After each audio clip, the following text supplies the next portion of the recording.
can one rider ride in the headwind versus the peloton? Yes. And this year's been the opposite. We've had 6 or 7 tailwind stages. It's been incredible. This is the Palladium Villa of Siam, built in the 19th century, a former mansion of the vast industrial estate of the Forges de Siam, set in a woodland park in the Jura Mountains, built in 1818 for Jean-Emmanuel Joubert, the MP for Jura during the 100 Days.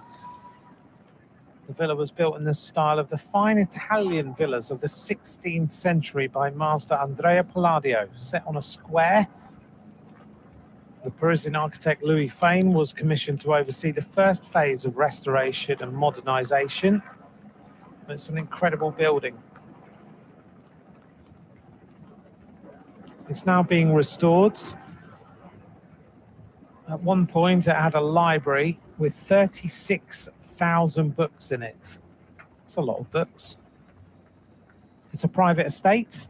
It offers guest rooms now, and the former stables host a variety of events.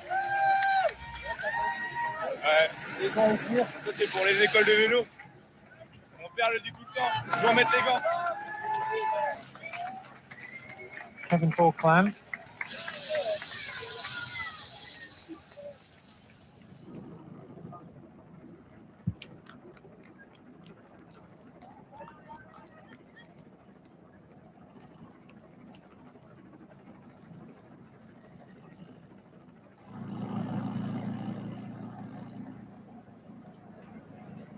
On the front, Alps and Premier Tech.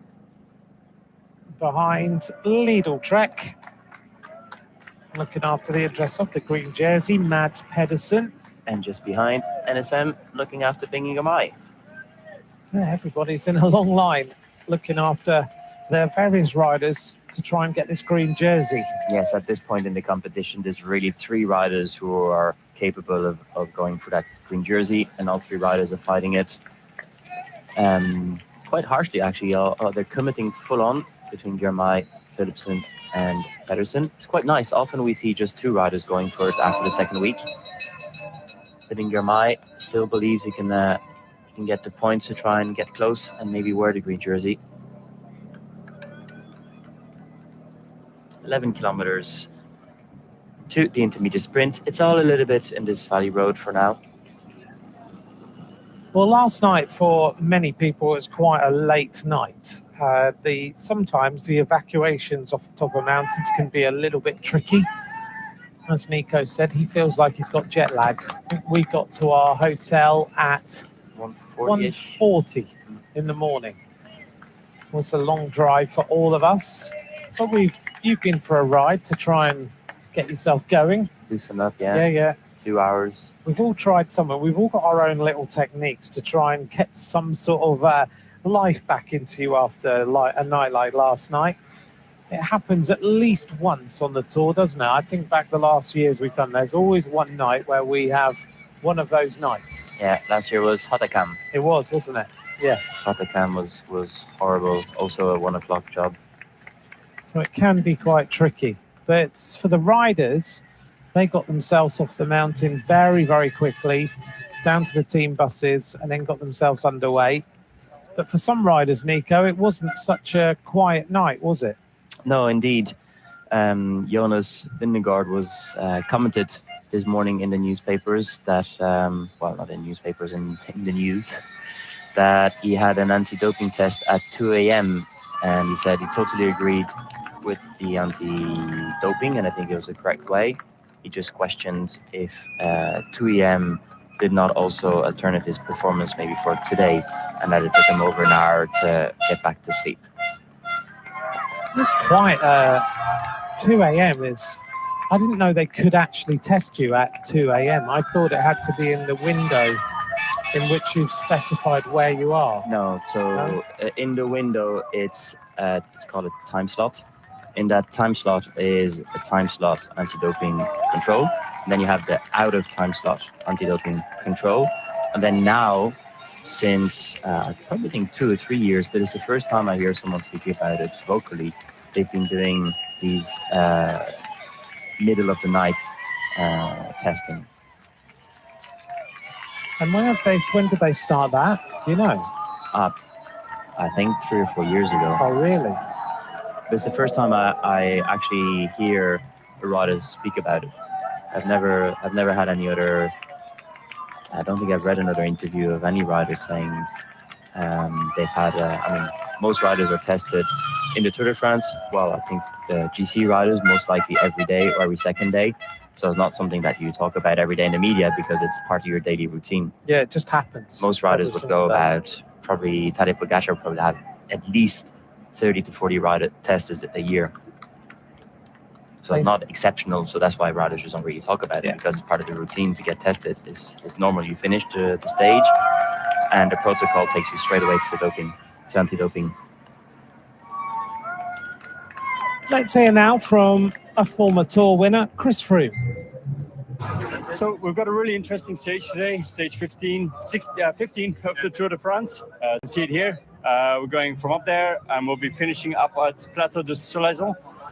Plateau de Solaizon, it's a really steep final. I think it's over 9% the gradient, the average gradient of the climb. It's a whole category climb. So the toughest category of climb that we have in the Tour de France. And it's going to be a hard stage as well. The whole stage is almost no flat at all, almost 4,000 meters of climbing in total. So it's going to be a really, really tough day of racing. It's going to be interesting to see, are we going to see UAE controlling things, or is it really going to be a day that they let the breakaway go to the finish? So that's going to be the real anticipation of today's stage. But up on a final climb like that, it's really going to be about pacing yourself, not getting carried away too early on the earlier slopes, because it's going to be a brutal climb, and if you go too hard too early, you'll potentially pay the price for that on the higher parts of the climb. Chris Froome has been at the Tour for the last couple of weeks. A rider you helped win the Tour de France. Yes, back in 2015. Good memories of that tour. The highs and the lows, the roller coaster ride of the Tour de France. I think it was Rousseau who said it. No, it was Baudin in his interview a couple of days ago. Team Radio first. Super fast start, guys. Be ready for a fast start with the tailwind. Well, it'll be a fast start after the intermediate sprint. Pete Kenyon always sounds like he's asleep when he's talking in the race radio, doesn't he? So laid back. But it's also not a bad thing, actually, because the information is quite clear, and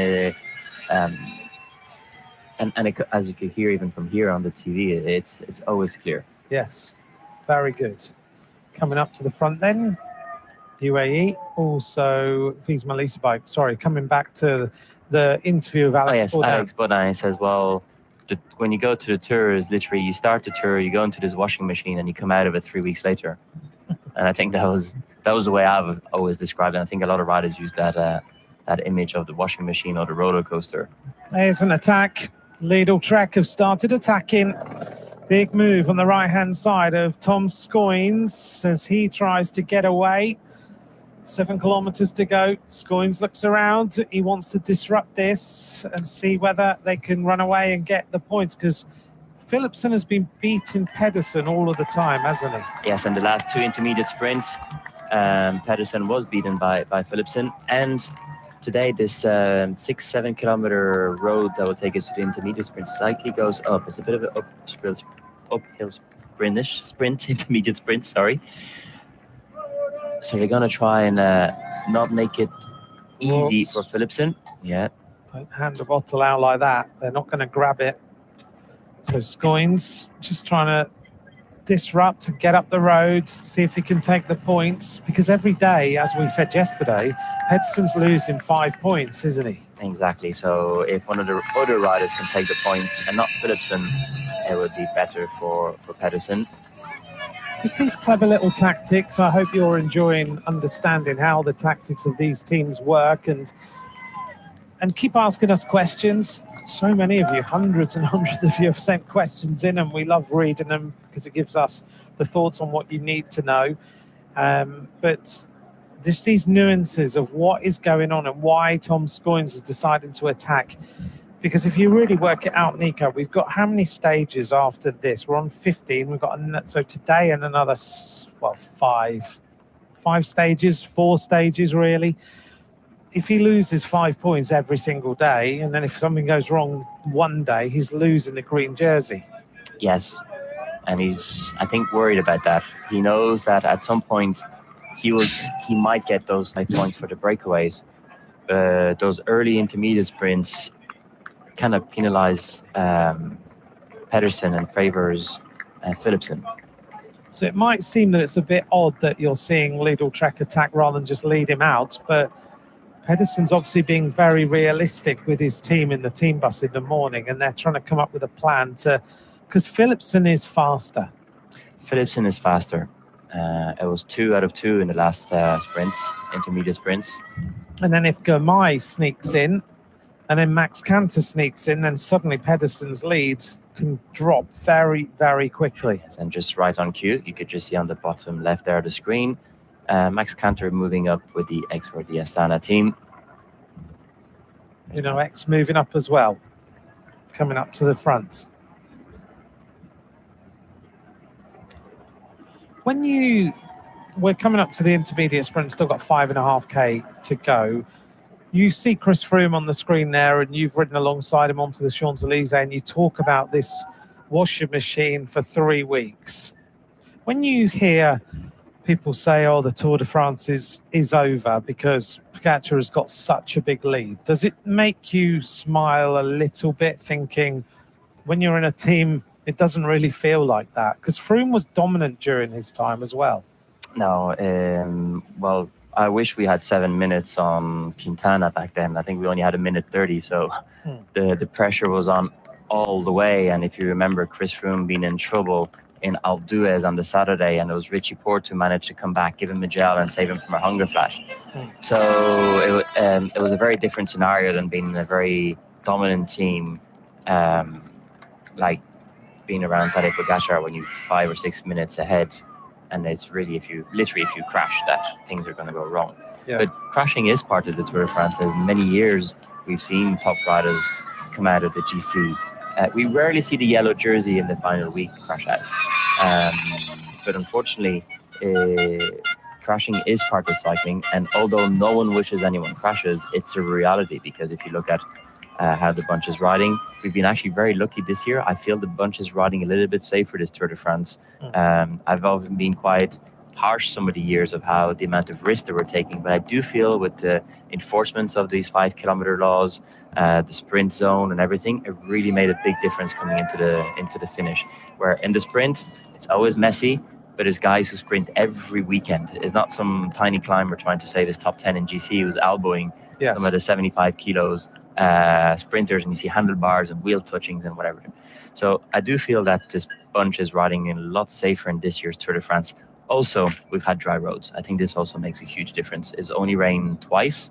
Actually, they were very lucky on both days. Yesterday, it rained heavily for 10 minutes, 20 minutes. Yes. So I think this also has a big incidence on crashes. But yeah, anything can happen all the time. You can be sick.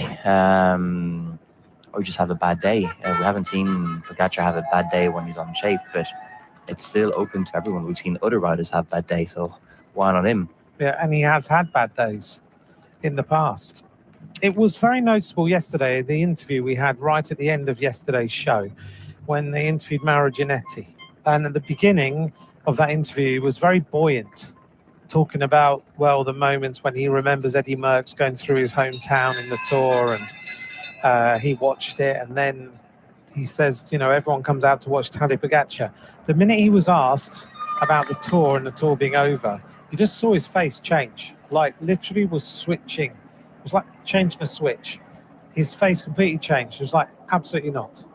No, it's not over. And I mean, obviously at home or people on the side of the road, and I hear it even when we're out cycling and we stop for a coffee and people are commentating because Tadej's got 5 minutes, the Tour is over. But remember, the Tour de France is 180 riders. Maybe the yellow jersey is over, or in the process of being over.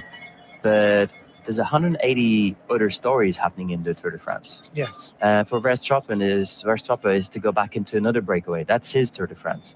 For Pedersen is to go all the way to Paris and not lose the jersey to Philipsen. That's his Tour de France. For Vercher is to go on the breakaway today. That's his Tour de France. For Paris-Pins, his battle is the polka dot jersey. That's his Tour de France. No Tour de France is over. The Tour de France is not over. It's over in the last lap when you cross the line in the Champs-Élysées. Yeah, it's like a book with 183 chapters. We wouldn't want to have written 183 chapters, would we? No. No. There's 10, 20. 20 was enough. 183, can you imagine? It'd be a good book, though. The story of the 183 riders in the Tour de France would have been amazing. Look at the size of the crowd at the side of the road. Yesterday was exceptional. I don't remember seeing a crowd that big for a long, long time, if at all, actually. Maybe the only time I think it compared was in Yorkshire in 2014. And I have to say, to go back to the other conversation, I think that was one of the things that the social media series has done with the Tour de France to the grand public, is people realized that it was different stories, different scenarios, different teams had different plans. And the Tour de France is not just about the yellow jersey. There's a lot more to that. Yes. Actually, when we were writing our book, I gave a chapter to one of our friends who knows nothing about cycling.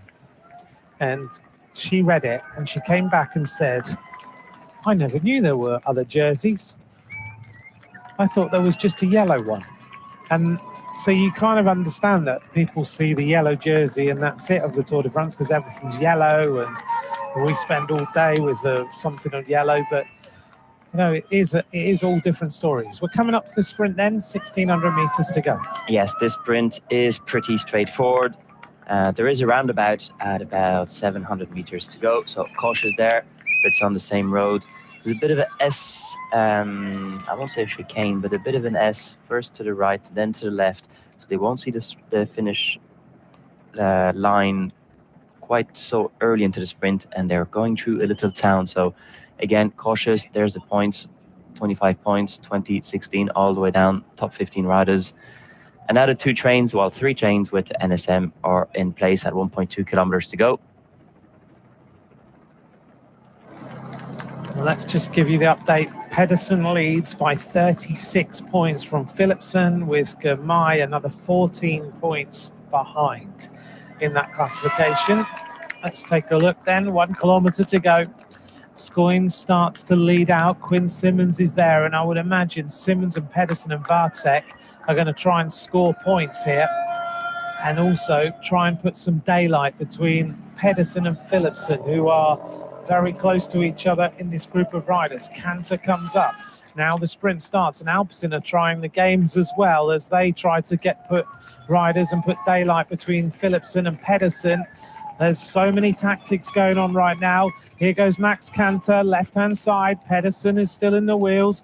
Pedersen is about to strike on the other side. It's quite a tough sprint and a big attack on the left-hand side as we see Alpecin Premier Tech looking to score the maximum points, and then Philipsen to try and come through and secure another little set of points. So going across the line there, Alpecin Premier Tech take the... In fact, no, here's the sprint. So Philipsen on the outside. Philipsen goes for it, and it's going to be yet again Philipsen from Pedersen. Another 5 points.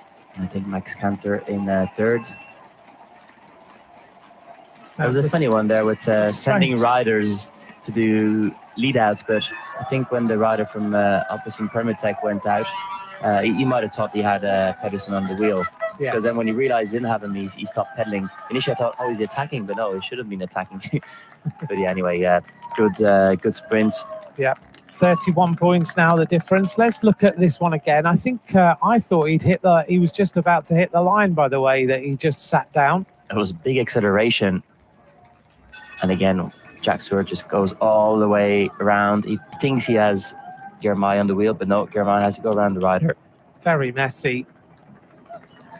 Shakes his head again, Jake Stewart. Looks at Girmay. You need to follow me. Yeah. Is hey, mate, you don't want my wheel. I'm just not going to commit to this. Like, man, you have to be with me. That's my job. You have to follow me. And there's nothing worse when you're a teammate and you have a job to do and you're your team captain is on somebody else's wheel. And Gurmai It's a big seems to be sign doing of that a lot. It's a big sign of not trusting your teammate. Yes, but every time, if you look at the last few sprints, Jake Stewart's been there and has been leading out. And Gurmai is freelancing on someone else's wheel. Cantor and Pedersen having a little chat. Well, I think I don't know if it's a friendly chat or not, but I think Pedersen is not enjoying that Cantor is coming into these sprints. He's kind of saying, "What are you doing?" Because that's my battle with Philipsen, and you don't belong here. Why are you battling for 5th or 6th in the green jersey? And I think he's upset with the fact that Cantor is coming to challenge him. I'm sure he is. Cantor's thinking, I don't really care, to be honest. Exactly. There's confirmation of the result. Gurmai again in 4th place. There's the rundown of the riders. Another attack now at the front. Big attack by Picnic Post NL, and I think that's a rider from Decathlon. I think so, with the darker blue and red. Let's just take a look down. It is. Decathlon are starting to put riders up the road.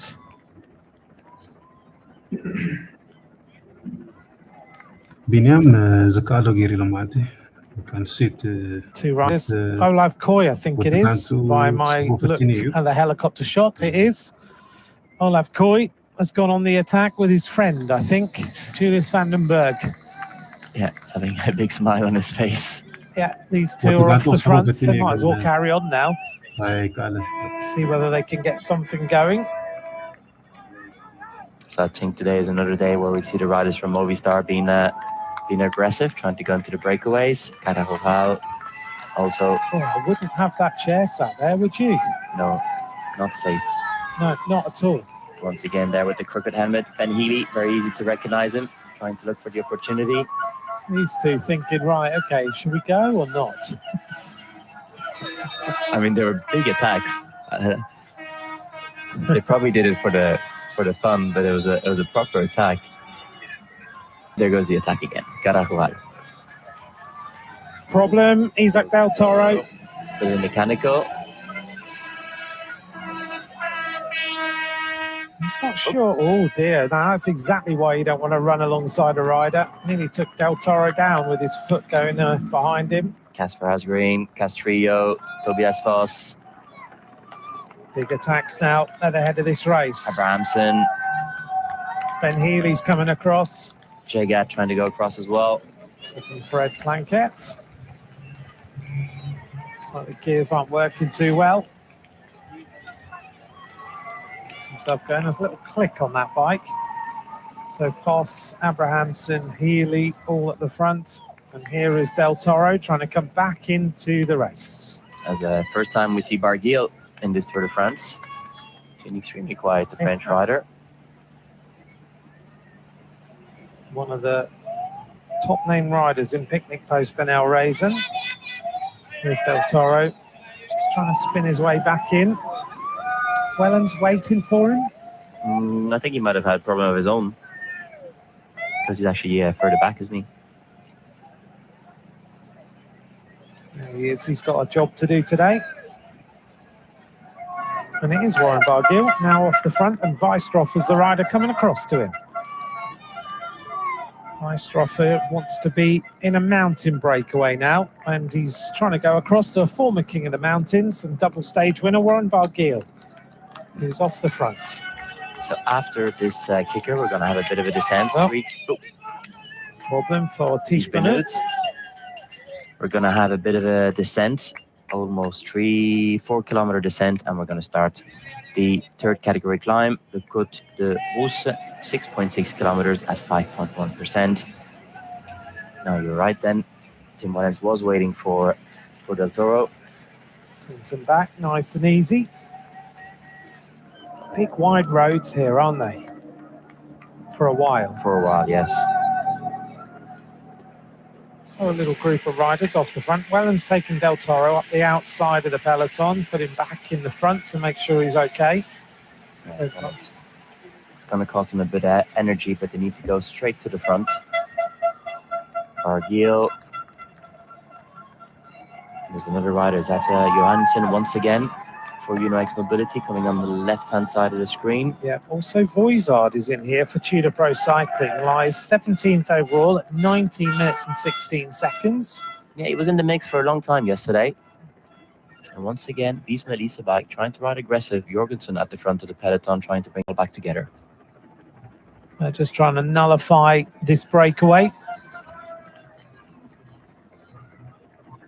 Almost on the back wheel of the breakaway, and then things will reset again, and we'll see whether we get more attacks. Voizard, the climber. Vinokurov is there as well for XRD Astana. Check over their shoulders, and they Yes, see that قومي everybody يا is بشكيت back. هون جزء يقاتمي Steinhauser, I think it تي is, near the front in the جزء pink. تبغى كهاد جزء this is good Vinokurov in that white jersey. so زلوا يمو So a bit of a descent on this road, 3 kilometers. أجي And then زرعنا بقعت للزبلي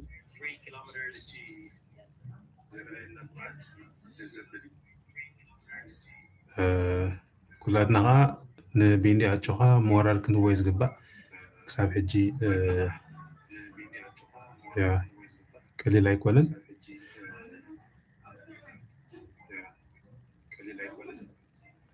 Valley Road.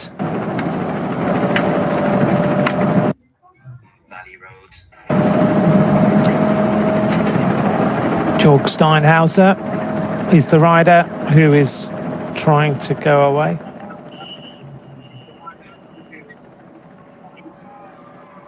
Steinhauser just trying to stretch things out for EF Education Easy Post. Very fast section, 82 kilometers an hour as they make their way down this descent. One thing you do notice in this region is how you have these big wide roads, but then you seem to have an awful lot of these bits of road furniture in the middle. Yes, it's again, because you have these wide roads, it's to slow down traffic and make sure cars are not overtaking at full speed. So you have these little overtaking zones, but again, especially during the night, it's very easy to get carried away.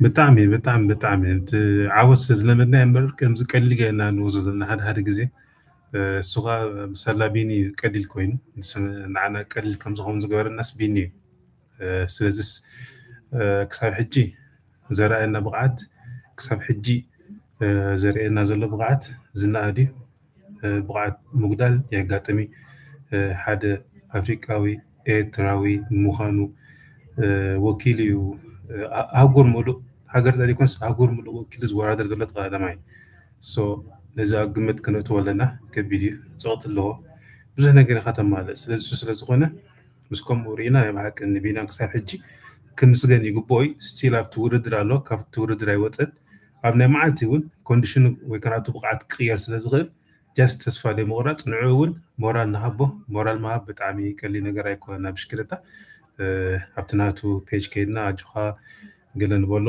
ምክንያቱ ብሳሎ ኢና ሕጂ ትሪኦ ኣለኹም ኣብዚ ከፈተና ቱር ዲ ፍራንስ ላይቭ ኣቲና ንርኢ ዘለና ማለት እዩ ኣነ ብንብውልከይ ካብ 1999 ናት ሒዘ ቱር ዲ ፍራንስ ምርኣይ ጀሚረ ማለት እዩ ከምዚ ክርኢ ወይ ቢንያም ግርማይ ወይ ኤርትራዊ ክርኢ ለ ኣደፅብኾን ኣብ ቱር ዲ ፍራንስ ማለት እዩ ኣይፅበን ነይረ ምክንያቱ ቱር ዲ ፍራንስ ማለት ዋንጫ ዓለም ናይ ኩዕሶ እግሪ ማለት እዩ ስለዚ ከምኡ ስለዝኾነ ንባዕሉ ንኹም ምርኣይና እውን ዓብዪ ነገር እዩ So guys, زوم حج وقروا جزء من الجمركم قال لكم اسمعكم خلي جن تودي فرانس كبيدي استزي كسب حجي زرعنا اجو خد والله مورال نابو زي اقول لكم ليه Doesn't, because he's كلاتكم دماتهم سبسكرايب لايك شير جروب كاتينكي كلكم دلي بتعميد مسكن كسب حج مچم نقاله سلنا لايف كنري بتينا نقاله سلنا كن حج جميره ربحانتي صبق كده راسا ግን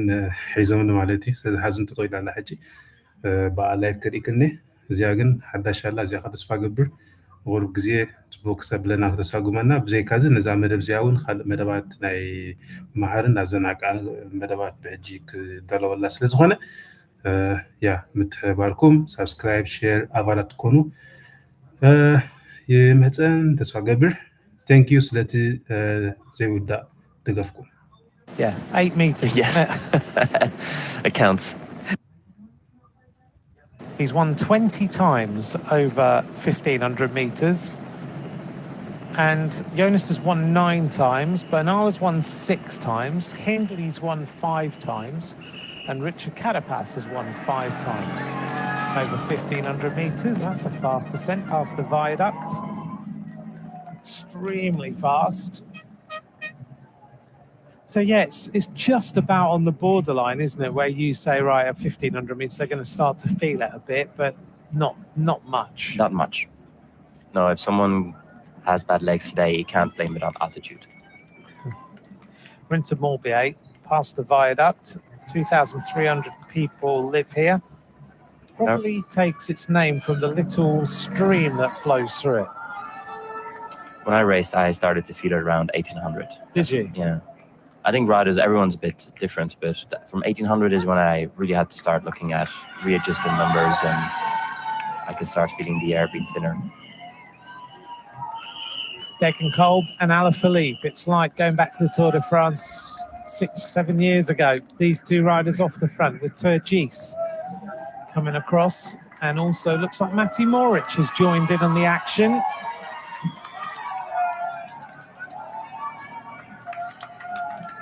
That's a nice little trio of riders, isn't it? So actually, there's been a confirmation now that Tadej Pogacar also had a night test. Did he? What time was that? Same. 2 a.m. Wow. So they all got woken up at 2 o'clock in the morning.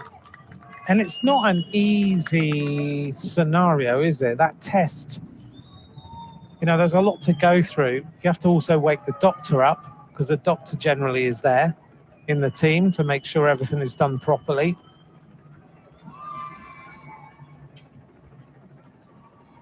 The eyewear museum we just went past. This is the capital of the French eyewear industry since the 19th century. That museum features 450 pairs of modern and antique spectacles from that's on display in that museum. So a nice little place to go and visit if you like eyewear. You've got some interesting eyewear during this race, haven't you?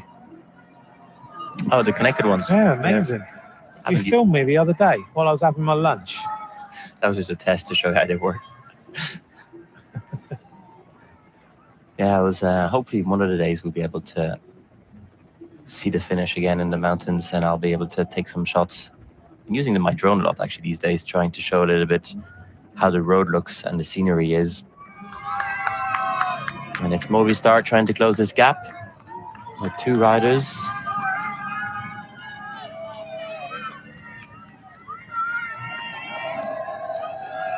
And the manager of Total Energy yesterday, was very proud of his team, saying, we're not always the best team, but at least in the Tour, we're always there, we always try. I think 2 years ago, they weren't much there, but this year, they've been very active, had a good team. This is a really interesting breakaway as we go on to the Côte de Rousse. When was the last time you saw 3 riders who've won Milano-San Remo all in a breakaway? Probably never. Alaphilippe, Degenkolb, Morich. Also, Turgis has just gone out the back, second in Milano-San Remo. Couldn't be much different today to Milano-San Remo, but it's quite a cool breakaway when you think about it. Alaphilippe is about to go out the back as well, I think. Maybe not. Maybe he can hang on. Degenkolb forcing the pace for Picnic Post NL. Acceleration from, I think it's Track Nick. It's quite easy to recognize Track Nick. Just he doesn't move a millimeter on the bike. Lots of core work. Back at the peloton. Looks like everyone is still in that peloton. Delbove is the rider from Total Energy in the breakaway of Milano-San Remo winners. And it is Track Nick trying to bring back the peloton from Red Bull Bora Hansgrohe. Third category climb, 2 points on offer at the top. As they work their way through, there's confirmation of the points on the right-hand side. If the breakaway does not go on this climb, it might take a long time before it goes, because as you mentioned, it's about 40 kilometers of downhill valley. Ben Healy moves to the right. Riders starting to look at each other. Is that Aronson once again? Between them, these three riders have also won 12 stages of the Welter. As Degenkolb just starts to suffer. Here come Net Company with Tarling. Starting, yeah. Tarling and Timon Aronsman, two tall riders. Castrillo is on the wheel. It's too much for Degenkolb. Just drifts down his way back to the peloton. Tarling using his power on the front, dragging this group of riders away. Izagir from Cofidis trying to cross. Alaphilippe tags on. Peloton starting to stretch out now. Big effort trying to not let a few gaps. Tarling causing a bit of mayhem now as he stretches this peloton into one long line. Oops, Tim Molière has gone already. So is Soren Varenskjold. Very early for these two riders to be out the back.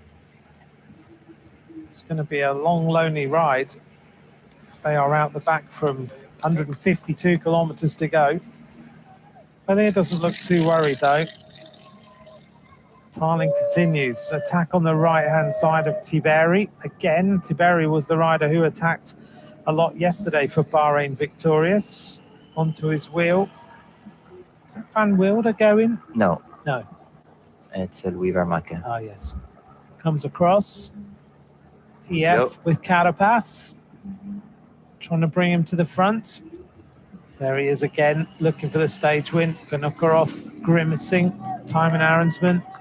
Rubio. Healy's up there. And Katowski also. Alaphilippe's still there with Mark Hirschi again. It's the same names. Another acceleration. Coming off the front again, EF trying to get involved. Here goes Carapaz, jumps onto the wheel of Tiberi. Now he starts to go across to his teammate, who checks over his shoulder. Steinhauser gets ready to up the pace now with Carapaz, and Castrillo coming along for company. Aronsman recognises, doesn't want to make the same mistake as yesterday where he was left in no man's land. He wants to be in the breakaway. Rubio, that hunched over style. Healy hunches over to the one side and Rubio hunches over to the other. A lot of talks on the radio. Red Company. That's a nice place to watch the race.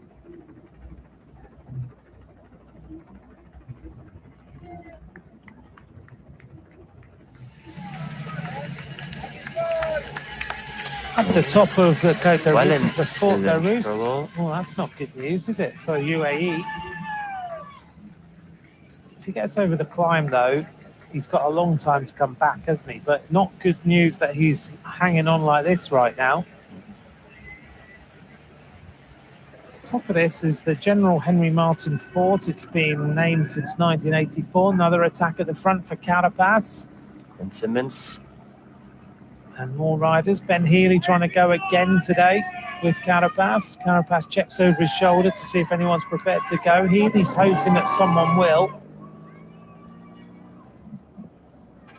Carapaz has recovered from yesterday, clearly.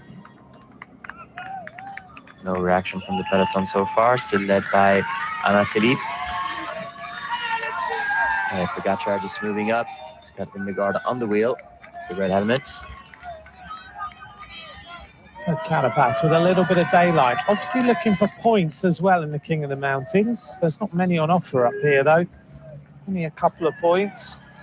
He's on 38. Moving well, Richard Carapaz.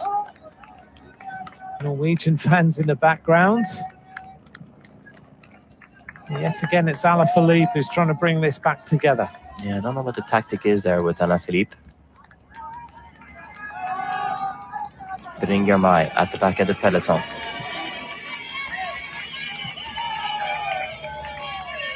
With Philipsen. Yeah, and with Panther. Panther. And Ackerman. All the sprinters are there. Mark Ishii trying to get ready to go. Problem for Paul Sexas on the right-hand side of the road. Mechanical for the white jersey. Well, he was late to the start. He got himself back into the peloton. Now he's got a puncture. And they've done a little bit of white paint on the fork. Yeah, already doing something for him. And white decals on the bike. He gets going again immediately. Gets the white shoes into the pedals. Gave him a shove, but he wasn't quite ready. Sexas gets going in behind the car. Gives the white jersey a little bit of assistance. Yeah, that's a nice bike. The white gloves on. Remember in a Tour of Rhône-Alpes, he reminded his teammates, always wear gloves. There was his interview when he had the big crash and said straight to the camera, just a reminder, everyone, wear gloves. Yeah, it's we're seeing a lot of riders without gloves. I always wore gloves. I was so afraid that if I'd come down, you lose a lot of skin on your hands. You can do serious damage as well, can't you? At least if you've got something to take some of the... Castrillo, Rubio, again as well from Movistar. Harry Pant. Pant. Red Bull are putting Catania across here, I think. Sexas is coming back very fast. Wearing number 51. Used to be one of the most superstitious numbers in world cycling. Maybe still is. It is, yeah. And here we are. Today we just saw that caption. Bit of history.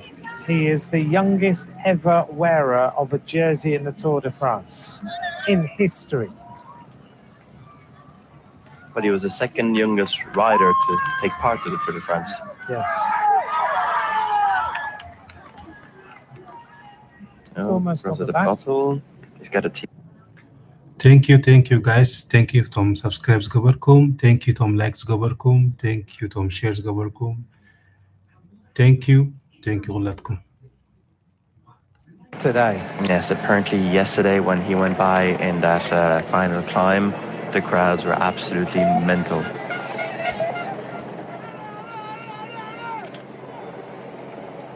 I think he's quickly going to become France's favorite.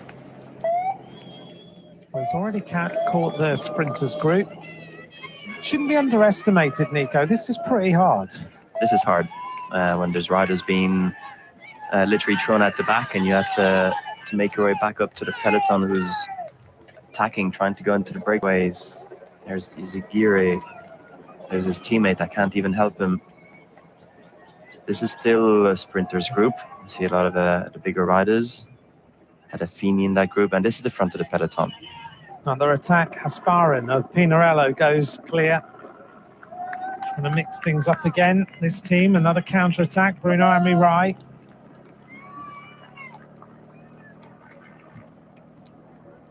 Xavi Asparin off the front then. Riccitello of Decathlon steadying things down by the looks of this. Sexas is still 110 metres behind. Sexas just saying, calm down here a minute.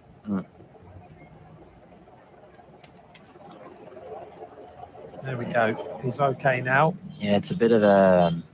It's got a bit of a dilemma where you want to get back to the peloton, but it's also... You don't want to blow yourself on this climb. It's only a third category climb, and you don't want to be paying some of these efforts later on.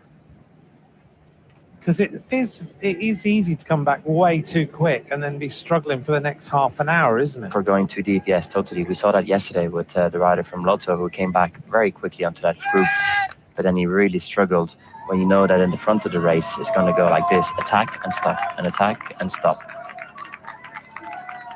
Almost a kilometer to the KOM of today, the Côte de Rousse. Sparren's riding really well in this climb. He looks comfortable. We've seen him doing a lot of work. Here comes Castrillo again. No, it's Romo, I think. Ah. He had bandages. The bridge out the back. And we see Weistroffer. It's not going to be his day in the mountain breakaway. I think it's Romo. Is it Romo? Yes. The head doesn't move as much. No. They do have that upright style, though, don't they? They look very much the same. You're right, from far especially. Kind of same stature. Big attack on the left. Who's that? White-ish jersey. Is that Quincy? That's No. a massive attack. Huge attack. Oh, it's Barry Pant. Barry Pant going for the King of the Mountains. Wow. It's like he's just been rocketed out of a cannon. Look at him go. Valentin Barry Pant's going to come up here. Big effort for the points. It is. But every point's going to count for him. He's got such explosive acceleration on a mountain. Yeah, that was a big acceleration. It's going to cost him a bit of energy, but yeah, he's just saying, look, man, we're just going to be in the breakaway. We don't care about 1 point. You go for it. Aspar not to the wheel of Valentin Barry Pant, trying to come across. Caruso? No. And no, they're just going to leave it here. Is that Carapaz again? Carapaz is looking for the opportunity. Healy is never too far behind. Now, these two are like the dynamic duo in pink, aren't they? Here she. Oh, another attack. Big on the left-hand side. Fred Wright, I think, going clear. Here's Carapaz. Carapaz goes late, and Barry Pant now has a problem because Carapaz and Barry Pant are the two riders who want the King of the Mountains jersey. Valentin Barry Pant's going to drive his way to the line on the left, and the polka dot jersey takes the 2 points. That was a hard-earned 2 points. That was a very hard-earned 2 points. And what a battle between them. I'm really impressed with the acceleration of Barry Pant. Yeah. Every time he goes for a sprint, his kick is really fast. When you see Richard Carapaz more kind of grinding, using his power, and with the initial acceleration of Barry Pant, he's back in the peloton now, on the wheel of Michael Matthews. Let's take a look here at Sexas as he comes back into the race. Just near the top of the climb. Says thank you very much to Tish Benut. And now they've got some descending to do. Case Bowl just in front of Sexas. Needs to move him up a little bit if he can. That's what they're starting to do. Just shift him up bit by bit round the outside of the peloton. Max Walker hanging on here at the back. Tobias Johannesson not having a good day. There he is, hanging on at the back of this group. Yeah, gone deep yesterday. Do you think there's a possibility here that Tobias Johannesson now has switched thoughts into trying to win a stage rather than get a top 10 overall? I think both. Okay. I think he's going to go in the attacks. And by going in the attacks like he did yesterday, if it works, he's going to move back up in the top 10, but he's also going for stages. Fort de Rousse, built in 1848, completed in 1862 to defend against an invasion from Switzerland.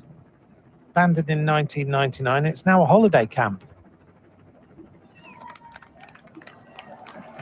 It also, at one point, was refurbished to house the maturing cellars of the Arnold Cheese Dairies and the eyewear company Comatec. But now, a 55, as well as being at one point a place to stay for your holiday, it's now a place you'll like because over 55,000 wheels of Comte cheese are matured there every year. There's an adventure trail outside and an underground exploration area as well. So it's now owned by the Arnaud Girofleur Cheese Dairy, as well as the eyewear company Comatec, who also have some offices there. Timon Arensman off the front, 145 kilometres to go. Asparin goes with him.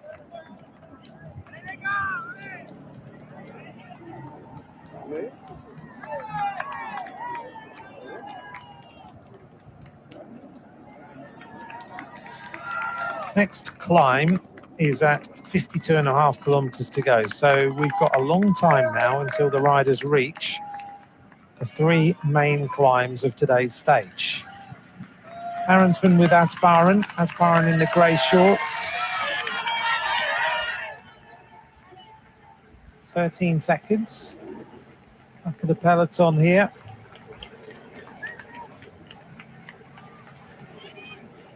Towards the back, Roman Gregoire, the French champion, you can see there with the red, white and blue jersey. Fans everywhere at the moment, just finding any vantage point just to see the Tour go by. Look at the length of that road, and there's fans all the way stretched along it. There's the wind, tailwind at the moment, coming from completely from the rear. Rider on the attack now, Thymen Arensman. Let's hear from him. Yeah, it's all right. So I'm finding my legs, and yesterday I tried. Today I will try again, and every day when there's an opportunity, I will try again, and that's everything I can do. And the feeling today is that it might be a better opportunity for the breakaway to go to the end? I have no idea. I can't control what the other teams want, so I can only control what I can control, and I'm just hoping for good legs. And as always, commitment is there, and I will try. What could be the scenario you would want to see, the one which favor you the most, given the fact that it's not the same kind of terrain as yesterday? The first part of the stage is quite different. It's shorter climb, less climb also. How do you see a good tactic today? I have some really good teammates who can help me, and we have multiple guys looking for the break. If I can make it, then maybe another guy can make it. So just try to use the strength in numbers like we did yesterday, and try to create a good scenario for us. Arensman and Asbaran off the front. Net Company Ineos, still nothing going for them right now. They've got Egan Bernal, and that's great. 11th overall, 15.55. But there's nothing happening yet as far as stage victory is concerned. Do you think there's ever any moment where they think, hang on a moment, we shipped off a rider, Tom Pidcock, because he couldn't fit into our system. And right now, he's the one almost winning stages, moves himself up to 4th overall, drops down to 7th yesterday. He's almost won 2 stages. He's been in winning scenarios, and we had him in our team. Or do you not think they'd bother? No. They're not looking back in the past, thinking of it's sport, there's transfers, there's a lot of money involved. They're not looking back saying, oh, we let Tom Pidcock go. What they're doing now, they're probably trying to see how they can get Sexas. Yes. As is everybody who's got any money. Yeah, but no, they're not bothered at all. But does it surprise you? It probably doesn't, because you know the management of Pidcock and stuff, that they couldn't make it or help him fit into their scenario to help him do what he does now. This is what you're assuming. We don't know exactly what happened. I'm just raising the question. Exactly. I don't know the reasons of why they parted. And it could be just because he got a better offer. It could be as simple as that. Maybe it's not just a sporting aspect. Because it can come down to that, can't it? I mean, you have to make a living. Yes. It's not about who's got the coolest jersey now. No. Never was. But also, you, as bike riders, your career is very, very short in reality. So you have to make as much as you can during that short period of time. Yeah, I don't know what happened between Tom and Team Sky. He was just happy to leave and to go to a team that wasn't, at the time, World Tour, and to explore different opportunities.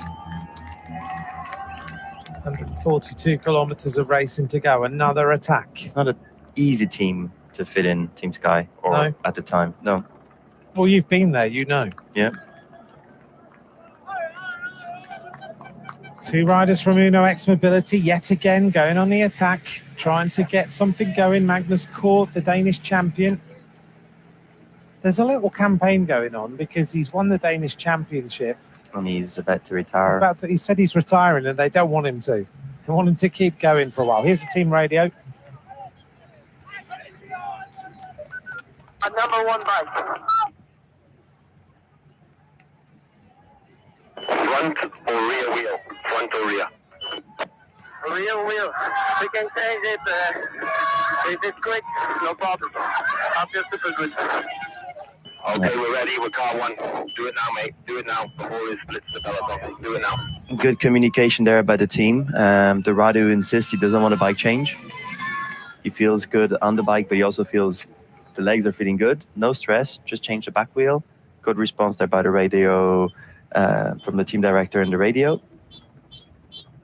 Sometimes you think it can get all panicked, but surprisingly all very cool, very calm and collected from one part, but also the other, giving the right information. I don't want a bike change, just give me a rear wheel.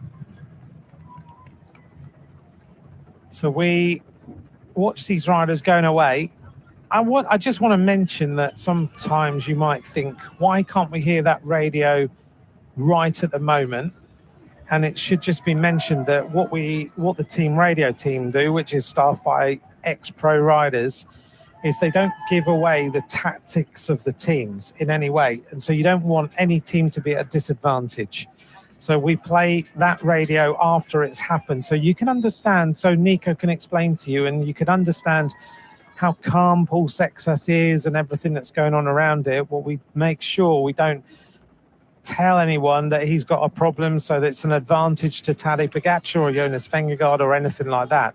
But it's great to hear, isn't it? It's great to hear that conversation and how you would be thinking, I need a wheel now, get the car up here. But actually, he's very businesslike about it and very calm. Yes, it doesn't always happen as calm as no. Often is, especially when your heart rate's through the roof and everyone's attacking. It'll be more like, give me a back wheel, I've had a back puncture. No, I think their team radio has brought a lot of information to the racing. It's our job to explain, to put it back into the context when the information is shown on broadcast quite some time ago afterwards. But I think it just brings a bit more depth and sometimes understanding to some of the tactics. And to be able to get that trust from the teams, to be able to be in with them, to be able to listen to them all the time, and then let them letting you listen to them, you kind of make sure that you have to find a balance between, you have to give away some information to people at home who are watching the TV because that's the interest of it, that's the novelty, but also make sure that you're not jeopardizing any team tactics or giving away anything. And that's why we have 3 ex-pro riders, because they are able to sit there and think, nah, if we give this away, then that'll, just by literally what is said, I might think, oh, that's fine. Yes, because we have to bear in mind that the sports directors have the TV in the car and they're looking at these images that we are looking at. They don't have other images than the ones we have. So when there's a team radio announcement, they're also reading the team radio announcement. Exactly. 139 kilometers to go. We've got 2 riders off the front, and there are numerous attacks on this fast section of road. Rolling roads, great racing roads right now. Caruso at the front on the right-hand side in that mint and blue coloured kit of Bahrain victorious. Another counter-attack as riders try and go clear up towards the front. It looks like Red Bull Bora Hansgrohe want to get a rider in this breakaway today if they can. They're constantly trying to make moves, particularly with Cattaneo. He seems to be the key rider. They want to try and get up the road. And he's always been a key rider for Remco Evenepoel. He came to the team with Remco. Yes, he's a rider that's some years was a very fast time trialist. And then some other years he even tried to ride GC. I think it was in the Vuelta. He was around top 10. And now kind of does a bit of everything.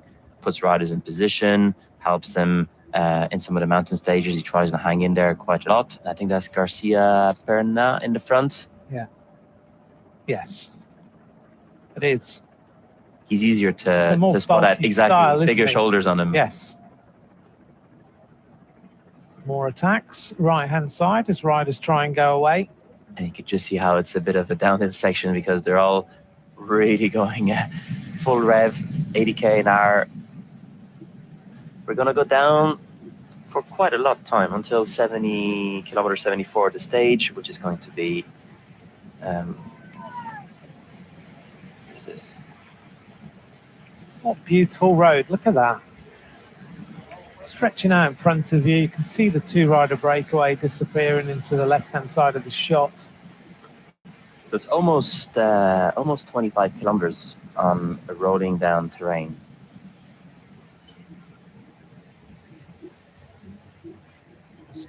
Great shots. So most likely no breakaway for another 25k. So these two riders might just sit off the front at 15, 20 seconds.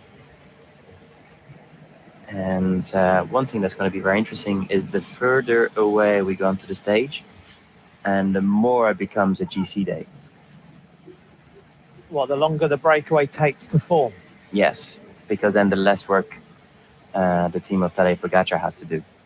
If the race just cancels each other out for another 50, 60 kilometers, because it could literally be another 50, 60 kilometers, there's not many difficulties. It's up and down after that until the first category climb.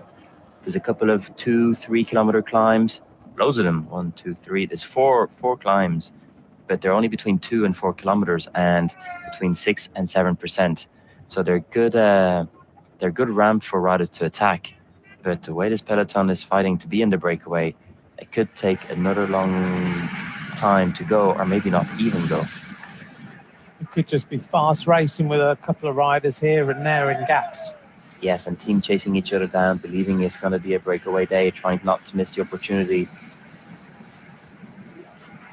A very quick answer to a question.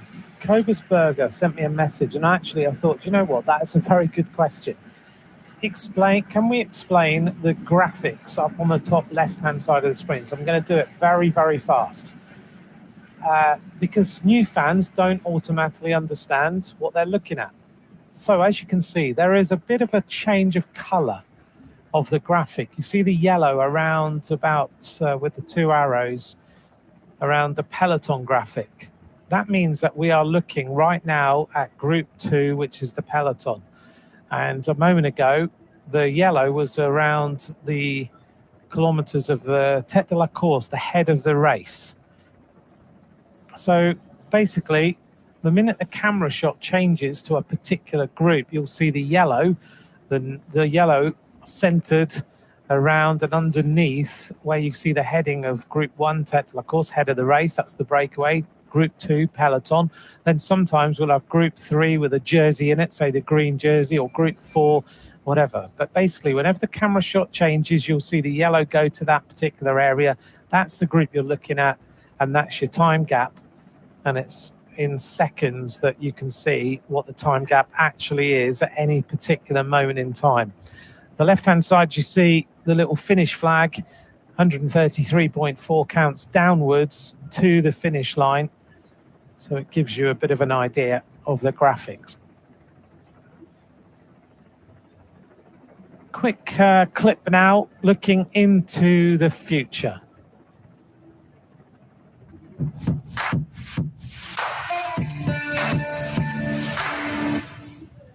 Venez nous encourager en venant à vélo. Subir caminando, disfrutarlo, montar en bici, creo que es lo más divertido. If you live near France, I would go bikepacking. Venez nous encourager sur le bord de la route. Quel giorno lasciate tutte le macchine a casa, venite a piedi, in bici e godetevi lo spettacolo. Mais venez en transport en commun. Si vous voulez venir nous encourager sur les routes, pensez au covoiturage. Ou en vélo. Ride it, walk it, run it. Just come up how you want, but in an eco-friendly way.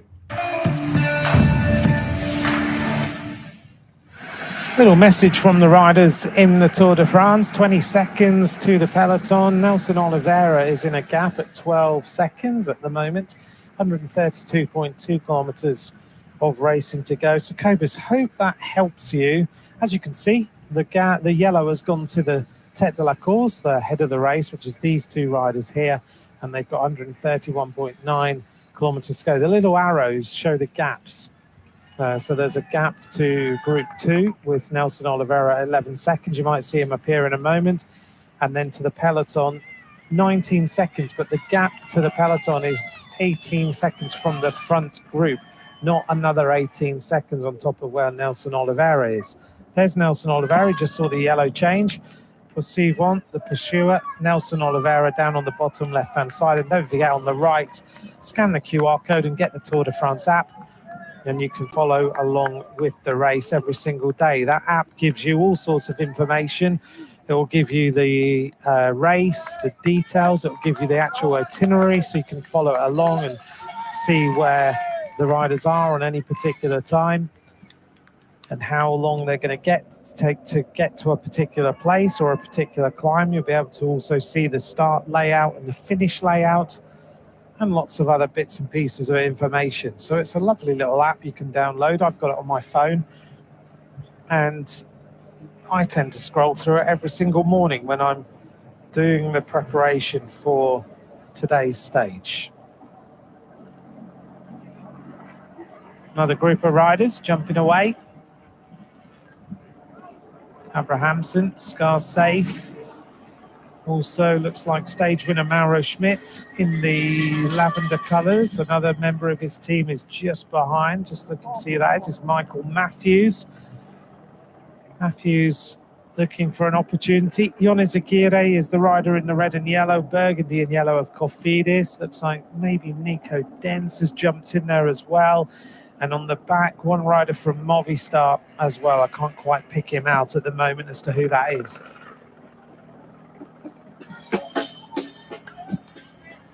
In fact, that's Raul Garcia on the back for the Movistar team.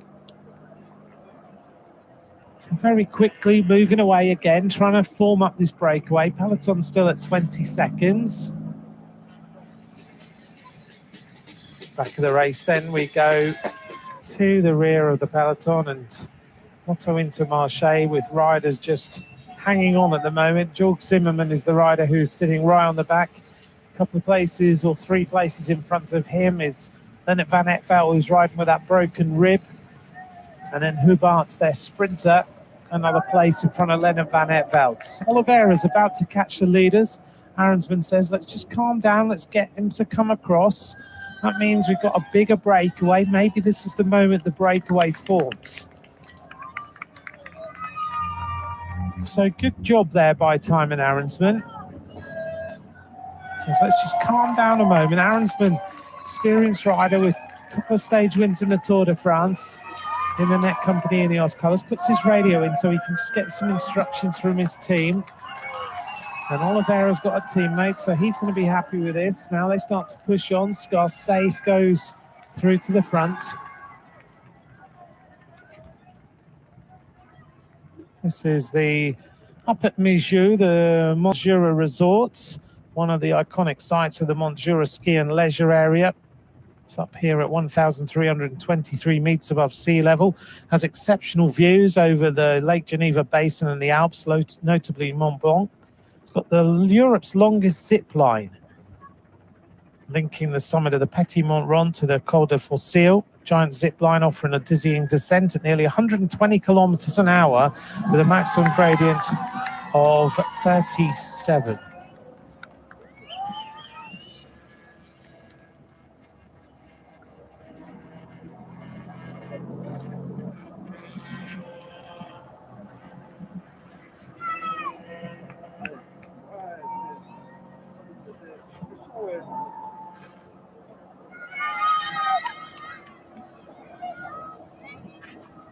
The race scenario then, we're starting to get a breakaway formed at the front with Matthews in here, with Mauro Schmidt, Thymen Arensman, Ionis Aguirre.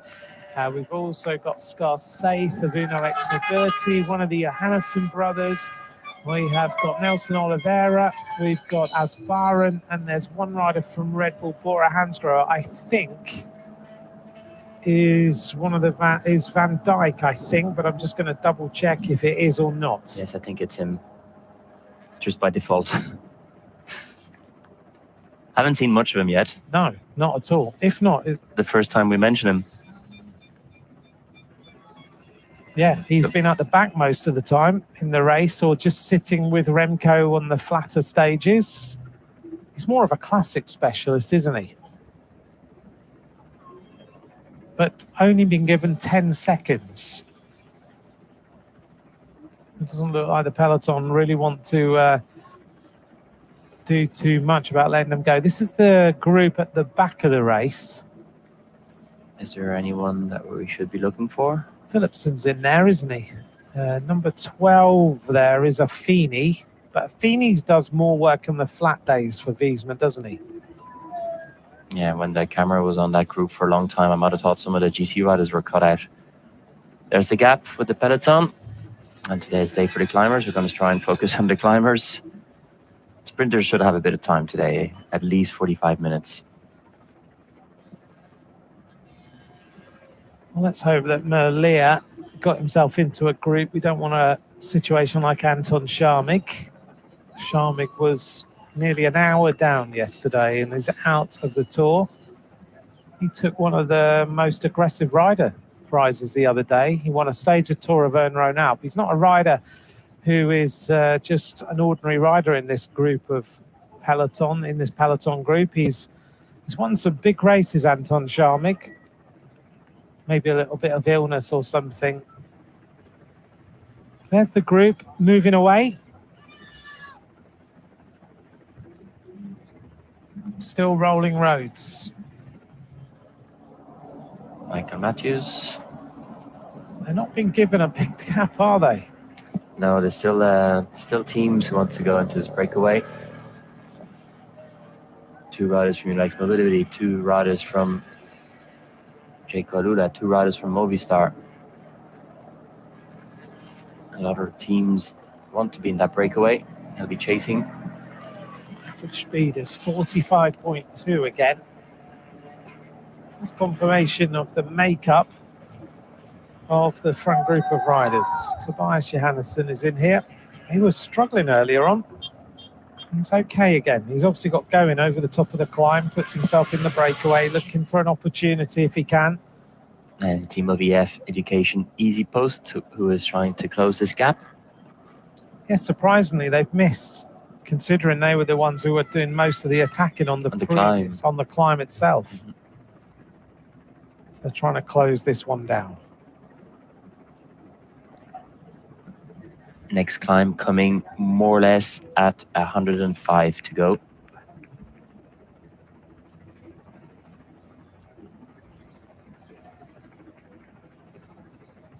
Is this next climb coming up?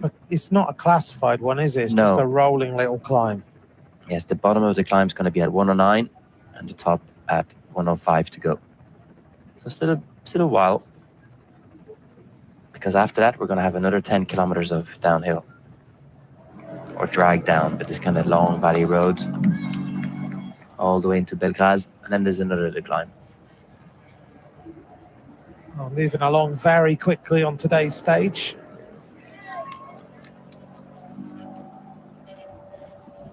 One rider who's got himself into the breakaway is a Uno X rider who was in the breakaway yesterday as well, Tobias Johannesson. We managed to catch up with him, but before the start of today's stage, let's hear now from Tobias Johannesson. It was, I got goosebumps when we were first like 30 guys, and then we managed to be just 5, I think, and then we were still the brother and me, and that was special. So still got goosebumps just thinking about it. But no victory, unfortunately. You are flying on this Tour de France. Yeah, we feel good, and I think there's no reason to not try today as well. I think if we could be both in the breakaway today, it's another good chance. And it's a rest day coming up, so we want to empty everything we have and go into the rest day just completely empty. Tobias Johannesson, who was in the breakaway with his brother. What a day out for those 2 riders as they tried to win the stage. Ultimately, it was all about the contenders in the end. He's having a good race. He's not where he was last year. He's 14th overall, 16 minutes and 40 seconds down. But that team have had an exceptional race so far with the yellow jersey of Torstein Tran and also the stage victory of Soren Varenskjold the other day. EF driving it along at the head of the race.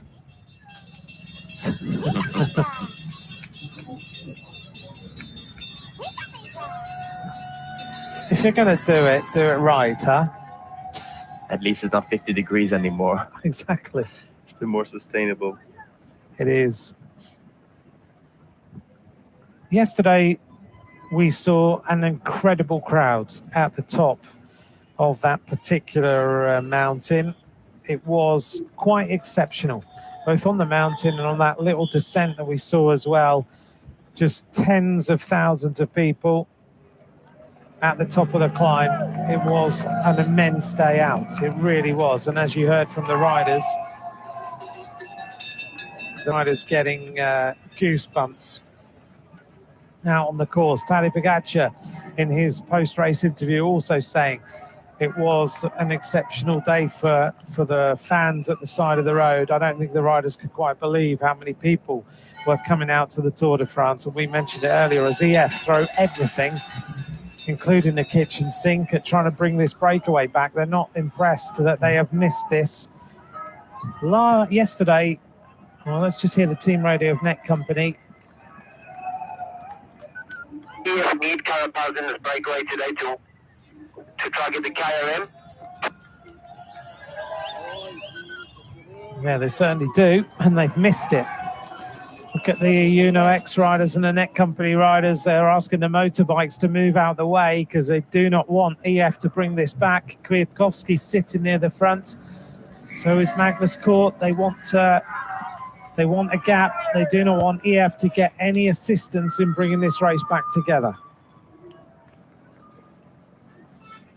There they are. Yeah, really committing again. Not happy there, Tobias Foss and Kwiatkowski. Constantly telling the motorbike to move. The chase is full on right now. There's the motorbike. But we saw this the other day. You'll see just how far away they are. Still quite a long distance. The camera lenses on these bikes are quite exceptional. But it's far enough not to make a difference. Maybe a tiny difference. No, at this point, I do think at some point the motorbike was a little bit closer. And we might have had a little talk before they showed the helicopter screen. Yes. The shot. But it does make a difference. And when I was in that position and you're in the back, yes, it does change a lot. EF trying to bring this back together. It's a risky move what they're doing, but that's the only one they have left. Carapaz isn't up the front. Where is Carapaz? There he is, in that about 15th, 20th position. Well, they've been told, bring it back. Oh, there's the attack of Ben Healy. Healy wants to put a rider in this group, even if it's not Carapaz, just put him up the road, at least as some representation. So Healy goes clear. Now they pull off the chase. Alaphilippe tries to go across now in the colours of Tudor Pro Cycling, because they don't have anyone up there either. So they've got three riders trying to attack. Alaphilippe looks around. He doesn't want to be caught. Tudor Pro Cycling trying to put at least two riders in the breakaway, but all it's managing to do is prize a group off the front again. And it looks like it's going to bring it all back together. Still 24 seconds. Yeah, this front group is really working well. We're heading out of the Jura region. Movistar defending well.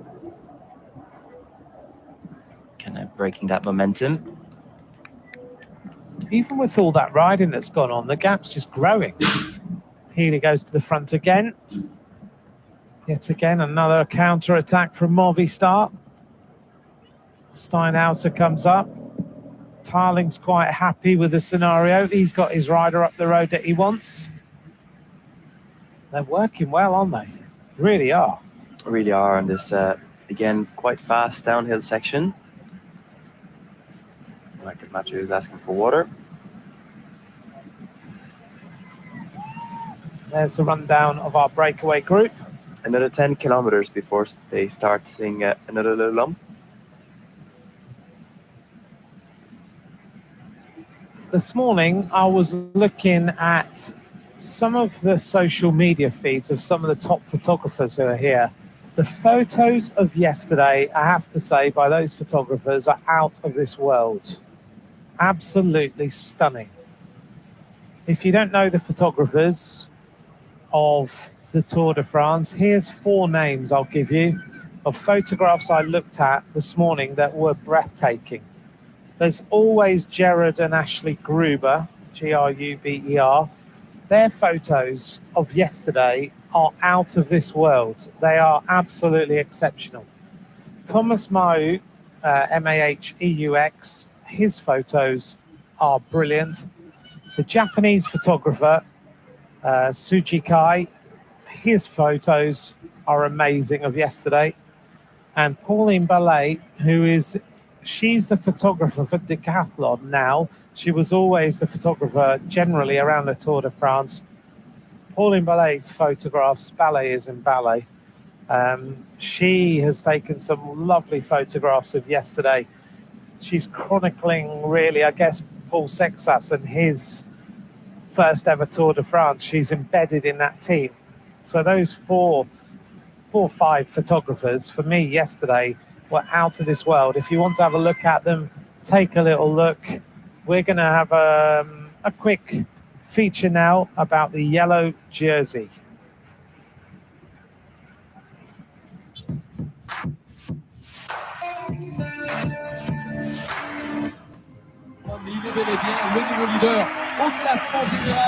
Torsten Trade is going to be the yellow jersey. A yellow jersey for our team. It's just incredible. It's really like a dream for us, so we will take everything we can to keep it as long as possible.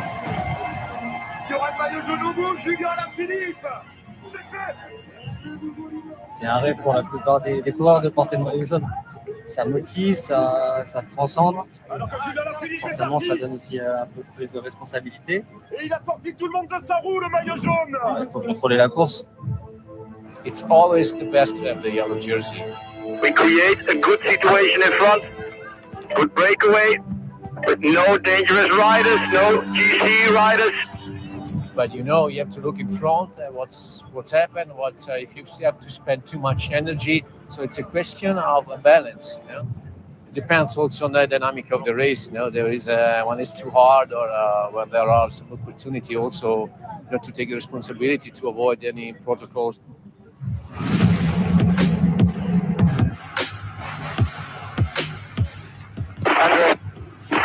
Is it a problem if we let go of the jersey? Yes, no problem at all. Dans la situation de Pogacar où lui peut décider de donner à certains coureurs pour économiser de l'énergie. Donc à l'arrivée, c'est beaucoup de sollicitations en plus et moins de récupération. Of course, the best is not to spend too much energy in the first week. That's clear for everybody. But it depends on the race, on the other team, to talk with the riders, you know, if they're good or not, and then you can go. Super good, Brandon, super good. I'm good, guys, I'm good. Now Pogacar goes to the front. It's not that you can fix it in the morning. Pogacar, 43 kilometres solo to take the yellow jersey.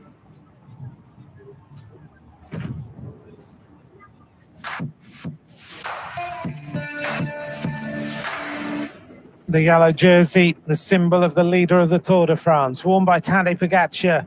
His advantage right now over Jonas Vingegaard, 4 minutes and 30 seconds. The cross up there on the top, the second highest peak in the Jura and an altitude of 1,718 meters.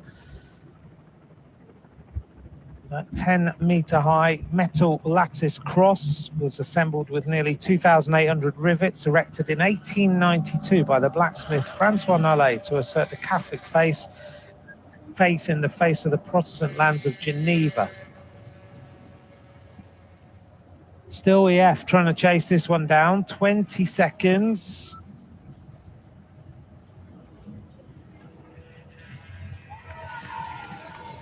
So if you want to follow those photographers, take a little look and just give them your support, because they're always out here on the motorbikes trying to find the best shots possible. Also in the cars, sometimes they've got to plan out how they go about their day. Unless you're Pauline Ballet, who's got to plan out how does she capture Decathlon CMA CGM during the race? How does she get the best shots? Does she go to the start? Does she wait on the finish line? Does she go and do a shot with the soigneurs somewhere? It's they have very, very busy days. Their days don't finish until late because they've got to edit all the photographs, get them to wherever they need to get to, post them on their social media, and then start all over again the next day. Gerard Gruber gives you a bit of a flavour each day of what his day is like on his social media. Sometimes it sounds horrendous.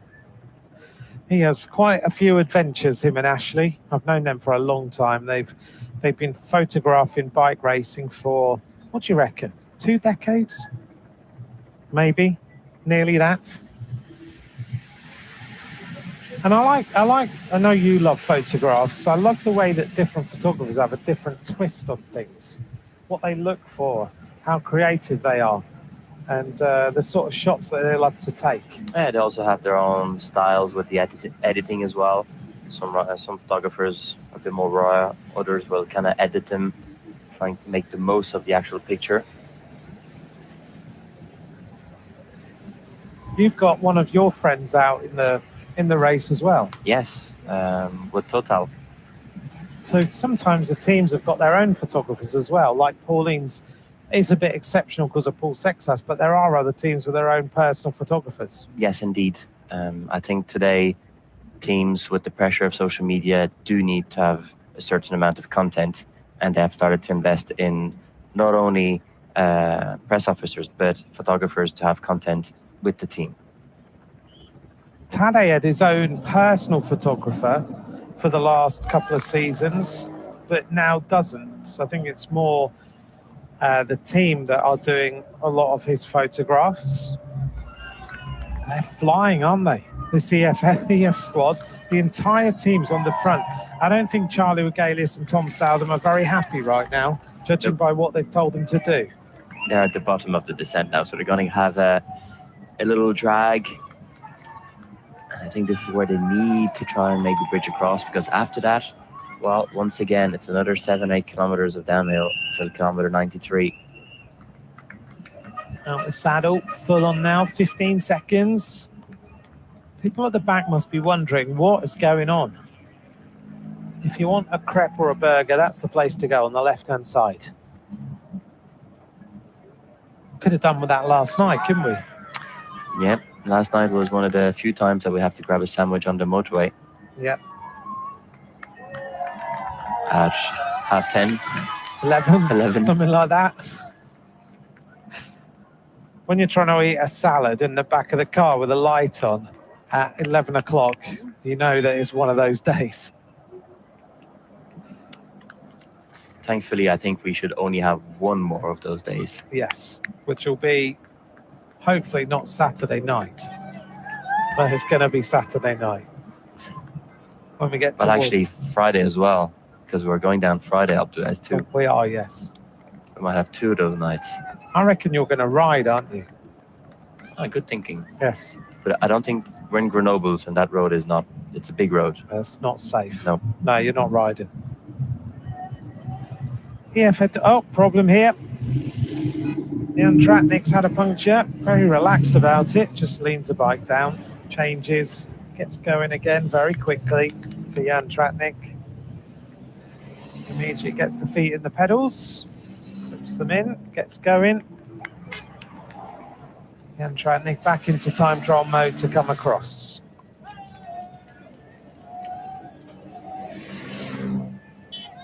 It's Sunday in France and it's holiday time. There's loads of people down in this region. It's just going to get busier.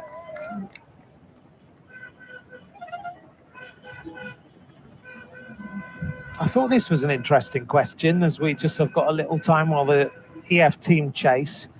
Reed Crosby Barry said to me, Nico, does Thierry Gouvenaud design the stages to complement the GC leaders? So, for example, would he sit down and would he design a Tadej stage? No, I think at this moment they're trying to create the anti-Tadej stage. And that's been one of the big criticism of this year's tour, that their plan to keep the suspense has literally just backfired like never before on them. EF have just caught the breakaway. So Mauro Schmidt goes on the attack again. So yeah, the beginning of the race was tried to design a stage that would have stages that would have a climax next weekend. Exactly, where we would see gaps, but not losing 2 minutes 30 on the first mountain stage finish. And in the same way, I was overhearing some of the interviews from Jalabert earlier on, who was actually slightly criticizing the idea of having these intermediate sprints so early into the race, because his opinion is, well, it just means that the race is controlled for the first 20 kilometers, and then it's a final climb of another 11 kilometers. Because like, where actually is the chance to go into the breakaway? If you can't go in the breakaway because you have the intermediate sprint, you can't go in the breakaway because the climbs are too hard, and there's Carapaz. Yeah, you're right. Carapaz goes on the move again with Valentin Barry Pant in the polka dots, and Jorgensen goes again. Luke Platt trying to get himself into the scenario 2. But you've been saying it as well for 2 weeks. Like the green jersey sprint is so early, so they control, and then you're so far into the stage that actually it becomes a general classification day every single day. But I can understand why it's been done. I totally get it. Totally, because they wanted to, because this third week is going to be so difficult, they don't want the green jersey to be over today. No. Because that's happened in the past. Yes. So it's hard. There's multiple aspects to look at. You want to try and satisfy the breakaway riders as well. You want to satisfy some of the real sprinters. You want to, obviously, GC. At the moment, we have the dominance of Tadej Pogačar. How do you make sure that he doesn't dominate too early into the race? Which again is why there was a team time trial. Exactly, and also why there's a time trial on Tuesday. I think at some point they might have thought that Remco Evenepoel might have been a bit closer and be able to challenge. Tim Wellens is not in his day today, and nor is Tige Benoot. Not good news for Sexas or for Tadej Pogačar. Wellens is a key rider at certain points in a stage, but Wellens is having one of those days where the legs are just not responding. George Bennett did so much work in the beginning of this week. He's having one of those days as well. Look how hard George Bennett's working, the New Zealand champion, number 133. This is painful right now. Head of the race, Net Company. You can see how hard they're trying. Vauclain goes on the attack again. Vinokurov. He's been active today, hasn't he? Yeah, we've seen more of him today than we have in the whole tour. I guess after that crash he had on day 1, it's taken him quite a long time to get the legs coming around. You can still see a little bandage on that right knee, or a little plaster on that right knee, but he's super strong. Here comes Ben Healy. Yeah, for not making the same mistake this time. They send Ben Healy up the road again to try and get across. Ben Healy at the moment for me, though, doesn't have the snap in the legs. He just doesn't have that jump that he normally had last year. Yeah, he's not at the level of last year. He's still at a very competitive level, but last year his level here at the Tour de France was part of the best riders on the planet, and actually for the rest of the season too, all the way till the World Championships in Ronda. Yes. Big attack there by Vinokurov. Ben Healy riding with everyone on the wheel. He swings out of the line. Castrillo's not going to go. Cataneo is in the front there, straight up there. Now attack from Total Energy, I think. Yes, Total Energy. Quinn Simmons is on the move as well. Jorgensen, once again, being very active in this race. I wonder what's the plan. Is it just to send riders in the breakaway? And the group of Philipsen is doing well, just 2 minutes. Yeah, they're not doing bad. Group of Merliers at 4:17 now. That's not so bad either. Luis Angel-Marte reminded me there's another photographer to follow in Simon Gill. Have a look at his photos too. Vinokurov, slightly off the front, 103.9 kilometers to go. This stage is flying by. Movistar trying to get involved in the mix yet again at the head of the peloton. And in a few kilometers, we're going to start going down simply on this road. And it's going to go down all the way till kilometer 93. 10 kilometers of this kind of valley gorge road. Oh, Vinokurov just flying around those corners. Good effort there. And a young rider from Kazakhstan. He's taken a few risks while he tries to get away. The son of Alexander Vinokurov. His brother was a rider as well, wasn't Yes, he had a very, very bad crash training and unfortunately ended his career. And I did the sports director's course with him last year. And I think he's going to be helping out the Devo team for now. And then hopefully later on move up. Still very young. I think 23. Yeah, he must be young. 23 or 24 maybe. I'm not sure. Elias Johannessen's gone from front group to right on the back of the peloton again. Chance just to see the fabric of those aero socks that everybody wears. I guess they're proper cotton socks on the bottom, or are they not? Oh, in the shoe, yes. Yes, in the shoe. Yes. Yeah, you could actually see the line of when the fabric changes just below the heel. Oh, that's beautiful. Yeah, that's very nice.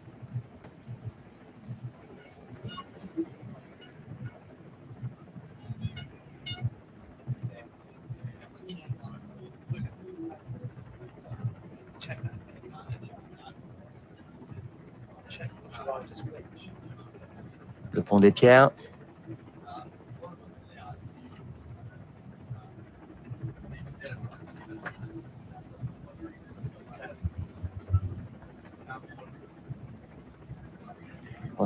Would not want to be falling off that. No, not at all. That's the stone bridge, built in 1910 for the Bellegarde to Chessery tramway. It's the highest masonry bridge in the world at one point, with a span of 65 meters. It was blown up during the war in 1944 and rebuilt in concrete in 1954. Vinokurov off the front. We're heading past the Valserine Falls as well. I'm told that the two Johannesson brothers have swapped bikes. So if you look at them, their bike numbers don't match their jersey numbers. And the two of them don't give you any chance to know who's who, because they wear the same glasses, same shoes, same helmets. It's really, really hard. Sometimes you have to really look closely to work out which one's Tobias and which one is Anna's. Especially now that there's a third one, apparently. That was a revelation of yesterday. Exactly. 9 seconds to the peloton. Philipsen at 2:45, Malia at 4:59. Vinokurov just taking a little bit of food on board. The next major climb is the Croisette climb at 52.5.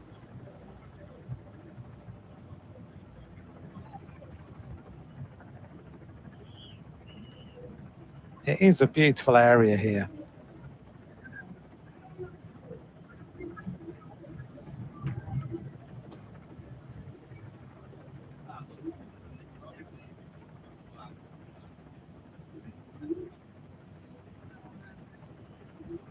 So Radio Tour has just told the peloton to be very, very careful as they come down to the next town with a narrow road and a massive speed bump.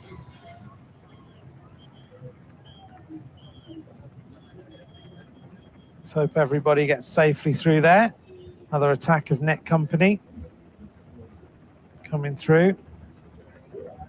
Is that? I thought it was Sexas going to the front. But no, another move of the riders as they go fast downhill.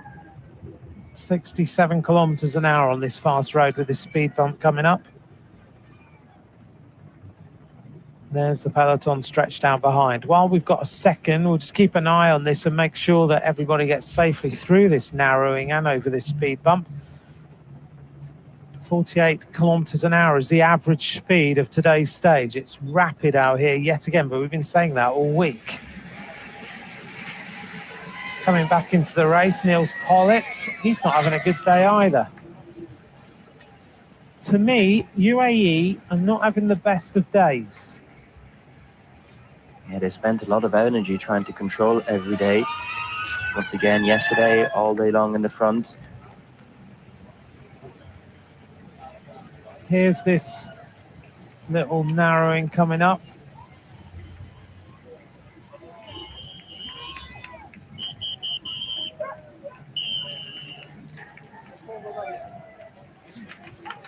A lot of speed bumps in this town.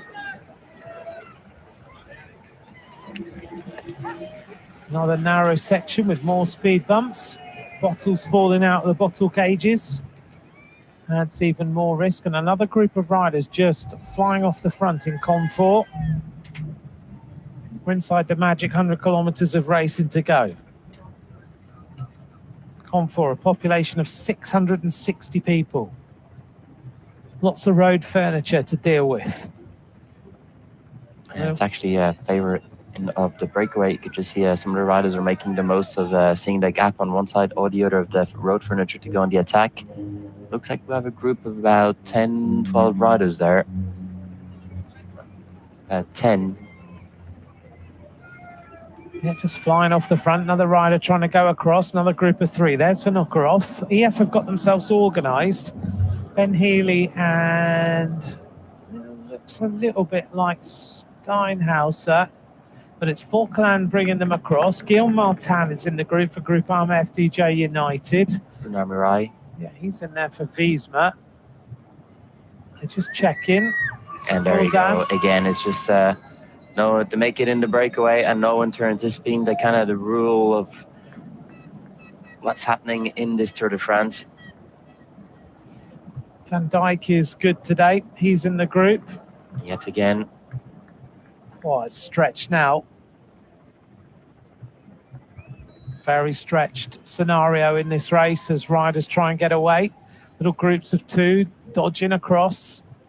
Yeah, they're starting to feel that this is the breakaway that's going to make it. You could just see the peloton now. Some of the teammates are trying to leave the gaps. Everybody looking around at the head of the peloton just to see if they're allowed to go. Is that Del? No, it's McNulty trying to go across. Pogacar sitting 20 riders from the front in the yellow jersey. But it looks like this might be the front of the peloton in the end. Yes, X in the very front. Rider from Carajual. He's Melissa back there with the yellow and black. The peloton looks to be settling down. No, Carajual tries to go again on the right. Yeah, another big move. Here's the head of the race. So Healy's in here, Volkland's in here. Bourdain, I think it is, in there. Armirai just saying, let's do some work. It's strange, Nico, the way that this, every time there's a breakaway, they don't work. No, it's hard to get the cohesion going. You take the left and the right-hand side.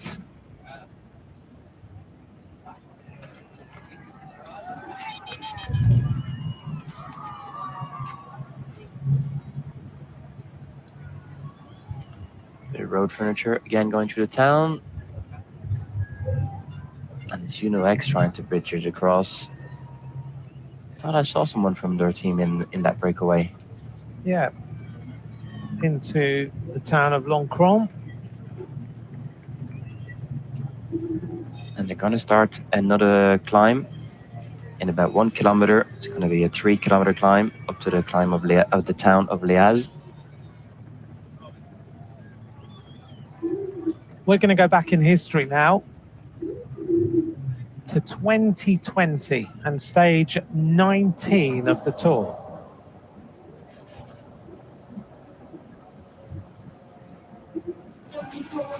The Tour last came to Champignon in the heart of the Jura department in 2020. On stage 19, Søren Kragh Andersen celebrated his second solo win that year, having already won stage 14 between Clermont-Ferrand and Lyon. Kragh Andersen going clear from a group of 12 riders who'd attacked around 30k from the finish and becoming just the third Dane to win multiple stages of the Tour in the same edition.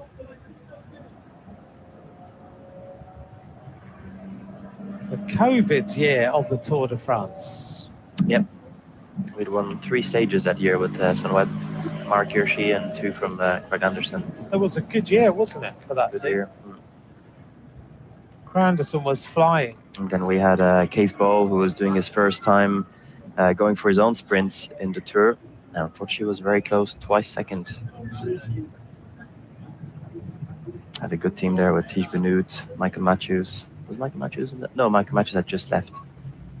This is also why we decided to go just for stages. No one was, although Hirschi was about, we didn't know if he wanted to go for GC or not, but the team had told us, no, we're going to go for stages. And it was every day all in or at the back of the peloton. Was it? And it worked. It worked. To get that many stages for the team. And I can remember it was a very good race for Sunweb. Active every single day. And this year, they're not having any luck whatsoever as Moritz goes on the attack again through the banner at 92 kilometers to go. This is the first time we've seen Moritz so active in the race as well, coming in towards the third week. Well, he was in the breakaway a couple of days ago, but didn't have the legs to follow on that climb in the Grand Ballon. Was it 2 days ago already? But he's starting to come good now. It looks like he's starting to find his legs. Back of the peloton. As we come through Bellegarde, Sylvasserin, a population of 11,000 people here. You can see they're a very popular little place. Peloton go through kilometre 92. Everybody out of the side of the road. The breakaway still trying to form. This is the Bellegarde motorway viaduct with the incredible blue river below it, built between 1980 and 1982. Part of the A40 motorway project linking Mâcon to Chamonix.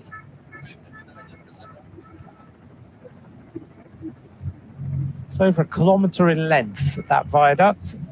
Problem here, Tobias Johannesson, or is it Tobias Johannesson? They've got different numbers on the bike and on the jerseys.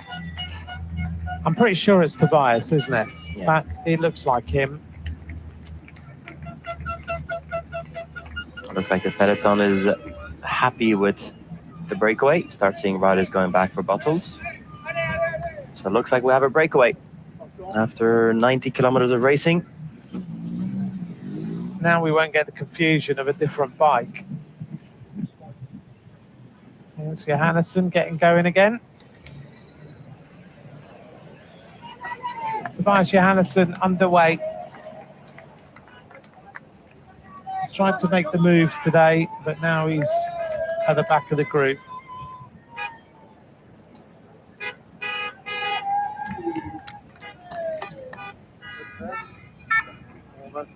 There's the lead group.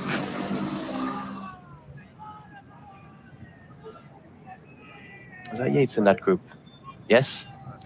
Yates is in that group. Vauquelin is in that group. Quinn Simmons in that group. Once again, Bernal is in that group. Kostya is in that group. Ben Healy, Parepin, Vinokurov, Moritz, Van Wilder, Schmidt, Frigo.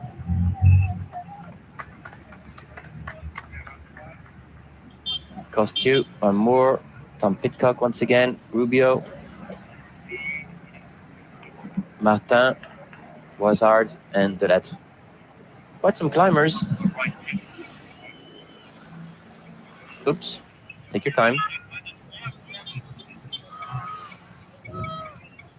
Quinn Simmons, who wants a second bottle. Pidcock there. Number 171, Bernal. Nice little breakaway again.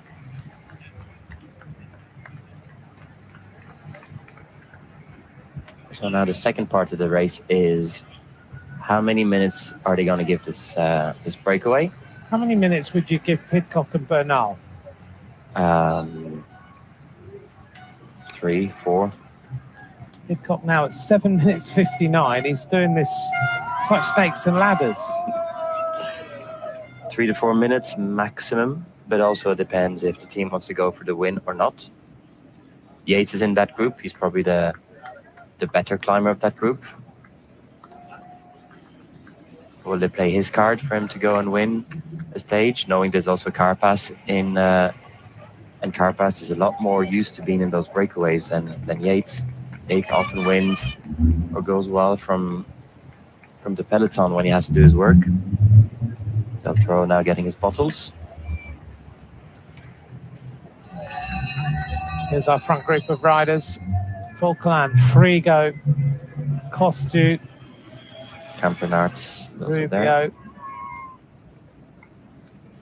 Bourdin, Adam Yates, Tom Pidcock coming across now. There's the Carrera rider, and this is Balderstone. I haven't seen anything of Balderstone so far. I expected to see a little bit more of him. He's a nice attacking rider. Balderstone off the front now, comes up to the group. Maybe finding like you've always said, the Tour is so different. And all of these riders in Carrera making their debuts, apart from Gaviria, who's now gone home. He was their guide in the race. Maybe it's taken them 2 weeks to just work it all out and find the legs. Or an opportunity. They sniff out the opportunity. As Maria had 5 minutes. They're doing well, the sprinters, and now they're going to come back pretty quickly or get closer to the peloton. I'm pretty sure the group of Philipsen will bridge back with the peloton before they start riding again. Do you think? And that will give them, so then they can just drift back again when they get into the big climbs. Yeah, I think the way the peloton completely came to a standstill now, everyone's feeding. And now there's going to be a lot of talks in the radio trying to see the tactics. Are they going to let this breakaway go? Are we going to see a bit of a chase? Because once again, the climbers need to battle this climb. The GC riders are going to battle this climb. Are they going to battle for the win, for the stage win, or just for the GC battle? But today is a GC day. We're going to see or 2 races or only one, basically. Yes. Here's Barry Pants. See the little 1 on his number on his bike, showing he's won a stage alongside Jasper Stuyven. Vervaeke.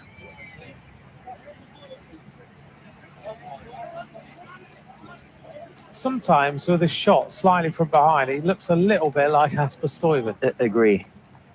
Because I had a doubt if they were in the peloton, but I said, no, Parapat's in the front, so I can't be Stuyven. 88k to go. Let's run through the finds of yesterday very quickly for you. Irregular feeding, sticky bottles. Nicola Prodom of Decathlon CMA CGM was fined 200 Swiss francs twice for sticky bottles. Julien Jourdi was fined twice, the sports director, twice fined 500 Swiss francs for sticky bottles. The time of the winner was 4 hours, 40 minutes and 57 seconds. Time delay was 40 minutes and 50 seconds, the time limit, therefore. And Anton Charmig came in at 5 hours, 21 minutes and 47 seconds. Charmig taken out of the time limit and out of the race. This is the Gressin Bridge. Would you go across that? Yeah, that looks okay. Does it? The first suspension bridge here was built in 1860. It was destroyed and then rebuilt as a bowstring bridge between 1951 and 1953. I never worry about walking across bridges, ever. No? No. And then the other day, I went out for a morning walk, and there was where were we? In Pamiers the other day when we had our hotel, and I got to this bridge, and the side of it, I started walking across and thought, I'm not sure about this. I don't know why. You know when you get something in your head where you're just suddenly like, I'm not sure. But I ended up making myself walk all the way to the end and walk all the way back just to prove to myself it was actually all right. So if you'd not seen me at breakfast, I'd have been in the river somewhere. It's crocodiles in Pamiers. Yeah, it's warm enough for them.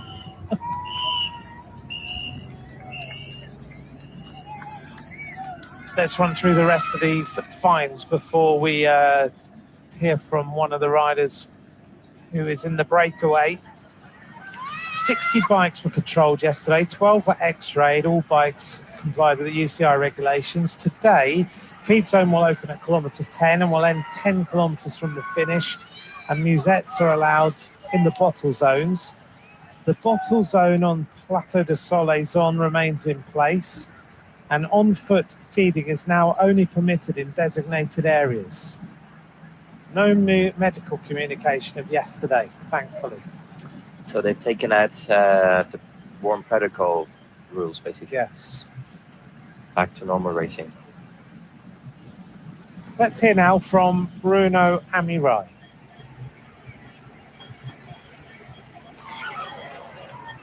On vous a beaucoup vu à l'œuvre hier, en roulant fort. Pour quelle raison? Ouais, qu'est-ce que vous voulez qu'on fasse? On va se faire manger par eux et puis voilà. Donc non, on avait qu'une minute d'avance et voilà, le but c'est de quand même basculer le plus loin possible et d'amener Matteo aussi assez loin parce que si UAE met un gros tempo dans le col et on se fait reprendre et puis on lâche, on sert à rien. Donc voilà, faut essayer des choses. Hein. De toute façon, on se fait critiquer si on n'essaye pas et si on se fait critiquer si on essaye. Donc voilà, c'est comme ça. Hein. Aujourd'hui, vous allez essayer. Bah oui, on se fera critiquer encore, mais c'est pas grave. Non, on va essayer, voilà, on va essayer d'aller à l'avant, c'est sûr. Après, c'est sûr qu'hier, il y avait Thomas Pidcock qui était devant, mais une minute, c'est quoi une minute quand on sait que tout ce qui reste à la fin, on sait très bien que les leaders, même Jonas, c'est pas parce qu'on roule qu'on amène Thomas Pidcock devant Jonas. C'est quand le classement général provisoire, il est que provisoire. Hein, donc, après, à l'arrivée, on voit bien que c'est différent. Bruno Amirai, quite straight about what happened yesterday. Head of the race, there's the rundown of the different representation. Nico mentioned earlier on today about Jonas Vingegaard and also Tadej Pogačar having anti-doping tests at 2 a.m. this morning. So the anti-doping inspectors came to the hotels and asked to test them right in the middle of the night, which we haven't heard for a while. And the owner of Visma Lease Bike's been interviewed this morning about it, Nico. Richard Pluger. Yeah, well, in his interview, he just, again, because it hasn't been publicized so much in the past, everyone's been very curious about it. So Richard Pluger just confirms, says, we know this is possible. These are the rules from 1 minute before the start of the tour until the finish in Paris. Checks can take place 24 hours a day. This is stated in the rules, so we know this can happen. But it's been the first time it's been done during the tour to these two riders. Bruno Amirai, a bottle. Gave a pretty good interview.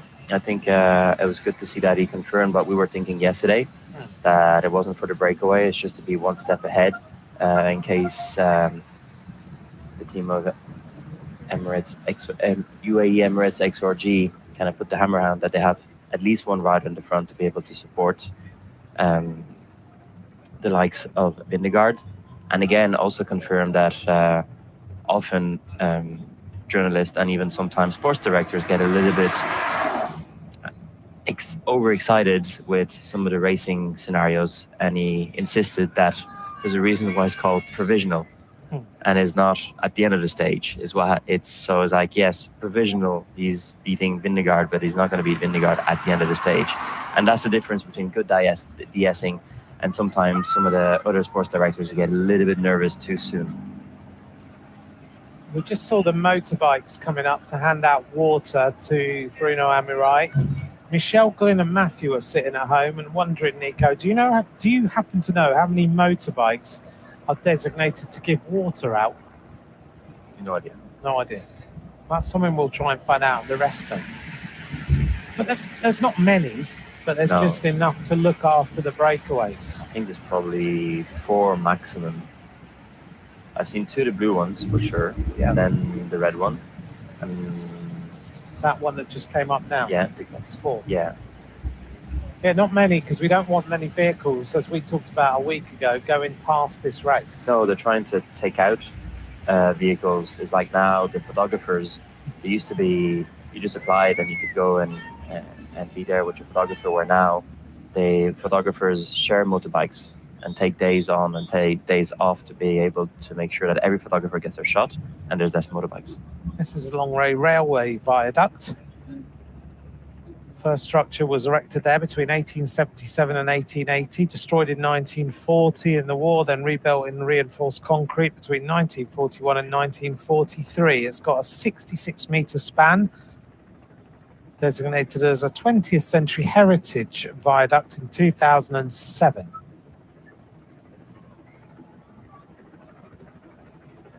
For those motorbikes just around the breakaway, whenever there's, if you can have a look, you'll see that the rules are that the cars can't go in the gap until there's a minute. Therefore, the motorbikes will be around the breakaway, particularly in warm conditions, to look after the riders as we go through the tunnel and past Fort Lecluse, built first in the 13th century and then updated until the 19th century, was significantly enlarged in the 16th and 17th centuries. It remains several centuries of military architecture, towers, bastions, ammunition chambers, drawbridges, rock shelters. It's unique that the road ran through its walls from 1720. Okay, guys, thank you for subscribe زغبركم. Thank you نتوم like زغبركم. Thank you توم share زغبركم كا. بتعمل مسكن. سلت زي قارة تقفكم. صوتا كم زيرو لهم درجة فحفح أتيهم يزلوا. حيال صوتا يزلوا. صوتا ودا سفاري كيلومتر يفولو. Yeah. أتوم نيفولاتا زغبرون. روعة كنت فيلم دلو. كم زيرو زلوا نا فيليبسن جروب نا سلسلة دقن 4 خيتنا تهيرا زلا. نا مرلير جروب أدي شو تدقن تهيرا زلا نا وعد بوكاجا كهتدقن تهيزلوا. سلازي جانا أزي حياة وهذا هنصبه نزام مدب كتقصد منتي كم تزحبركم مقدمة نزام مدب زيا وإذا channel زيا مالتيو حداشا انت رامنا فايدو كتقصد ياسقم موداتا تزي قاري صبنا مالتيو سلازي كاد مدبات ون كجبر الله سلازهون كنا تمرتن ناي مزناقع مدبات بستفل عقاب قرب الله سلازهونه سبسكرايب مقبار تحمقو لايك مقبار تحمقهم شير مقبار تحمقو أبز كاب ميتين كان السؤال ناقن سكا حج سالسة لايك تعزر زلهمو فيرا يكولن كمتي تعزرنا سونكا يا دقفكم ما يتحمقوا thank you بلوكو دلي سنين كتا American Grand Tour Dream. Let's take a look at this.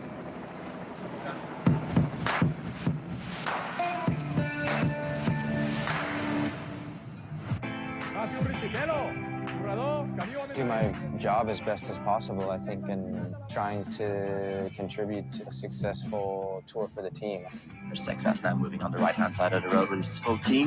It really is another step. It's a whole different beast, I guess. The Tour de France was always on TV in the summer. I think that was my first exposure to it. Once I started cycling and realized I was decent at it, I always had the ambition to want to make it a career. Riccitello ups the tempo just as he gets there. So Riccitello decides that it's time to move.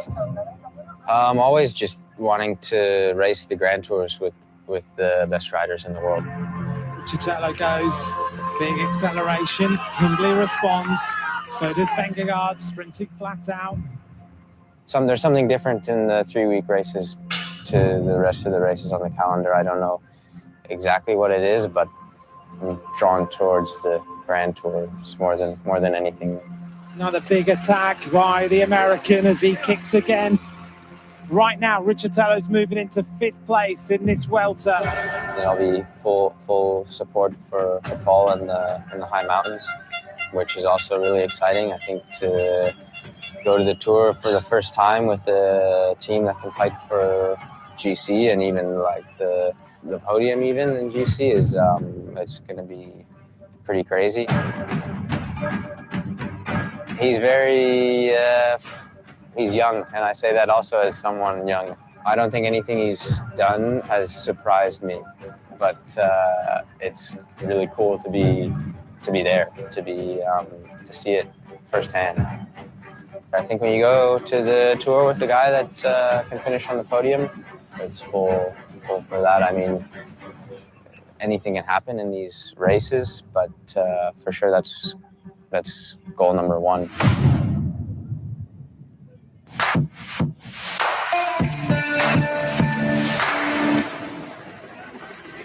Once again, a nice little portrait.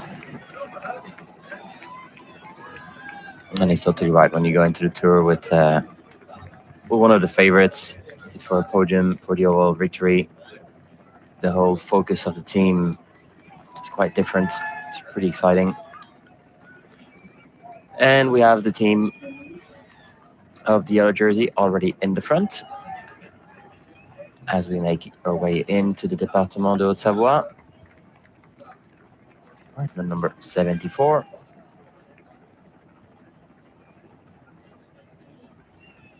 .325 to the gap of the group of Philipsen and 7 minutes to the group of Merlier. Doing well, the group of Merlier, because I don't think that group is very large. So I have a long way to go. But again, today I expect that it's going to be around 40, 45 minutes. But we're going to keep in mind that they could lose about easily 10 minutes on that last climb alone. And probably about 45 minutes on the other first category climb. So I have to press on. There we go, Paul Sextas from Decathlon, CMA, TGM. Don't know what he has in his front of his jersey there. I don't think I had something there, like a belt or something, but I don't know. Couldn't pick it up. The green jersey, Pedersen.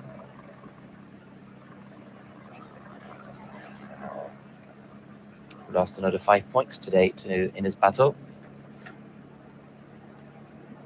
Ironman, one of the riders was in the breakaway yesterday.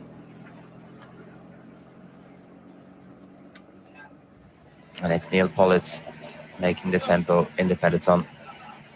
Today, France are looking this way on Valentin Paré-Peintre. Can he take the points later on? Well, most likely. 35 kilometers to the top of that first category climb. It looks like he's going to be able to take those points. But can he also go for the win in the similar manner that he's done last year in the Ventoux stage? And there's Abrahamsen. Still bandage up, Abrahamsen. And Philippe sitting at the back of the peloton. And Johannesson at the back of the peloton. We haven't seen him be too far back. He's been riding a lot more in the front of the peloton, getting involved, staying in position. I guess now he's also, after yesterday's stage, losing a few position in GC. He can afford riding a little bit more relaxed at the back. Tadej Pogačar way in the front with his team. And just above, just in front there with the red helmet. Vingegaard on the wheel of the team of Education Easy Post. As the riders make their way through the feed zone. Today is quite important to make sure you get those musettes, because as Anthony mentioned earlier on, today it's back to normal. No warm weather protocol, so riders must take the feed bag only in the feed zone, and then they will be able to take bottles in the extra feed, or what's called the extra feed, but no more musettes in the extra feed, only bottles. 24 kilometres to go to the bottom of the climb. Merlier 7 minutes behind. Philipsen at 3 minutes. Not far off the back of this peloton now, not even a minute. In fact, we might even see them in the background. 24 riders in the front group. Yates, Amurai, Campenaerts, Van Dijk, Simmons, Bourdin, Healy, Parry-Pont. That's Aurelian Parry-Pont. Nicholas Vinokurov, Moritz, Bernal, Vauclain, Dylan Van Wilder, Mauro Schmidt, Marco Frigo, Raul Garcia, Piena, Ina Rubio, Tom Pidcock, Brent Van Moor, Ewan Costu, Guillaume Martin, Yannis Voisard, De Lettre and Balderstone. That's the 24 riders who are in the head of the race right now. And the notable ones are Pidcock yet again at 7:59, Bernal, who is there, also Julian Van Wilder at 16 minutes, and Voisard, I guess, are the key riders who are in that front group. Working well, 2:17. Bottom of the next climb is this major climb of the Croisette. and that is going to be a tough one with this gradient of 11.2%. One birthday in the peloton, Matisse Louvel. We saw him right at the race start. But Pidcock with Brent Van Moor kicking on now. Pidcock having a chat to Brent Van Moor, trying to get some organisation in this group of riders, and Campenarts also prepared to work. Hagen Bernal talking into his race radio. It's just a little bit curious to see that Visma Lease Bike are working in the front, but also working in the back. It is, isn't it? It's like they have a rider pulling the peloton and then they have a rider pulling the breakaway. It doesn't add up to me. It doesn't make any sense, does it? That young kid trying to keep up with the peloton. Not even an electric bike. He was doing well. This rider's trying to come back in after a stop or grabbing bottles or musettes or whatever they've decided to take. There's our regulator. We talked about him a week ago. There's a few of them in the peloton and they are making sure the traffic moves around the race. Yannick Talabardon, we often see him in the stage analysis. Yeah. On the back of the peloton all the time. On the back of the bike all the time, doing a lot of work. They must be tired by the end of 3 weeks. I can imagine it's quite demanding because you're out there with all the elements. You're not sat in a car all day. No, and there's always something to do. There's always a car that wants to move forward. There's always a motorbike that wants to pass. There's always a rider coming back. And they're actually, the two teams are just having a bit of a talk. Here's Philipson's group. They're about to rejoin, as you predicted. Philipson will get back into the main peloton as they go towards the climbs. So they're a long way into the race and they are not even being considered right now for being in a groupette or anything. Merlier is the rider in survival mode, but even then he's not losing a lot of time. No, it's still under control for the Merlier group. Megan Cobb saying hello. Not as gracious as Vingegaard's hello. Yeah. Haven't seen that for a couple of days. Long line on the front of the peloton right now as we go through the town of Vauban.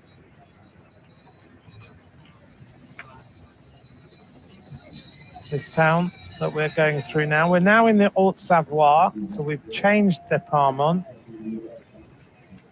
We're into Vauban with a population of 1,790 people.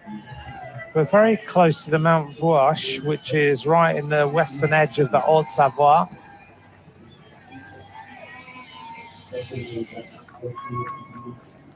We're going to hear now from another rider who's been quite attacking today. He's been involved in quite a lot of the early action.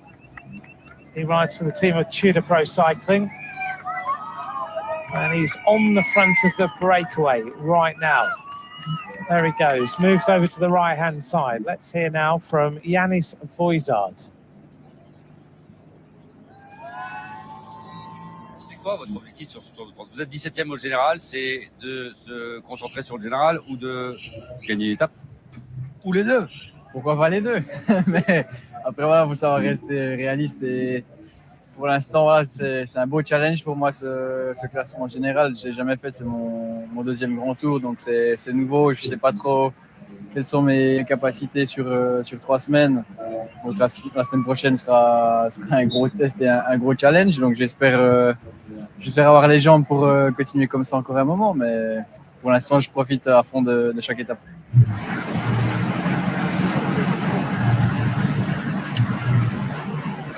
Yannis Voizard, unknown territory for him as well. A young rider, really talented. The team of Tudor Pro Cycling basically does exist because of Yannis Voizard. A lot of chats going on here between Campenarts and Tim van Dijk. Smiling away. Bernal talking to his teammate in the group of riders, Kevin Vauclin, keeping each other going at the end of the second week. But Voizard almost near home, so he is, I'm sure, being happy to be on roads that he may well know at times. here's the situation. Yet again, Pidcock's going up the snake.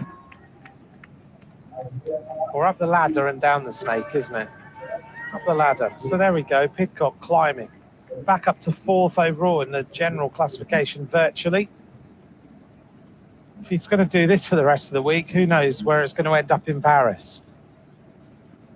Thankfully, we're just Sunday. Exactly. It's just today. Just keep track of Tom Pidcock every single day. See what he does. I do like the way he races, though. It's quite unpredictable. Seems to be talking to Brent Van Moor a lot. Every single time they come up to the front and go alongside each other, there's a conversation going on.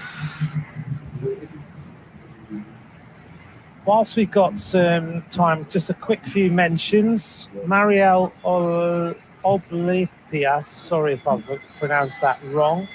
Stefan Dazelle, thank you very much for your message. Avril Bosch, thanks for watching. CW Oliver. DZ loves Nico's menus. Katie B also loves the food section. And a quick hello to Darren Coldstream, James Dynan, and Leonie Avenant. Thank you very much for being in touch. At Ant McCrossan, at Nicholas Roach is where you can get hold of us. We're coming up to the next climb. True Freeman sent me a message and said, how do they work out the categories of the climb?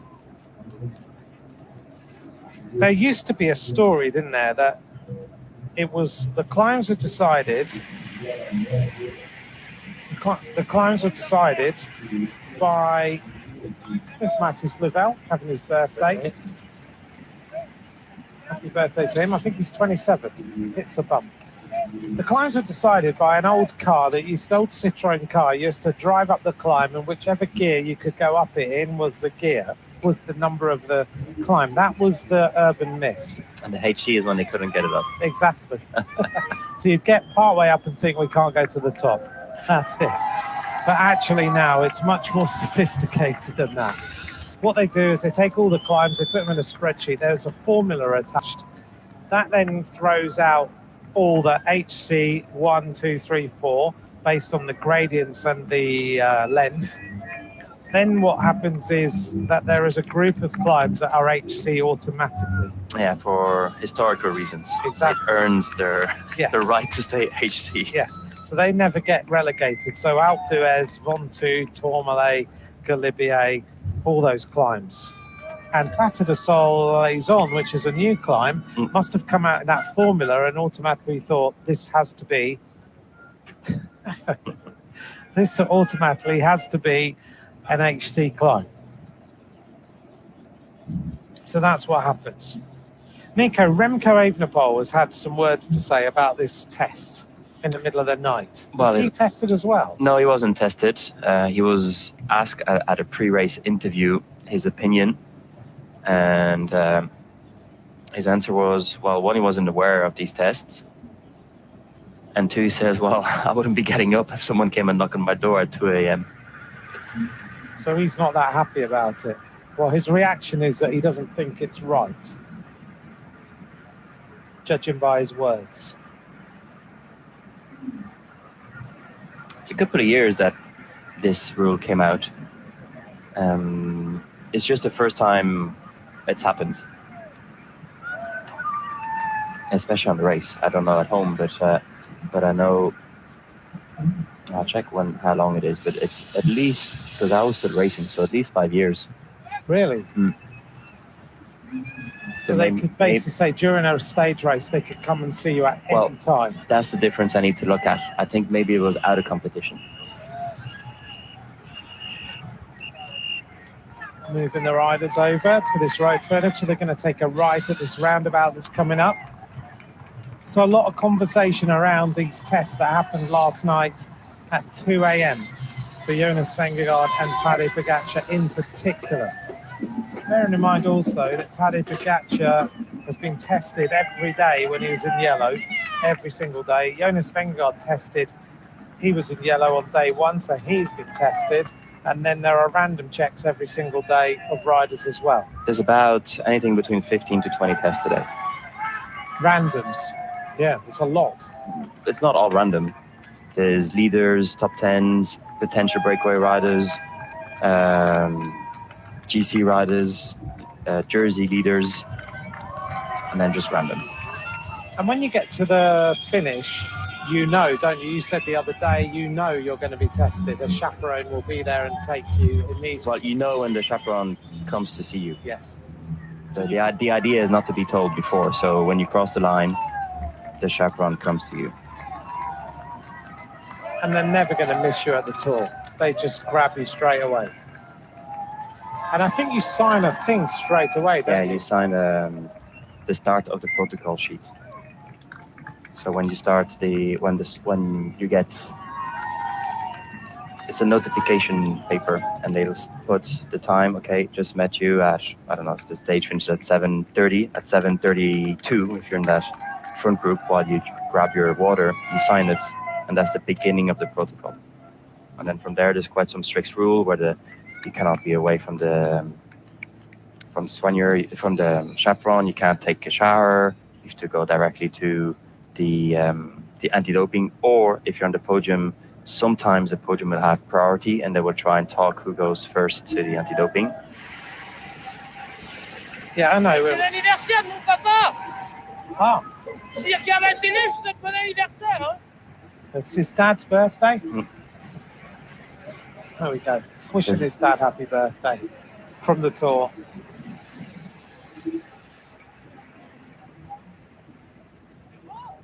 All the sixes. Where's the devil today? Is that the Étape?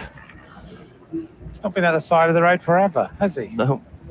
He's at the Étape du Tour, which is the sportif from Tour de France. We've been trying to find out, haven't we? And you found out last night. Kevin Vauquelin. Pushing on today, isn't he? Trying to grow this advantage with Bernal. Oh, a bit of a split in that group. Pidcock. Most of the breakaway is not interested to work with Pidcock.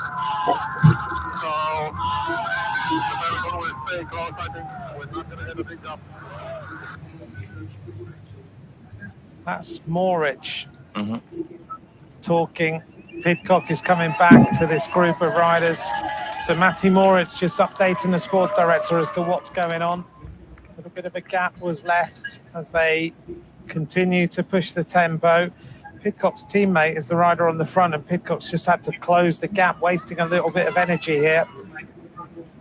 43 kilometers an hour uphill, going through to the front. Maura Schmidt in the purple kit of Jaco Alula, Aina Rubio in blue. He goes through to the front.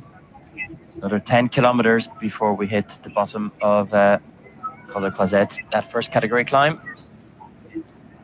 We're inside 65k to go, Nico. So I think before we get into these big climbs of the day, let's quickly give everyone the menu for the night so that if they want to make it, they can go and get the stuff sorted out of the freezer, or they can order it in, one of the two, or just dream. We are finishing in Haute-Savoie today, and obviously, once again, we're in cheese region. So we're going to start with La Tartiflette. It's a regioning iconic dish made with potatoes, onion, lardons, creamy reblochon cheese, and it's really the top specialities in the ski stations here in Haute-Savoie. La fondue savoyarde, one of my favorites. It's melted alpine cheese, typically Beaufort, Comté, and Emmental together, served with bread as a dipping.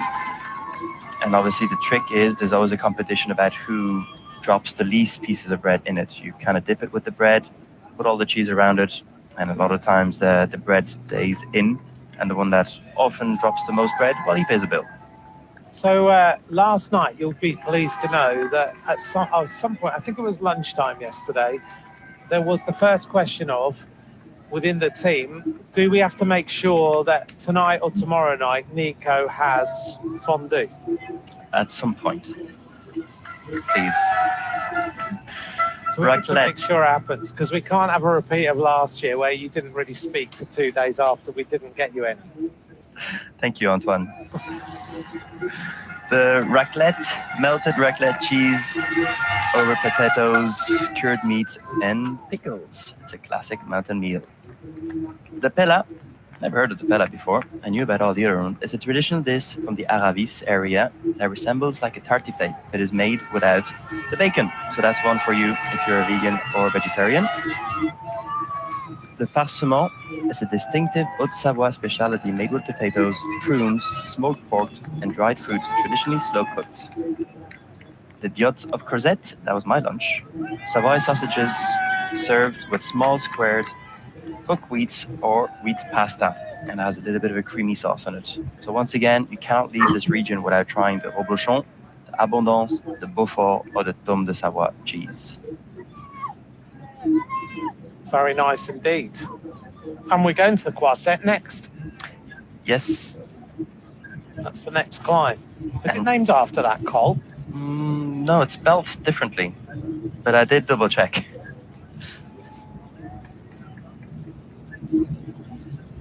Vinokurov has gone off the front. No dessert today, just cheese. Yeah, and I couldn't find a local wine. But I mean, there's also Tuesday, so I have to keep some stuff for Tuesday. Yeah, very true. I'm amazed there's no dessert. There's got to be a pie or something, surely. Tart. I'll double check. I still have another few minutes before the KOM. Pidcock and Brent Van Moor back on the front of the group. Nicholas Vinokurov off the front. He's been very strong today in this tour. Been looking good. He's obviously recovered from that crash of day number 1. And now trying to grow a little bit of an advantage as Van Moor and Pidcock continue to push on. Let's hear now from the rider who lost the white jersey yesterday, Juan Ayuso of Lidl Trek. I mean, the podium places and or close to the podium places is going to be jersey because it's me, Isaac, and Seychas who are also there, and we're all fighting for the white jersey. So if I'm in the white, then that'll be a good sign. Are you satisfied with where you are right now? I mean, I'll be more satisfied if I could be 2 or 3 minutes in front of everyone, and the stress will be much, much less. But I mean, I think we still have very, very hard days ahead, and still a lot of things to play out for, and the difference are still really small. So I just hope I can keep on improving day by day, and today past the rest day, and then last week is the hardest of all the race. So for sure there'll be big differences. Inside 63 kilometers to go. Vinokurov slightly off the front. The group is chasing him down. Nico, Juan Ayuso didn't look like he was having his best day yesterday. No, but he fought really, really well. And he didn't give up. You could just see him always on the limit from the last kilometers of that climb. He was kind of doing even the yo-yo from the bottom at the first acceleration, but didn't give up, stayed focused on his effort, paced himself really well, didn't panic, and managed to stay with that front group until the line. So big kudos to him yesterday. It's always a question to see how good are the riders when they're put under extreme pressure, and not only when they're put under pressure, is when they actually dropped. And Ayuso, well, yesterday didn't give up. He fought and fought and fought and managed to pull out quite a good performance. Yeah, he did. He looked seriously disappointed at the finish, losing that white jersey by 3 seconds. Close, wasn't it? Yeah, it was very, very close. But he's in the fight. He's in the fight. Get it. I wonder if he'll be watching the Football World Cup tonight.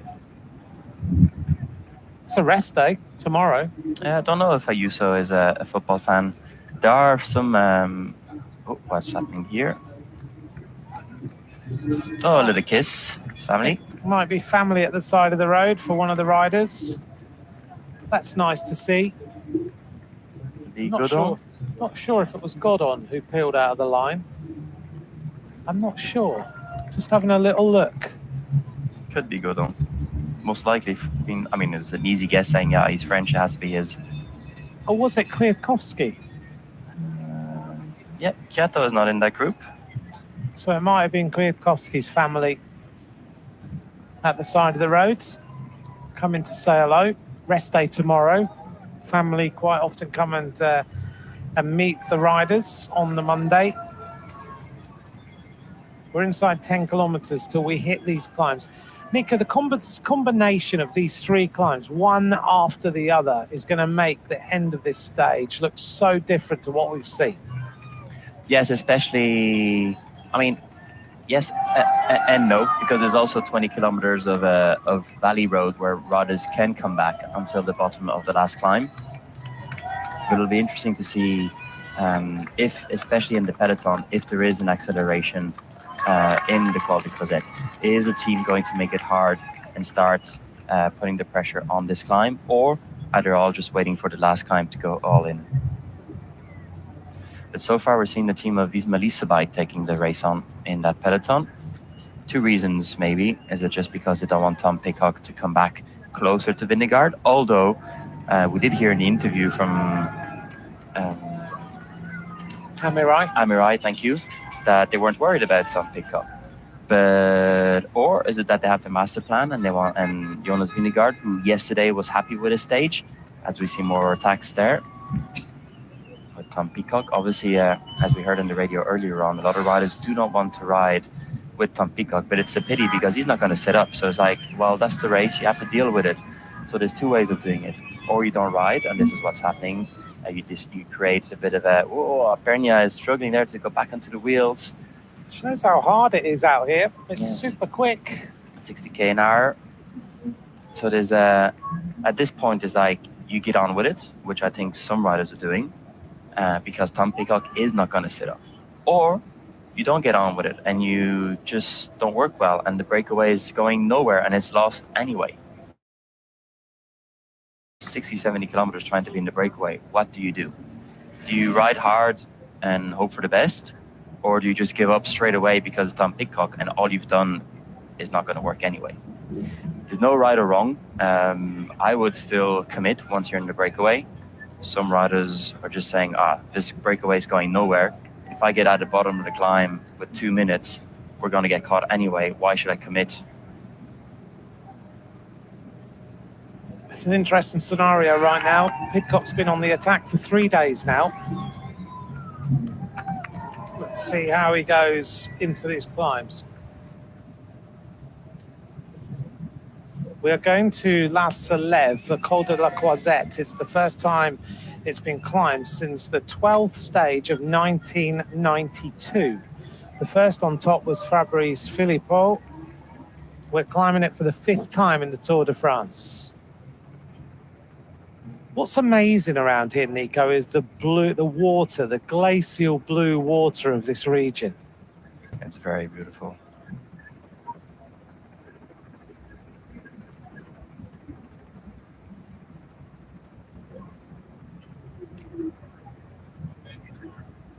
That's stunning.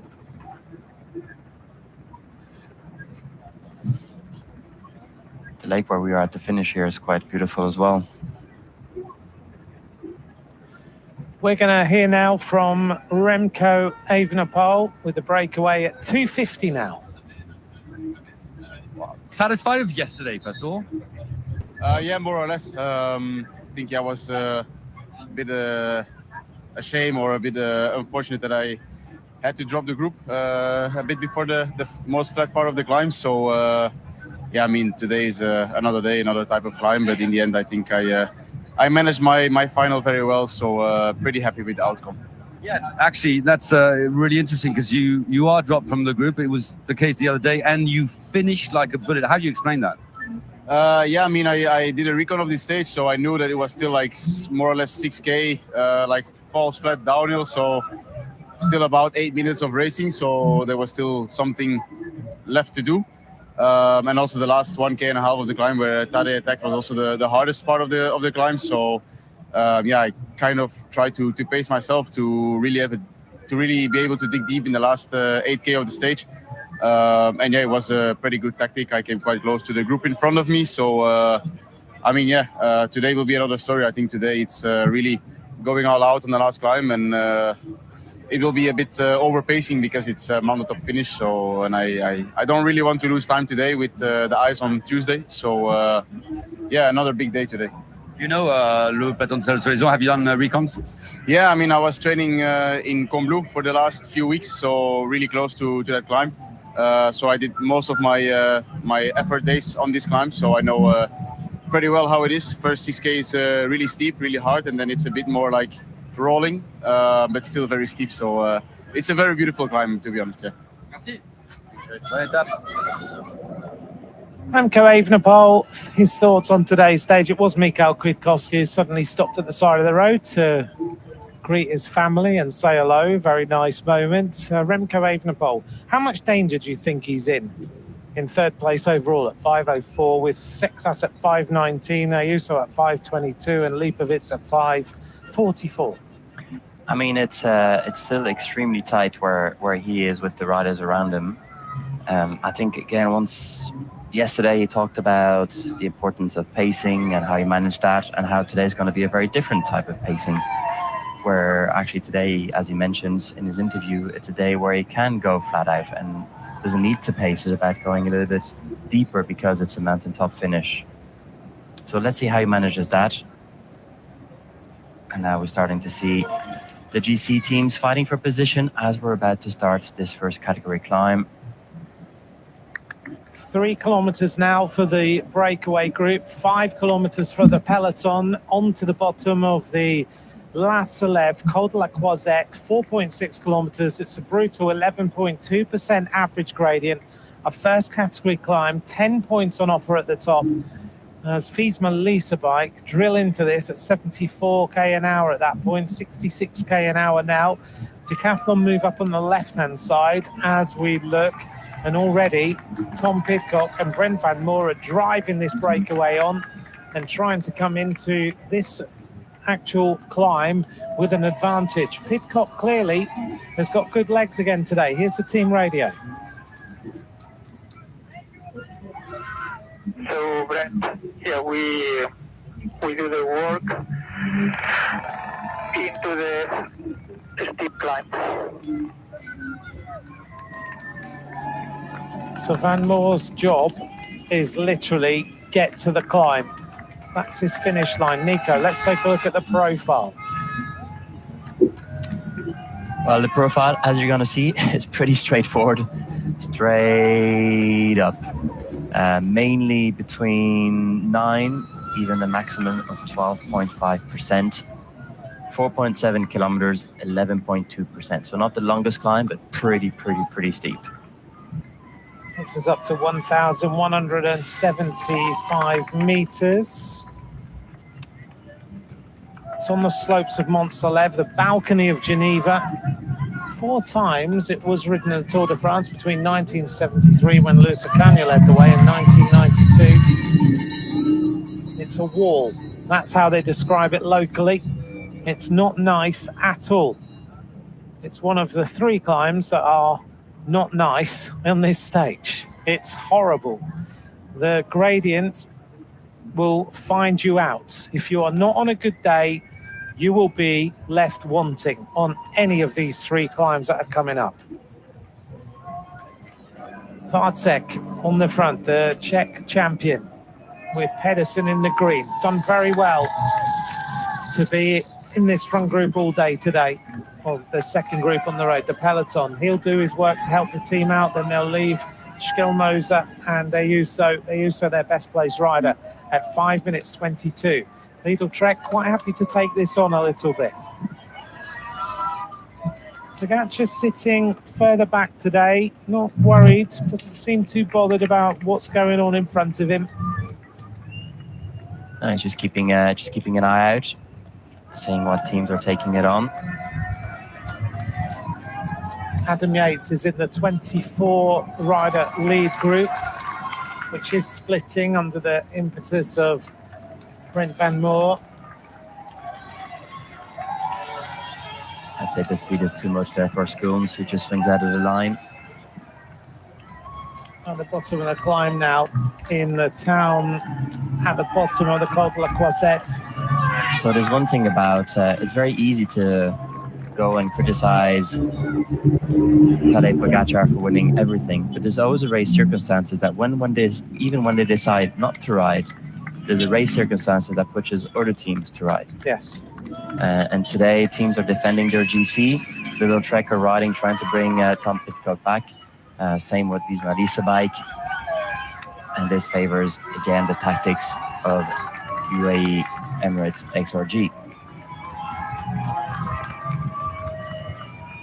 We're nearly on the climb now. If you're a fan of Tom Pidcock, your emotions must go up and down every single day, because he gives you moments of like hope, moments where it all goes wrong, moments of like possible stage victories, moments like this where he's trying to put himself now in 4th place. By the end of the day, he might be 10th. It's a bit of a roller coaster if you're a fan of Tom Pidcock. But he doesn't half give you some entertainment along the way. Definitely. Now, it might not be old school, like be conservative and ride and just save every day and hope that you end up somewhere. It's just all out, isn't it? There's a bit of a split now in this group as well. I think probably around half the riders made it. 10 minutes to the group of Merlier. This is the back of the peloton at 2:43. The Gruppetto. There's Mathieu van der Poel, stage winner. We haven't seen him for a few days. Pidcock with Quinn Simmons. Don't run alongside the race, please. It's just one thing we don't want. A trip over, you will cause a massive problem. There we go. Yeah, there's another. There's the vital statistics. There's the climb. As Nico said, it's a wall. It doesn't respite at all. Does it suit a mountain biker like Pidcock, these sort of gradients, or not really? Suits a strong rider. Just a strong rider. We're on the road, so... Yeah. Brent Van Moor on the front. Van Wilder just behind. Going out the back again, Ben Healy. Doesn't have a race. Just in front, Matty Moritz, who we heard speaking earlier, saying they don't want Pidcock here. The problem is you have to live with him. There's Moritz going out the back. Just in front is Van Dijk. He's now dropped. The heavyweight riders or the heavier riders are going out the back and won't see the front of the race again. We're in the Haute Savoie. Just remember that on the road there, the World Championships are going to be here. Next year. That's a job done for Van Moor. Good job by him. Pidcock now takes over. Quinn Simmons pouring water over himself. Pidcock's just going all in before the rest day. Van Wilder behind him. Voizard, Mauro Schmidt, Marco Frigo, Ewan Kostu. 14 kilometres an hour on this 8% gradient. And Pidcock's riding this as though it's a one-day classic. There's Valentin Paripant. It's not going to be his polka dot jersey today if he's riding this far back. It's not going well. Now being distanced. Total focus from the British rider from Pinarello Q36.5. Now he's just getting rid of riders. Adam Yates even is going backwards. The strongest will survive today. Vinokurov going out the back. Also being dropped now. Israel Garcia. He's dropped. Campenarts can't stay either. Boulderstone is the next to be distanced. So is Bruno Amirai. So is Bernal. He can't go with the acceleration of Pidcock on the front. He is just destroying everybody except an elite group of climbers and Quinn Simmons. Rubio doing well, just hiding there in that back of the group. Yates on the back of the group as well. It's painful, isn't it? Delettra goes out the back. Yeah, still 3.6 kilometers. Bernal is going to pace himself, try not to drop too much time. Alex Bourdin, he's from not far from here. Roquelin also distanced. Roquelin dropped. Bourdin comes from Albertville, not too far away. He'll start to see his friends and family at the side of the road during this stage. And Simmons climbing very well. That's right, superbly, isn't he? Now Schmidt, Van Wilder, Adam Yates pedals back. He comes back to the rear of this group. There's Pedersen, dropped from the peloton. 2:41 now is the advantage. Look at the number of people at the side of the road. It's been like this every day. Pedersen says goodbye. Pidcock continues with this momentum that he's got on today's stage. Looks at Quinn Simmons. He doesn't even ask for any help. No, at this point, he's on his mission. He just needs to focus on his effort. Quinn Simmons pulling faces in second place.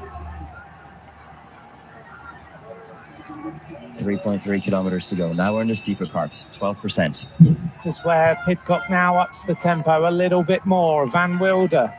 High fives his dad once again. Be careful with these riders. Oh, it's not his dad this time around. Not his dad this time, but he's clearly a fan of his. Giving him a shout. Well, that's his moment. That's his world championship. But not good to run alongside.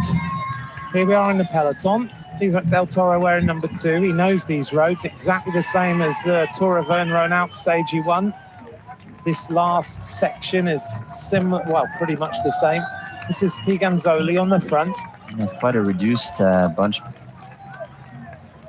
4 kilometers to go. Jorgensen second wheel. Jorgensen seems to have been recovered now from the illness he had a few days ago. Prodom moves up. There's Remco Evenepoel, we heard from earlier on. Lipovic just in front of him. This is Paul Sexas. He just moved up on the right-hand side with Riccatello and with Prodom again. About, was it 25, maybe 30 riders max in this peloton? There's not many left. Tobias Foss on the back, number 83. Always there, Tobias Foss, in this race. He's having a good Tour de France. He's climbing a lot better than I thought he'd be climbing. Yeah. We also know him as being a former world champion time trialist. Yeah. Johnny Hindley, still climbing well, winner of the Giro d'Italia. He's the first rider in the Red Bull kit behind Jonas Vingegaard. Jonas not in the polka dots today, remember. So we just need to pick him out in the black and yellow again, but easy with that red helmet that he wears. But they're taking it on early. 2:43 now is the gap. Hindley looks a lot more comfortable today as Pidcock starts to explode this group of riders around each steep section. Huizard riding well on the left-hand side. Ara Schmidt, Adam Yates yo-yoing a little bit at the back. 10 points on offer at the top. Pidcock's not worried about that. This is all about, can he win a stage? Well, he's riding for GC at the moment. He's not riding for the stage. He's just looking to take time. If he was riding for the stage, I'd be saying this is stupid riding by Tom Pidcock. Right. He's riding to open up a gap. So he wants to move himself all the way back up again on all the time he lost yesterday. He's spending way too much energy to be just thinking about the stage. Maybe when he went into the breakaway, he was thinking about the stage. But now he's changed. Ewan Kostu trying to move up. He's climbing well, isn't he? Climbing well. Or Schmidt is more in difficulty. Pidcock's basically going to do a time trial on the front. Yeah, that's what... obviously, I think when we get to the top, is that a new trend, just giving high fives to mates on the Tour de France? I think it might be. Don't get me wrong, it's nice. Would you have done it? Probably. I get the impression you would have just been focused. Well, at this point in the race, yes. If I was in the gruppetto, I'd stop and give a hug. Pidcock gets a gel even at 2.4k to go. He's getting his fueling sorted. At times, we know that Pidcock has failed to get... Oh, there's one Wilder dropping out. It's not good news. There's Ewan Kostu. Little high five from some friends. We know that Pidcock at times in the past has said he's been like an amateur and he hasn't sorted his nutrition out, but not today. Even on the climb at 2k to go, he's thinking about fuel. And Van Wilder is in all sorts of trouble. Van Wilder, 13th overall at 16 minutes. Look how much that climb has gone up. That was a beautiful shot. It's steep. It is. It is steep. And if you think about it, they've only done 2 kilometers on this climb. Yep. And it feels like they're on this climb already 10 minutes. So Pidcock with Quinn Simmons, with Ewan Costu. We've got Rubio, Adam Yates and Voizard. That's all that's left now in this group of riders. He's just got rid of, 18 riders just by riding on the front. I don't think Yates is in a bad day. He's just cruising. He's bluffing. Not bluffing, just giving himself space. You never tell with him, can you? No. He also has no facial expression. Yeah. Back to the peloton with Visma, Lisa Bike pulling. Are they riding to make the race hard for Vingegaard, who said he was feeling better and back in his terrain? Or are they riding because they are afraid of Tom Pidcock? That's the big question, isn't it, of the day? Both strategies work. And one goes with the other. Piganzoli with Jorgensen. Oh, this is sore, isn't it? Van Wilder's legs are screaming. Mauro Schmidt limiting the loss. 1,900 meters to go to the top of the climb. Van Wilder's going backwards. Quinn Simmons now takes over. Goes to the front. Starts to up the ante after Pidcock has done all the work. That's a big acceleration by Quinn Simmons. Massive, isn't it? He's opened up the gap straight away with the rest of his fellow of Rubio. Yes, Rubio's trying to close. Suddenly, Quinn Simmons changes the game. It's going 49k from the finish, nearly 50k from the finish. Quinn Simmons is solo. The Lidl Trek rider. And now Pidcock is drifting. Yates stays with him. Look at the way Quinn Simmons is climbing this afternoon. This is some acceleration. And there's a big performance there. I have to say, he looks more lean this year. He's definitely climbing a lot better. Pidcock needs to just try and settle down after doing that work if he is chasing time. But Quinn Simmons is going for the stage win. He's gone clear. Rubio trying to go with him. Costu checks over his shoulder. He really is putting in a massive surge. Adam Yates, I would imagine, will be able to communicate back to the team if they can hear him. But now that all the pictures are in the car, you don't need to have to worry so much. Pidcock is starting to haul it a little bit. This is the helicopter shots. Pogacar's still got riders with him. This is Derek G. West in the peloton, starting to feel it a little bit. The Canadian rider right on the nose of the saddle, going backwards. Foss in front of him. Number 77 on the right is Tiberi. Jegat still there. Lenny Martinez is still there. Gross Shatner's back there. So is Carapaz. So is Ayuso. We've got Skelmoser there as well. We've got Carlos Verona riding well. We've got Sexas, Riccitello, Jai Hindley. We've got not a big group of riders already. No. 1.2 kilometers to go on this KOM. Quinn Simmons. It's already taken 20 seconds. He's on a big day. Out the saddle again. Yeah, it's a long way to go alone, but that's his choice now. Has to commit to it. He's going to have a 7-kilometer descent all the way down to the town of La Murat at kilometer 40. And then he's going to start straight away. Almost no recovery in between these two climbs. Pidcock's got himself going again. It must have been a bit of a surprise that Quinn Simmons went on the attack, and I guess it just takes the focus away for a minute, but now he's back in time trial mode with a group of riders. Simmons putting on a big show. Captain America flying his way towards the top in the Stars and Stripes. Wants the stage win in the Tour. Checks over his shoulder. There's nobody there. Really looks strong today. There are days they give Quinn Simmons almost like a free rein. They say to him, just go and do what you want. See if you can bring home the stage win. Today looks like it's probably one of those. Pidcock on the front with Voizard, Yates, Costu and Rubio. Such a long way to go still, with some massive mountains. Yeah, this final kilometer goes a little bit easier, back down to 9%. Group of the yellow jersey at 3 minutes and 6 seconds. Yeah, the gap is still steady. They've lost only about 10-12 seconds, but in the front the riders were attacking, where this peloton is still riding steady. Still a long way to go.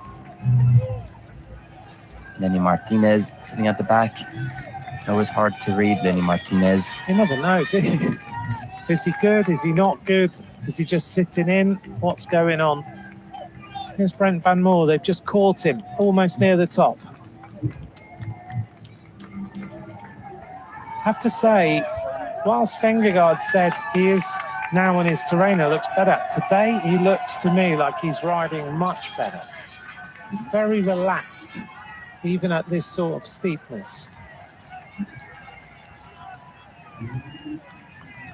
It's a long kilometer, isn't it? How steep it is. It's really long. 12%. The amount of crowds, unbelievable. They are huge. Has Quinn Simmons scored any points so far in the King of the Mountains? That's the question.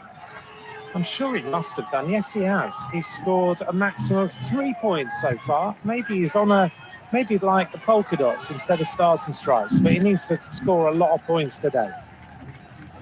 This one has got 10 points at the top. That'll put him on 13. There's not much space to ride through, is there? No, definitely not. Especially when the motorbike is behind. He has a motorbike in front as well. That kind of half opens the road for him. This is the stadium of the Tour. The roads open up to greet Captain America, Quinn Simmons. Almost at the top of the Croisette as Costu starts to suffer.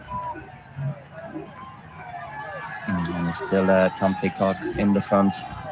Yates on the wheel. Didn't he? 13 seconds. Catch Healy in the pink.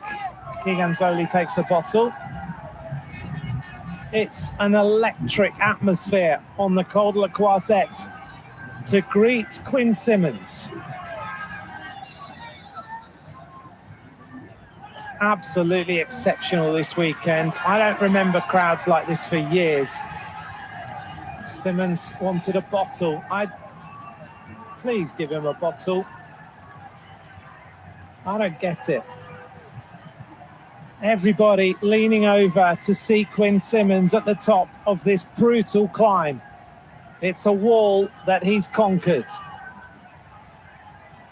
There's the gantry in front. Simmons is going to go over the top first. He's going to end up on 13 points. He puts the shades on. He gets ready with a gel. And he'll have ringing in his ears as he goes over the top of the Croisette. Pidcock is just 4 seconds behind, leading a group with Voizard, Yates and Rubio. One more rider trying to come across. No, there's no one there. Yeah, Kotsu he's lost a bit of time. And now we have a bit of a descent, about 6 kilometers, and straight in the next climb. Col du Mont. Over the top for Mauro Schmidt. He'll be pleased that's over. Pidcock is sprinting to get back on the wheel of Quinn Simmons. Into time trial mode now as they go downhill. 47.4 kilometers of racing to go. This is the situation. Simmons leads from a group containing Pidcock. Pidcock is on a mission. Yellow jerseys at 3:08. The polka dots at 6:50. This is a race, as Nico said, against time for Pidcock. He's basically dealing today like it's a time trial all the way to the finish. And Simmons and the others want the stage win. Simmons putting the motorbike under pressure. brings the bike over into that turn. Right-hand turn for Simmons as he sprints his way out of it. Pidcock just behind. Lovely smooth tarmac on that section. Yeah, that was nice, nice new road. Here's Egan Bernal. He's going to come to the top and be joined just at the right time by the group containing the yellow jersey. Been riding very aggressive as well, Bernal. Been good to see him. Has it his third breakaway in this Tour de France already? And it's Mathieu Jorgensen in the front. Got Vingegaard on the wheel. So once we go up to Col du Mont, like 3 kilometers at 8%, after that the riders would have 12 kilometers of rolling down valley roads. And then it flattens out until kilometer 16. Remco Evenepoel comes up to the front. Wants to make sure he's got the information. It's a narrow road. Doesn't want to get caught out. We've seen yesterday, okay, it was raining, but we did see spits in the descent.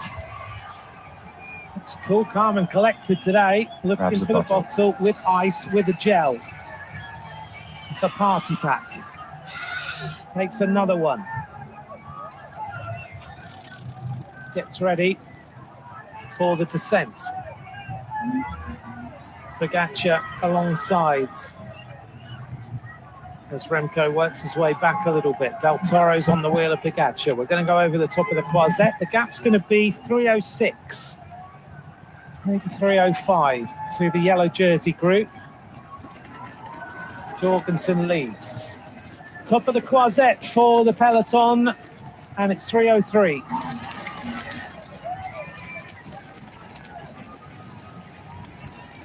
There's Bernal.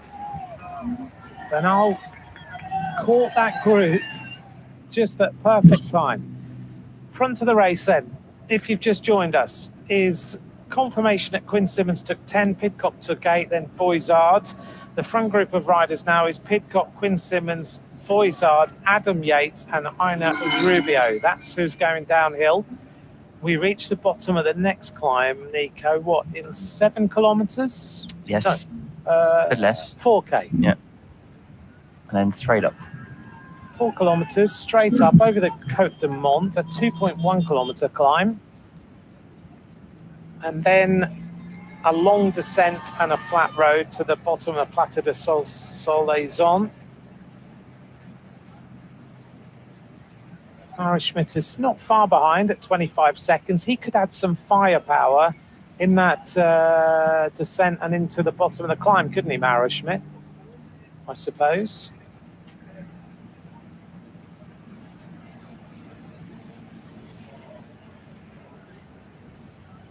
Quite a technical descent, this one. Road a bit wider on the second part.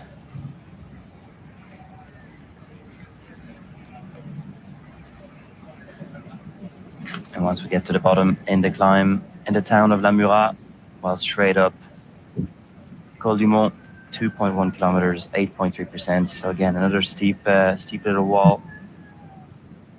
It doesn't go down straight away. It flattens up for about 3 kilometers. And then it's a long valley road till 25k to go. There'll be another 1 kilometer climb. That's not a categorized climb. And then from there, once again, the road would slightly go down until the town of Bonneville.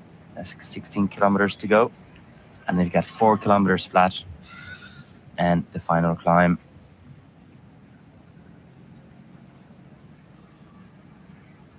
Lost about 15 seconds on the final part of this climb. Yeah. Lidl Trek have got Quinn Simmons in here. They lead the team standings for the 50th time in the team's history. And Pogačar with his gap over Jonas Vingegaard at 4 minutes 30 is the largest margin at stage 14 since 2014, when Vincenzo Nibali led with 4 minutes 37 over Alejandro Valverde. There's the front of the yellow jersey group. A few riders in gaps, but predominantly you've got the group of Pidcock, group of the yellow jersey at 2 minutes 50 seconds now. They're descending a little bit quicker than the breakaway group. They've lost about 13 seconds now from the top of the climb. Jorgensen is in charge of that descent. 44 kilometers an hour.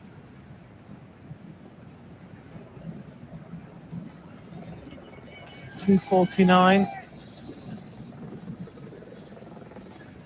They seem to be taking it fast but steady. They're coming up now to catch for Nokarov. He's just in front. He was the main animator earlier on the stage. He rode a superb stage today, I think. Now they catch Balderstone. And Vengergaard wants to be on the front on this descent. Jorgensen is putting his own team leader under pressure. Just a couple of bike lengths ahead. There he is. Oh, I thought I hadn't seen where Jorgensen was. He is, isn't he? Just a little bit too fast. Here's our leading group of riders. There's confirmation of who is in the group. Pidcock takes another bottle, then another drink. We're about to hit the bottom of the penultimate climb of the day, the Côte de Mont. Out the saddle. Schmidt didn't come back. I thought Mauro Schmidt might come back before the base of this climb. No, there are also good descenders in the front. Again, Pidcock getting a little bit frustrated. I think he is going to get help from Quinn Simmons, who wants this breakaway to go. The thing is, Simmons kind of tends to attack, doesn't he, onto the climb. Here's the Côte de Mont, 2.1 kilometers, 8.3%. Voizard on the right-hand side.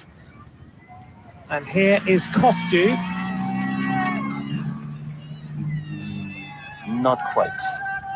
It looked like he was coming quick, didn't it, with the motorbike? But he's not quite there yet, Ewan Kostu. I can't imagine he's going to get back on either, unfortunately for him. So this is a really tough one, 8.3%, straight up. Pidcock takes a bottle on board. Pours it over his back just to cool himself down a little bit. Wants to make sure he's keeping the engine nice and cold. Doesn't want it overheating on these final two climbs. It's very warm outside. It really is. Yeah, although we've stopped this extreme heat weather protocol, the riders are still facing 28 degrees at the moment. Yeah. When we drove here this morning, it was 24 degrees, and that was 9:30 in the morning, 24 already.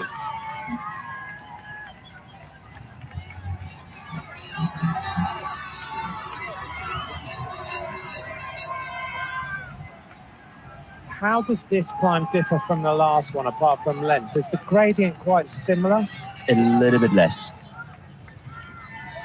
It's not as difficult.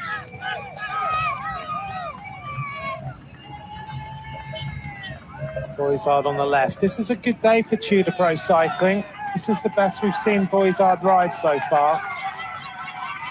As we saw in his interview, it's the first time he's done this, he says. First time he's tried to ride general classification. And he's doing a good job of it so far. He's in the top 20. Pidcock wants a drink.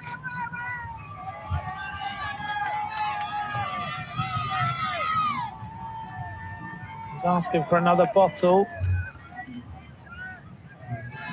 I don't know if the team car's there, is it? No, it's not. Kostu's coming back, 7 seconds. We just spotted him in the back there while we were looking up. There he is. He's riding well, isn't he? Why is there no team cars behind this group of riders? True. There should be. Maybe because they've dropped a little bit behind with the technical descent. Look how many bottles this one year's got, though, at the side of the road. Good job by Pinarello. He gets fueled up again. Rides his way back to the group of riders, led by Quinn Simmons now. Pidcock just sitting up, just getting the gels in his pockets. Only a kilometre and 100 metres to go to the top of this one. The American champion is riding a great stage. 3:10 now to the Maya Jaune. Pogacar's smiling, chatting away to his team. It looks like everything's under control and he's just got the remote control running.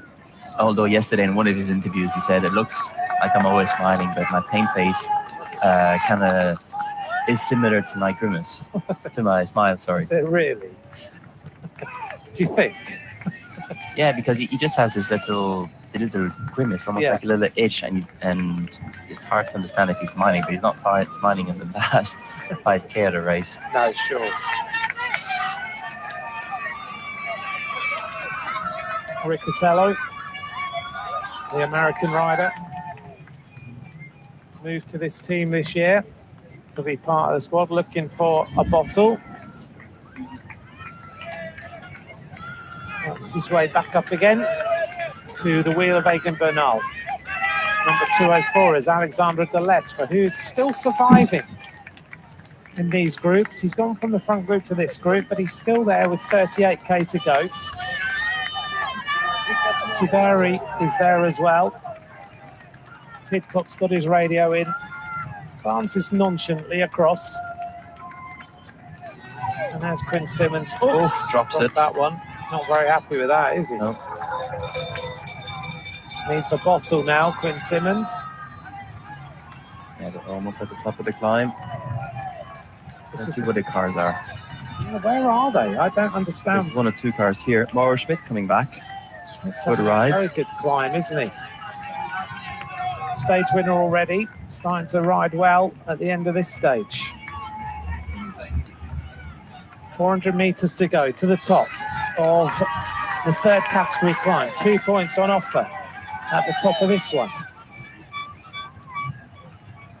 And the gap stable at 3 minutes with the yellow jersey. Almost there, 400, less than 400 meters, 350 meters. I don't think any of these riders is really concerned for the polka dot jersey. This is the head of the race. Adam Yates, Quinn Simmons, Mauro Schmidt, Rubio, Tom Pidcock, Kostu, and Boisard. 200 metres to go to the top. And he's got the Aero shoe covers on. Yeah.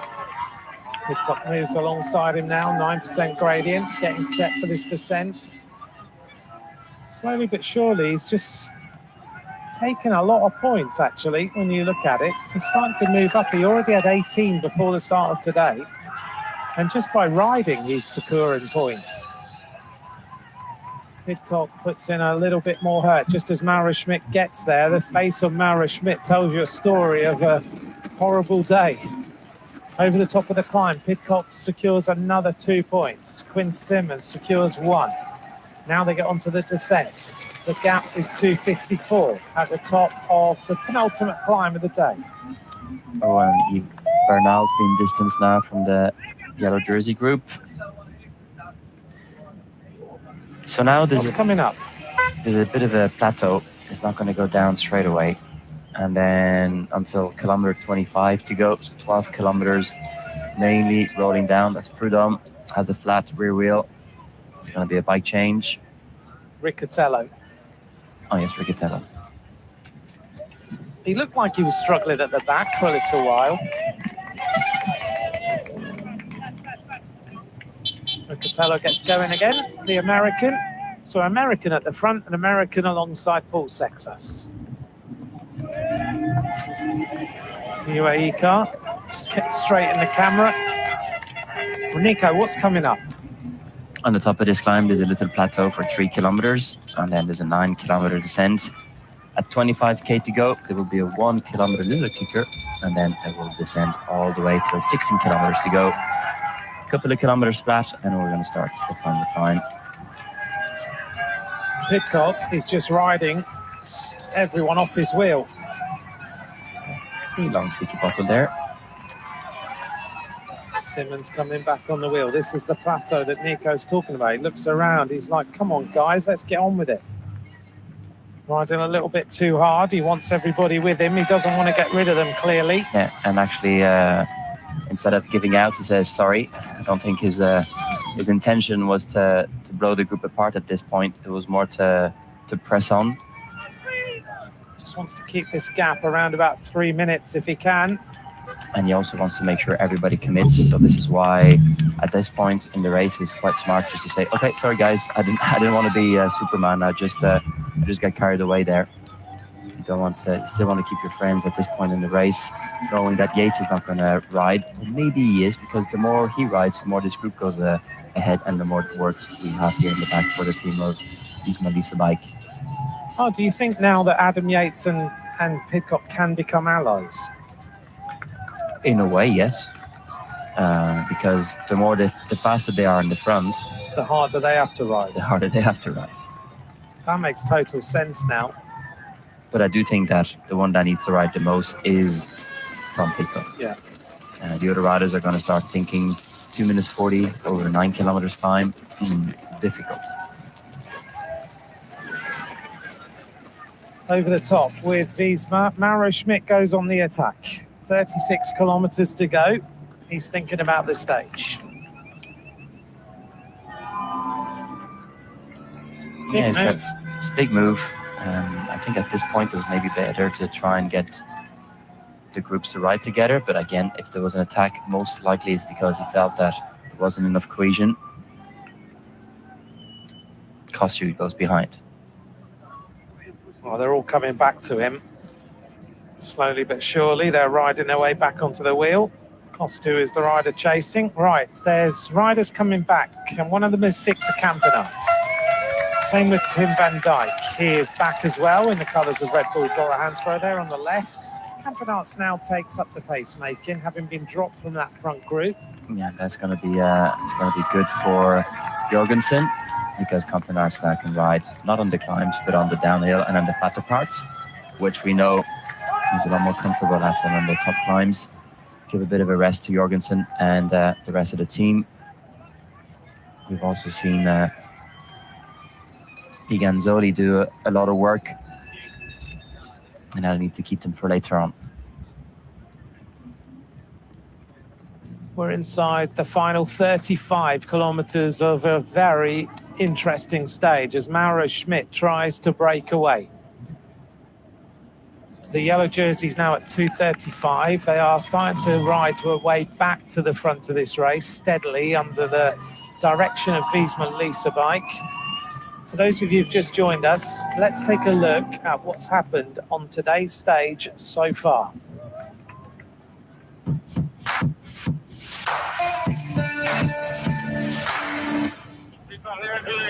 Stage 15 of the Tour de France, from Chaminol to Plateau de Solaizon, 183.9 kilometres.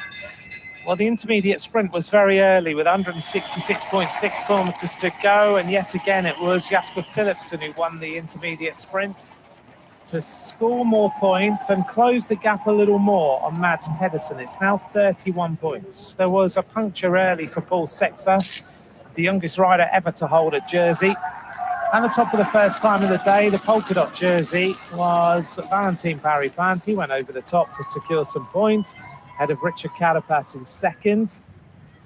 And then a group of riders went clear. In that group of riders were some names that we would recognise in the general classification, including yet again Tom Pidcock.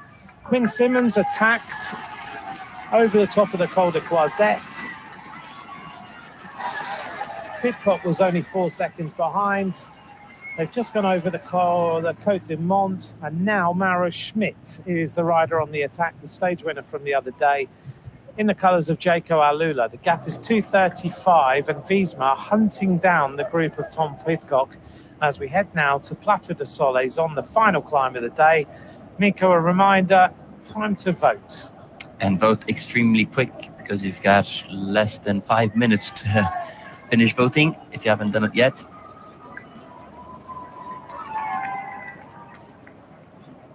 Wiesma are doing a big shift on the front now. Campenaerts through that corner extremely quick. That gap is starting to drop quite significantly. lost 30 seconds in less than 10K.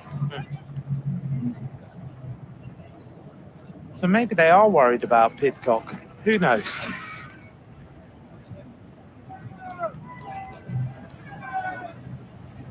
Pogacar quite happy to sit on the wheel of the Wiesma train with his team around him. He's got still 3 riders with him, Del Toro, McNulty and Grossschartner. Welland's not on a good day. This is Mauro Schmidt into time trial mode. Yeah, so for another 7 kilometers, the road will be like this, slightly going down.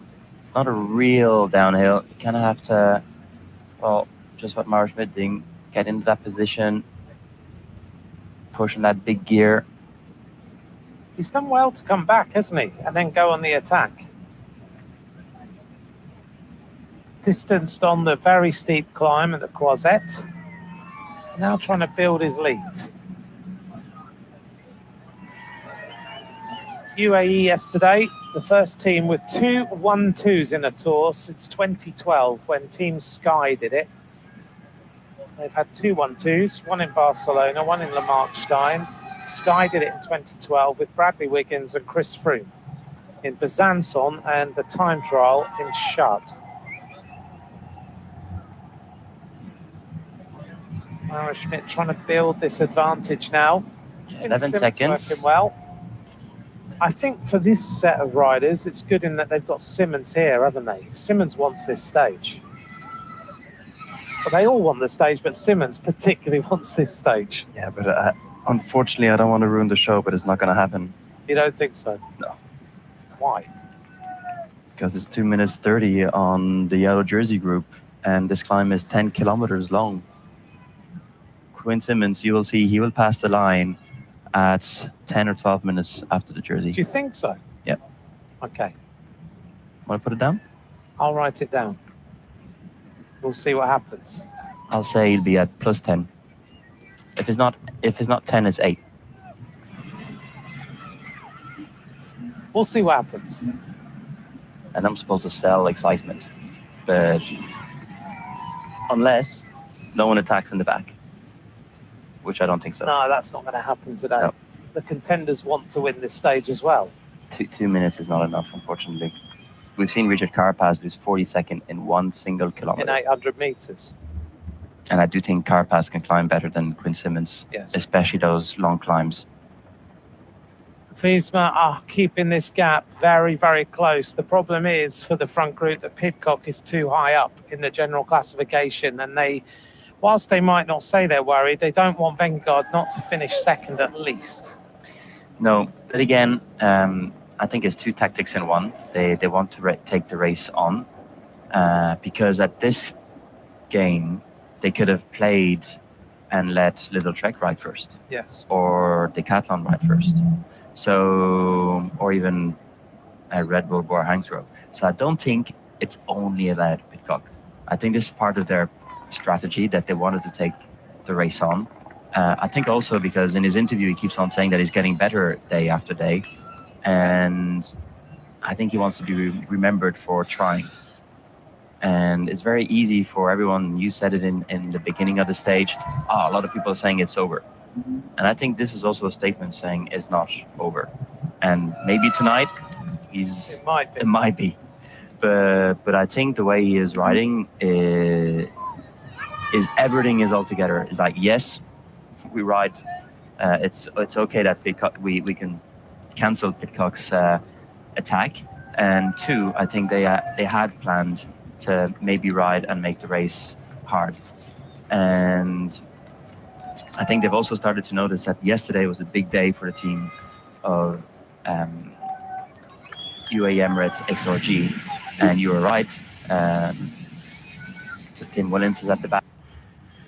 Salam kulatkum salam. Thank you for the subscribe, thank you for the like, thank you for the share, thank you guys, all of you. So yeah, I hope you are enjoying the game. I hope you are enjoying the race. So far it's been a fire, so I hope you enjoy it. So guys, kulatkum tom like to go.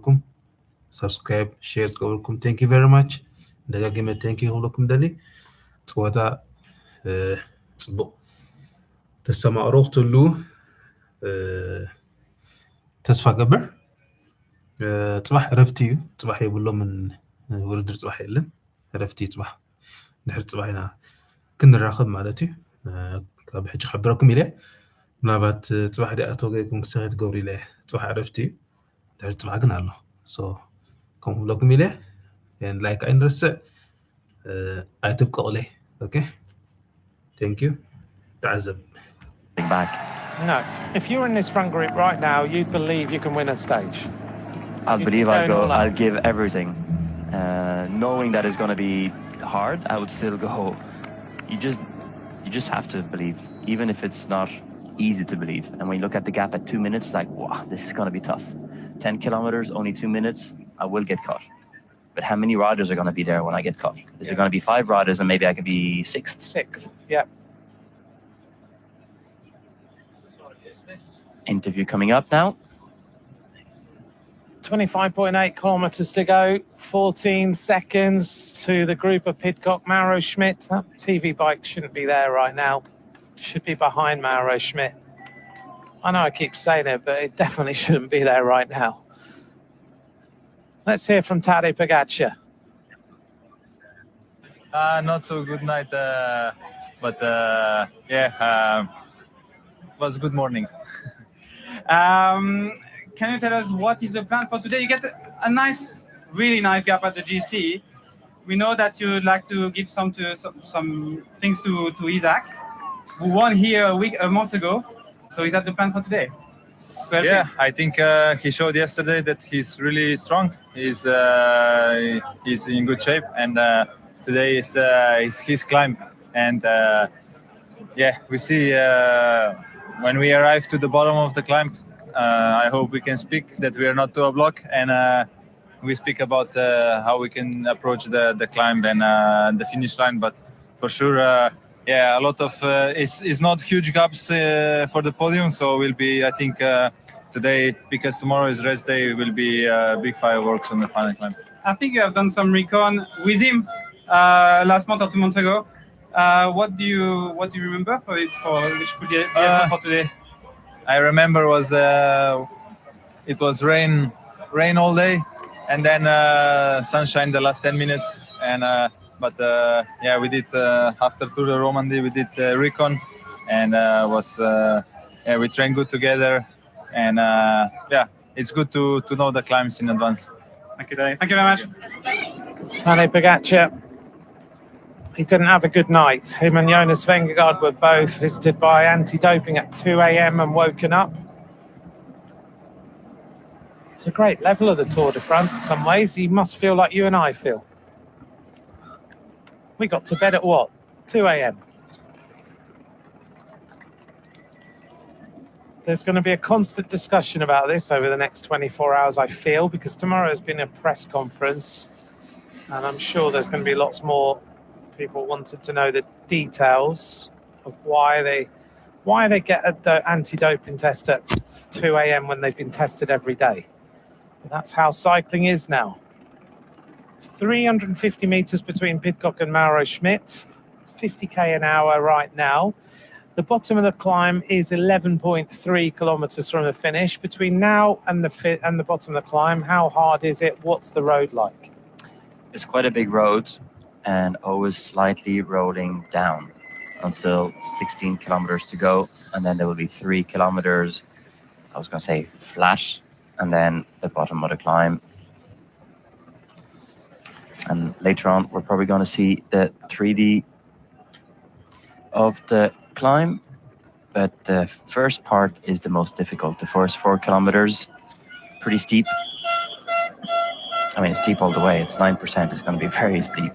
But the first 4 kilometers are going to be the most difficult. It'll be important to not overpace, but also the teams who want to really explode the race.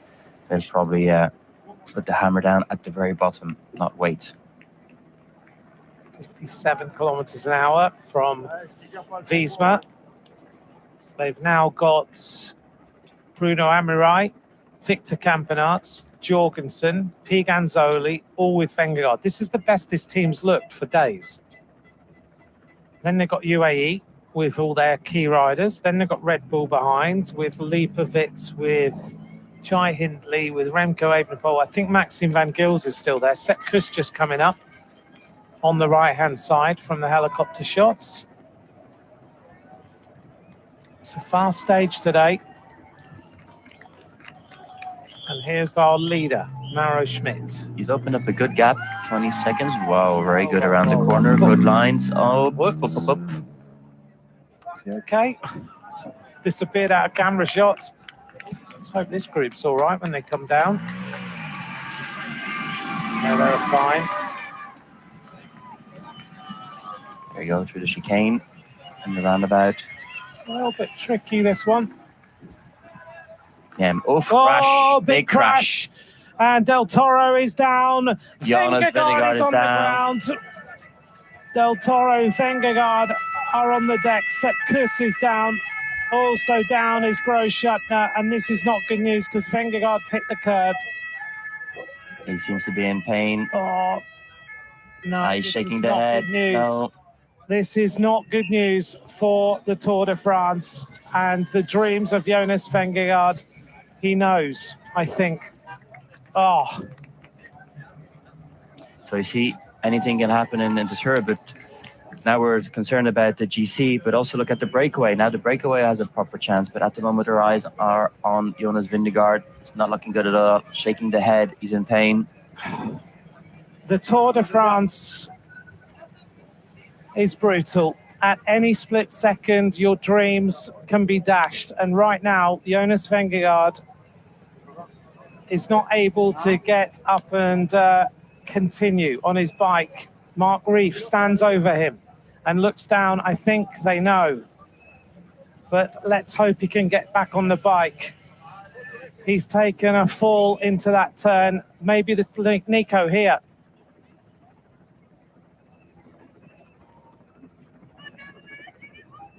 And it's Vingegaard who falls. Yeah, Vingegaard who falls.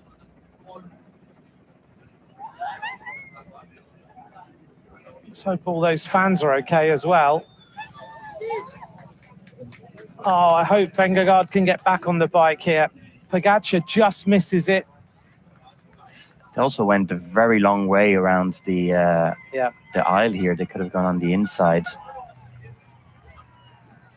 Here's the Campenaerts comes in very fast through there. Oh, front wheel Vingegaard slips. just loses the front wheel. Yeah, they came in too quick. No. Stage 15. The challenge of Jonas Vingegaard comes to an end in an ambulance. This great champion. He seems to be in agony. Yeah, with 2 wins in the Tour, lying second overall. And it's the end of the dream of the Dane. Oh, what a day.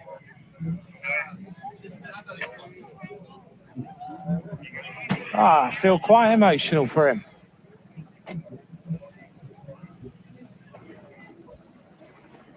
And so the race continues. As we've said today, at any point in the Tour de France, something can happen. And it's something we never want to see.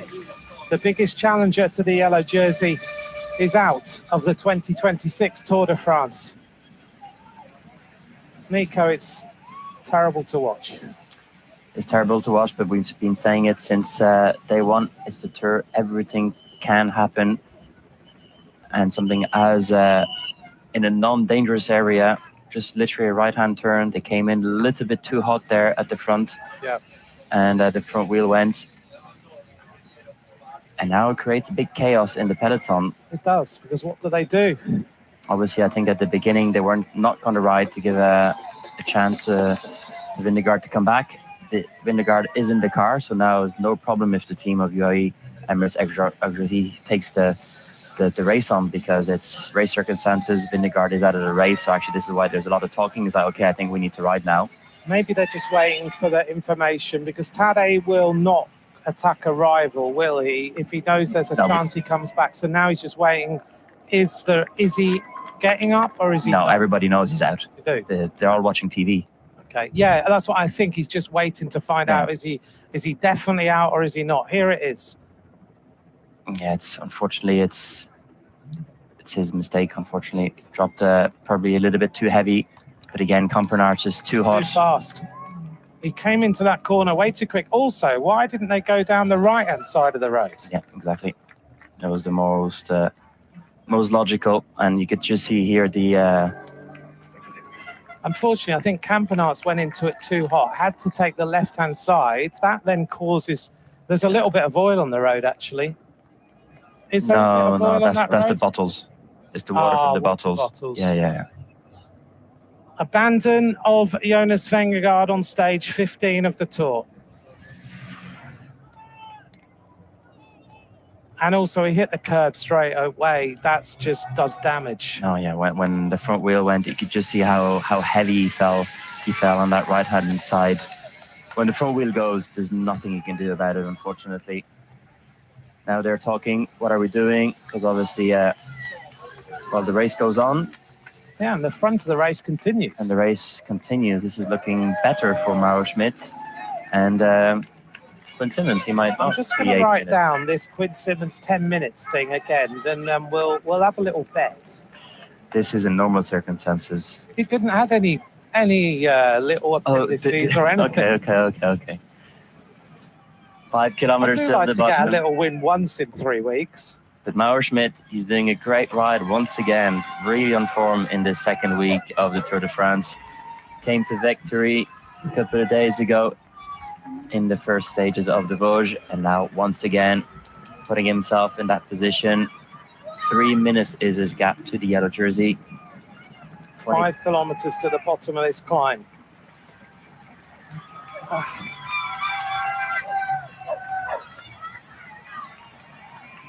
You know, it's strange, isn't it? Like the Tour de France, it's got these amazing athletes, and you spend 2 weeks talking about them. You're so engaged with what is going on. You want to believe that Vingegaard can mount the challenge he talks about every single day. And then... ሕማቅ ኣጋጣሚ ቱር ዲ ፍራንስ ቪንገጋርድ ካብ ቱር ዲ ፍራንስ ተኣሊሎም ተሰምዑ ፅናኹም ኣብ ስቴጅ 15 ሎም መዓልቲ ብወግዒ ተኣሊሉ ቪንገጋርድ ዕድል ኣይገበረን ኣይ ቲንክ ከቢድ ማሰይቲ ኣጋጢሞ ዘሎ ስለዚ ከምኡ ኮይኑ እዩ ሓደ ካብቲ ዝሕዝን ክፋል ናይ ብሽክሌታ እዩ ብሽክሌታ ኩሉ ግዜ ከምኡ እዩ ፅቡቅ ሕማቅ ነገሩ ሲ بخبيت هس قالت بال so هزني thank you for the like, for the subscribe, for sharing. Thank you guys. He looks like he's broken his collarbone or something like that, maybe ribs as well. We don't know, we won't surmise, but he's got already got a sling on, so that tells us a story. 15 kilometers to go. If you've joined us now, this group of riders have been on the attack pretty much all day. Kostu, Pidcock, Quinn Simmons, Adam Yates, Ina Rubio, Yannis Voisard. They're heading towards the final climb. They're 3K from Plateau de Solaizon. And that was nice from the car from Q36.5 Pinarello to go and give an extra feed to Quinn Simmons. He missed a bottle a while ago, didn't he? Excuse me? He missed a bottle. He missed the bottle, yes. So they must have asked him to be able to support, because behind that group there was only 2 cars. So I don't know where the other cars are. And how Bahrain have decided to ride. No idea why. Top 10. For Lenny Martinez. Lenny Martinez. He's still there. He's still there. He's got Van Wilder in the front at 1 minute. So again, another rider who's challenging his top 10. Well, right now, Pidcock is virtual 3rd overall in this tour. Remco Evenepoel in 2nd, Sexas in 4th, Ayuso in 5th. The gaps between 2nd, 3rd, 4th, 5th, 6th are tiny. They're literally seconds. Lipovitz in 6th, Skelmoser in 7th, Martinez in 8th, Van Wilder in 9th now at 15 minutes.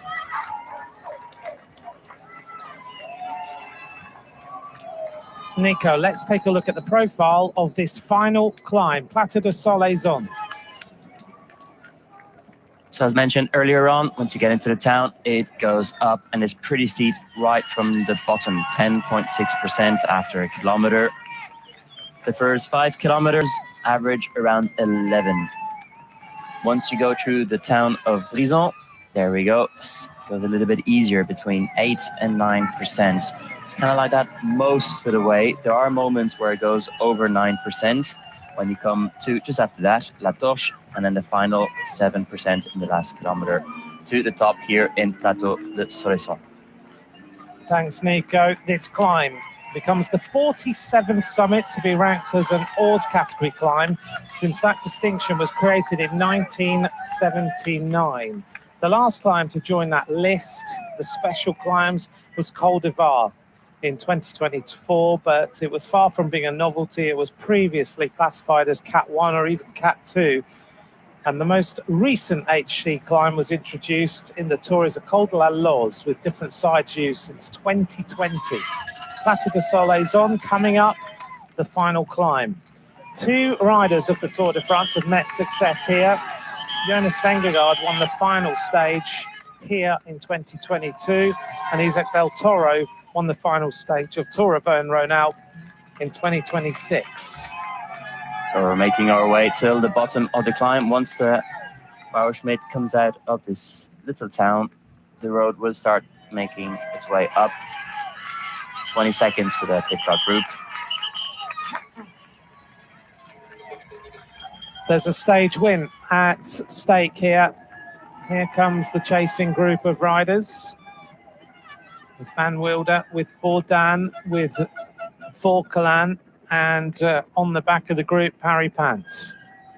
So the question now is Tadej Pogačar going to attack, knowing that also Del Toro crashed, and he might want to make sure that Del Toro has the easiest climb up, which means it's looking better for this breakaway and worse for my statistics. Bauerschmidt on the climb.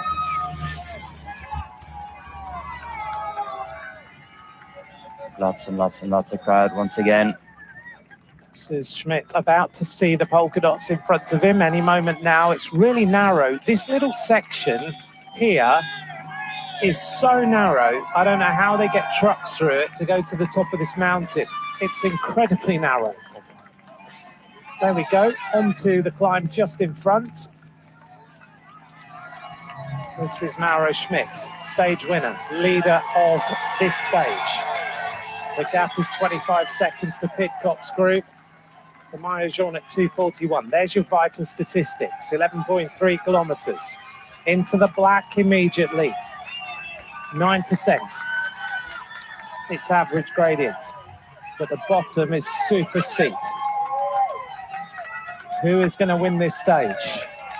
Pidcock has won a stage before. Adam Yates has finished on the podium at the Tour de France and worn the yellow jersey. Pino Rubio on the back. Simmons, Voizard, Costu, unknown territory, looking for stage wins. Bahrain victorious, absolutely flying into the climb. Red Bull hat, team radio. All right, so he's in the ambulance. He stopped the race. So team, we start pulling here to don't let Pidcock go too far, and also to control and have also our plan for the end starting now. So once again, they wanted to make sure that he is out of the race. That is just to give him a chance that he was ever going to come back. And now it's confirmation of skate. Guys, race is on. We can go for it. Mauro Schmidt climbing now, trying to win today's stage. Here's the group of Ilian Van Wilder. Originally, there were 24 riders in the front group. Now, the small group of riders climbing their way. This is the remnants of that original breakaway of 24. Running well, though, Van Wilder. He is, isn't he? He's now in the top 10 riders. Let's see how this final climb goes. Thank you to all of you for watching today. Atam Acrossnat, Nicholas Roach. The news of the day is that Jonas Vingegaard is out of the Tour de France. after a crash on just a normal corner with a bit of road furniture. They make their way onto the climb. And full climb goes. And Red Bull take over as they indicated. The entire team on the front now, with Maxime Van Gils, with Tim Van Dijk on the front, with Catania, with Jai Hindley, with Remco Evenepoel and Florian Leibowitz. Now they start onto the climb, the final rise of today's stage. I've never noticed before the little yellow touches at the bottom of the headset of the bikes. I like those. Never noticed them either, actually. Matches the shorts. It does. Mauro Schmidt rocking and rolling his way up the climb. Yeah, still gaining time. Put another few seconds into the Pidcock group. It's almost a Mauro Schmidt, Tom Pidcock team time trial at the moment, isn't it? Between them, Pidcock checks over his shoulder, drops Costu. Yates is just riding with his normal metronomic style that you can never tell how he is. And a problem, and... Oh, it looks like he crashed. A crash for Grosjean. That maybe No, he's crashed earlier on. Earlier. Yeah. Still he's struggling. Yeah, he was the rider that came down with... he was right on the wheel. He was rubbing his leg earlier when he got back on the bike, wasn't he? But clearly can't walk very well. There we go, acceleration from Verona. And Pidcock now drops Ina Rubio, Costu. Yates just riding a steady tempo. He won't change. Voizard on the back of that little group. This is Grosjean now. Sorry, McNulty. Van Dijk has dropped. Not surprised Van Dijk's gone now. No. This is Tiberi for Bahrain Victorious. Cataneo in the front. Oops. A little bit further out. That was Prodom having to lean on someone to not fall over. And Sexas in the white jersey. Didn't get to ride this climb because he crashed into Tour of Verne Ronald. Jegat on the back. Carapaz still there. And here they come with more bottles. Aurelien Paripant coming back to look after Sexas, make sure he's all right. Check if anyone needs a bottle. Says no thanks. Prodom doesn't need it either. Yeah, Prodom has been riding very well this last 3 days. Inside the final 10 kilometres of today's stage. Before we get to the rest day tomorrow, Pidcock is only 17 seconds behind Mauro Schmidt now. 16 seconds. Closing in on the rider in front. Pidcock now pushing on the pace. Quinn Simmons is still with him. So is Voizard. You can really appreciate the steepness of the climb with these angles, 10%. Van Wilder is caught. Pogacar on the left-hand side in yellow. What does Pogacar do today? He's going back. He said he was going to have a chat to Del Toro before the climb in his pre-race interview, but now that discussion is totally different. We're just going to blast it up the climb, have a 1-2 and try and win the stage. Yates looks very determined here.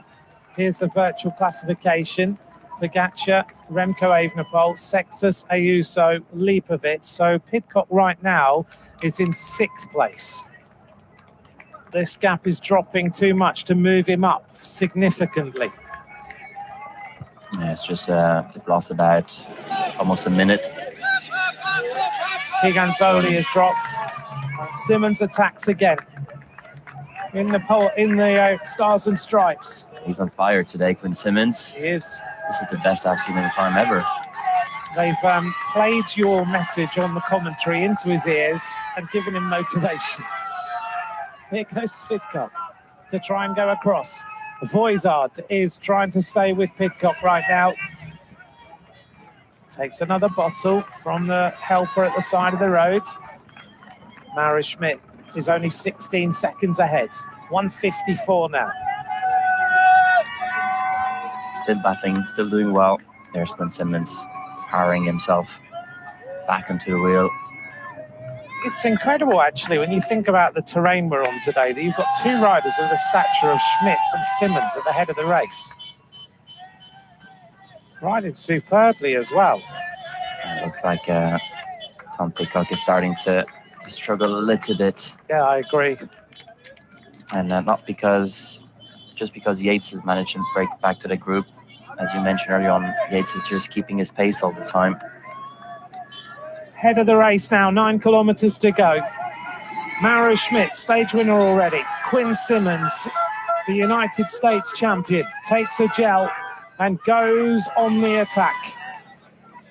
Another move there. Catania has done his job for Red Bull Bora Hansgrohe. 1:47 is now the gap. The Pogacar sitting behind Del Toro, alongside Prodom, and just in front of Juan Ayuso. Schmidt can't go with Quinn Simmons. Trying to hang on. Simmons is going forward. This is a massive day for the American. Can he win the stage? The gap's too small, really. 1:43 if there's a big attack from behind, but he's riding with absolute defiance of the group behind. I do have an impression, though, that Tadej might be just saving a little bit, just for the respect of Jonas Vingegaard and not alienating all the the rest of the peloton, basically. That's why he's sitting a little bit further back and leaving the other riders battle the podium. It's almost, I don't know, we won't be thinking this way, but the rivalry that the two of them have got is what fuels both of them in so many ways, and now it's gone. And he's got a 5-minute advantage. There's his dad. This is a massive day. There's some nerves here. Quinn Simmons leads on the final climb. Plateau de Solaizon.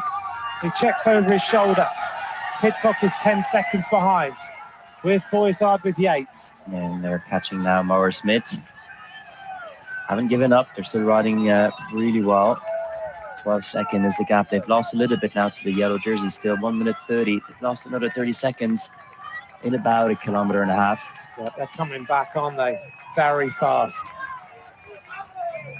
Quinn Simmons, the 25-year-old American from Durango, stage winner Volta Catalunya, stage winner this year in Auvergne-Rhône-Alpes, stage winner Tour of Switzerland, twice second on stages in the Tour de France. Hindley now takes over for Red Bull Bora Hansgrohe with Lipovitz and Remco Evenepoel. Behind is Isaac Del Toro, Paul Sextus in that white jersey, moving in now to the podium of this Tour de France. Pogacar talking into the race radio. He doesn't really have any of his other helpers apart from Del Toro here, and it depends how Del Toro is after that fall. Hopefully he's okay. We don't want to lose another rider. No, I think he's okay. It might be a little bit painful, obviously, tonight, but he looks to be okay. Ayuso and Skelmos are together. Carapaz still fighting. Jagat's doing well. Good little fighter, Jagat. He's always in the mix. Well, when you think about it, he finished in the top 10 last year, and now he's 12th, and he's actually moving towards the top 10 already. And he just follows and rides. He's a good rider, very good rider. 16 minutes down. As we look down on Quinn Simmons, he's got 8 kilometers of pain left. Yeah, he's putting in a massive effort. I have to say, I'm really impressed with his ride today. We know how good he can be on those kind of medium mountain stages, but today is not a medium mountain stage, it's a full mountain stage.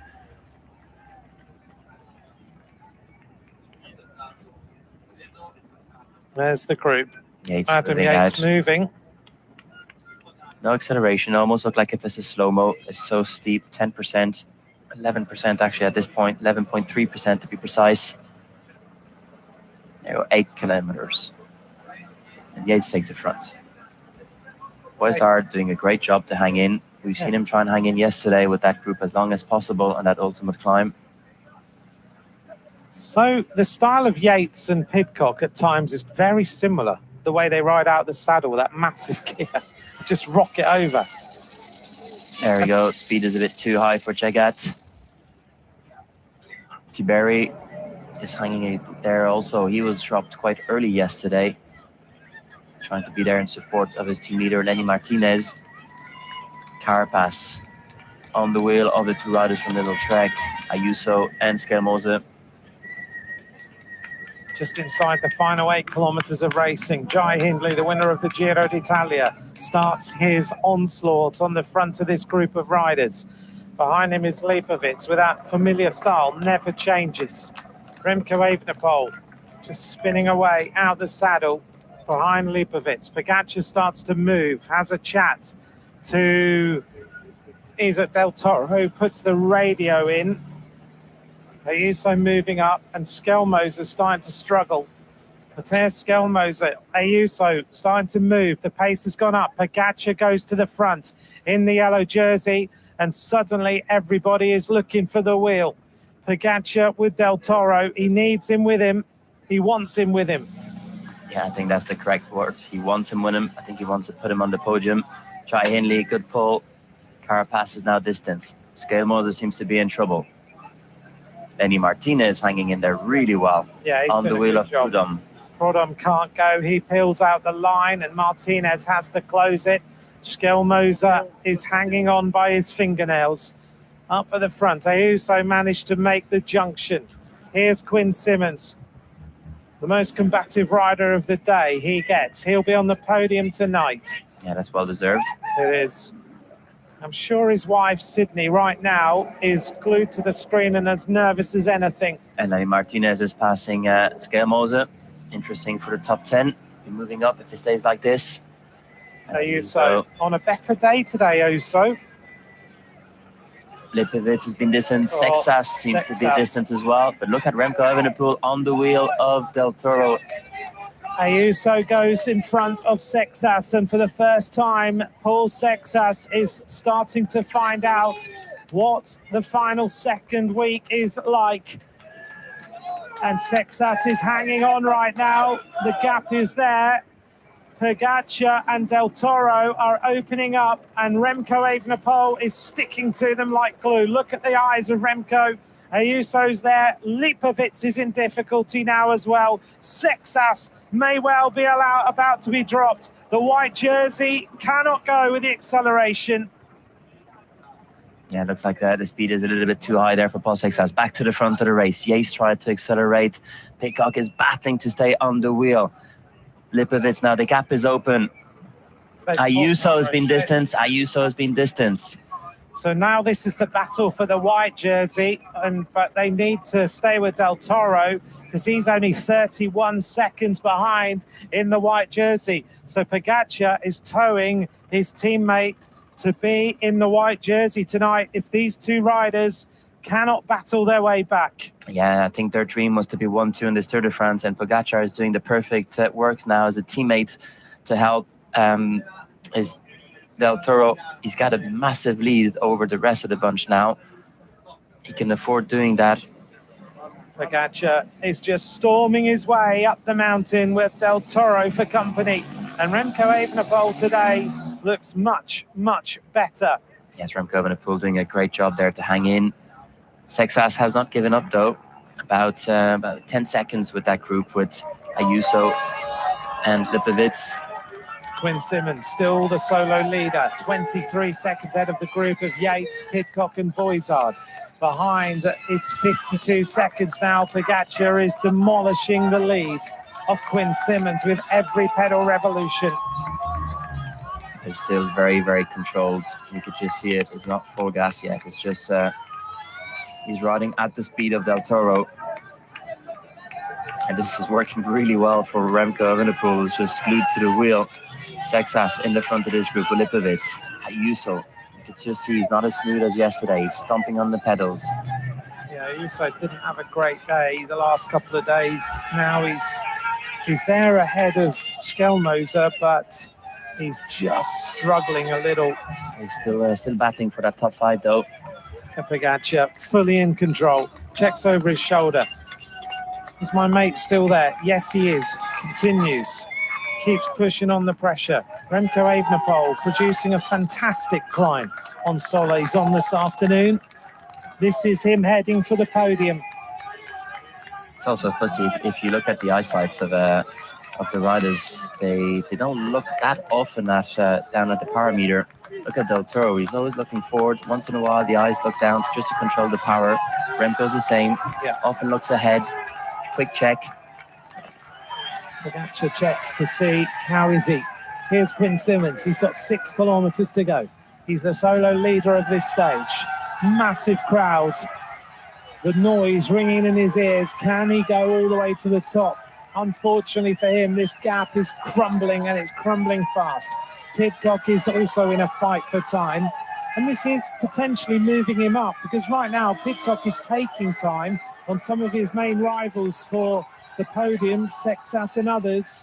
But unfortunately, Remco Evenepoel and Isaac Del Toro are ripping their way up the mountain on the wheel of the yellow jersey. Yeah, so far, actually, this move is still in the favor of Tom Pidcock, because the gap is opened with these 3 riders. Still a long way to go. They have time to catch Pidcock. We could see now Sexas looking a lot more stable. The gap is opening, but it's not dramatic still. 35 seconds, looking for help. It's not going to get it. It's not going to get any help from any of those two. It's not going to happen. Ayuso's going to sit on the back. He's happy where he is. Sexas ups the tempo a little bit more. They've lost 25 seconds to Pogačar so far. Sexas out the saddle. Nearly 6K to go on this final weekend before the last rest day. Quinn Simmons needs a miracle right now, and I'm not sure he's going to be granted it.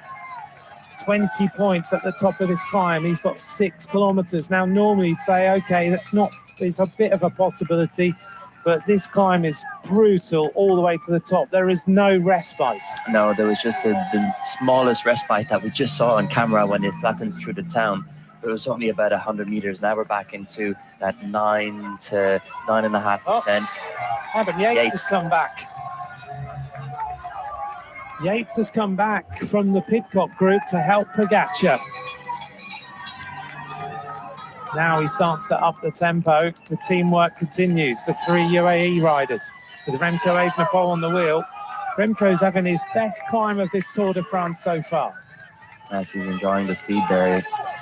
No big attacks. I think Remco does not like that change of speed that often happens when they start attacking each other. That's the kind of change of rhythm that he doesn't like.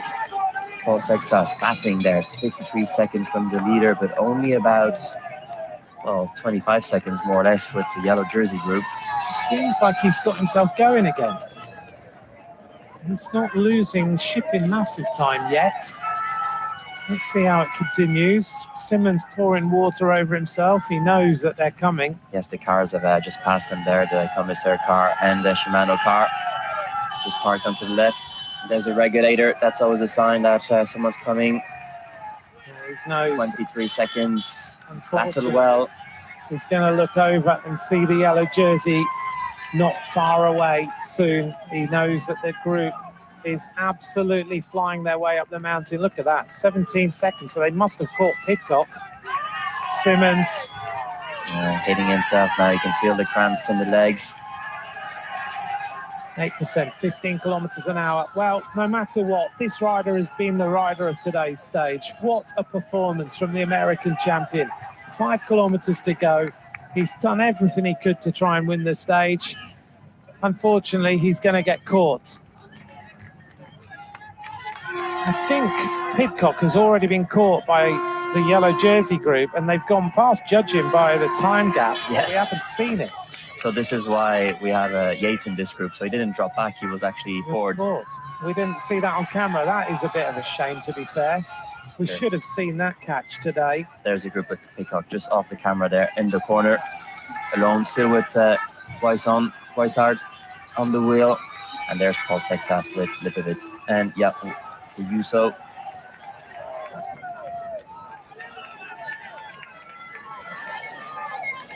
.8 kilometers to go. Pidcock with Weishart. And here comes Sexas, Lipovitz and Ayuso.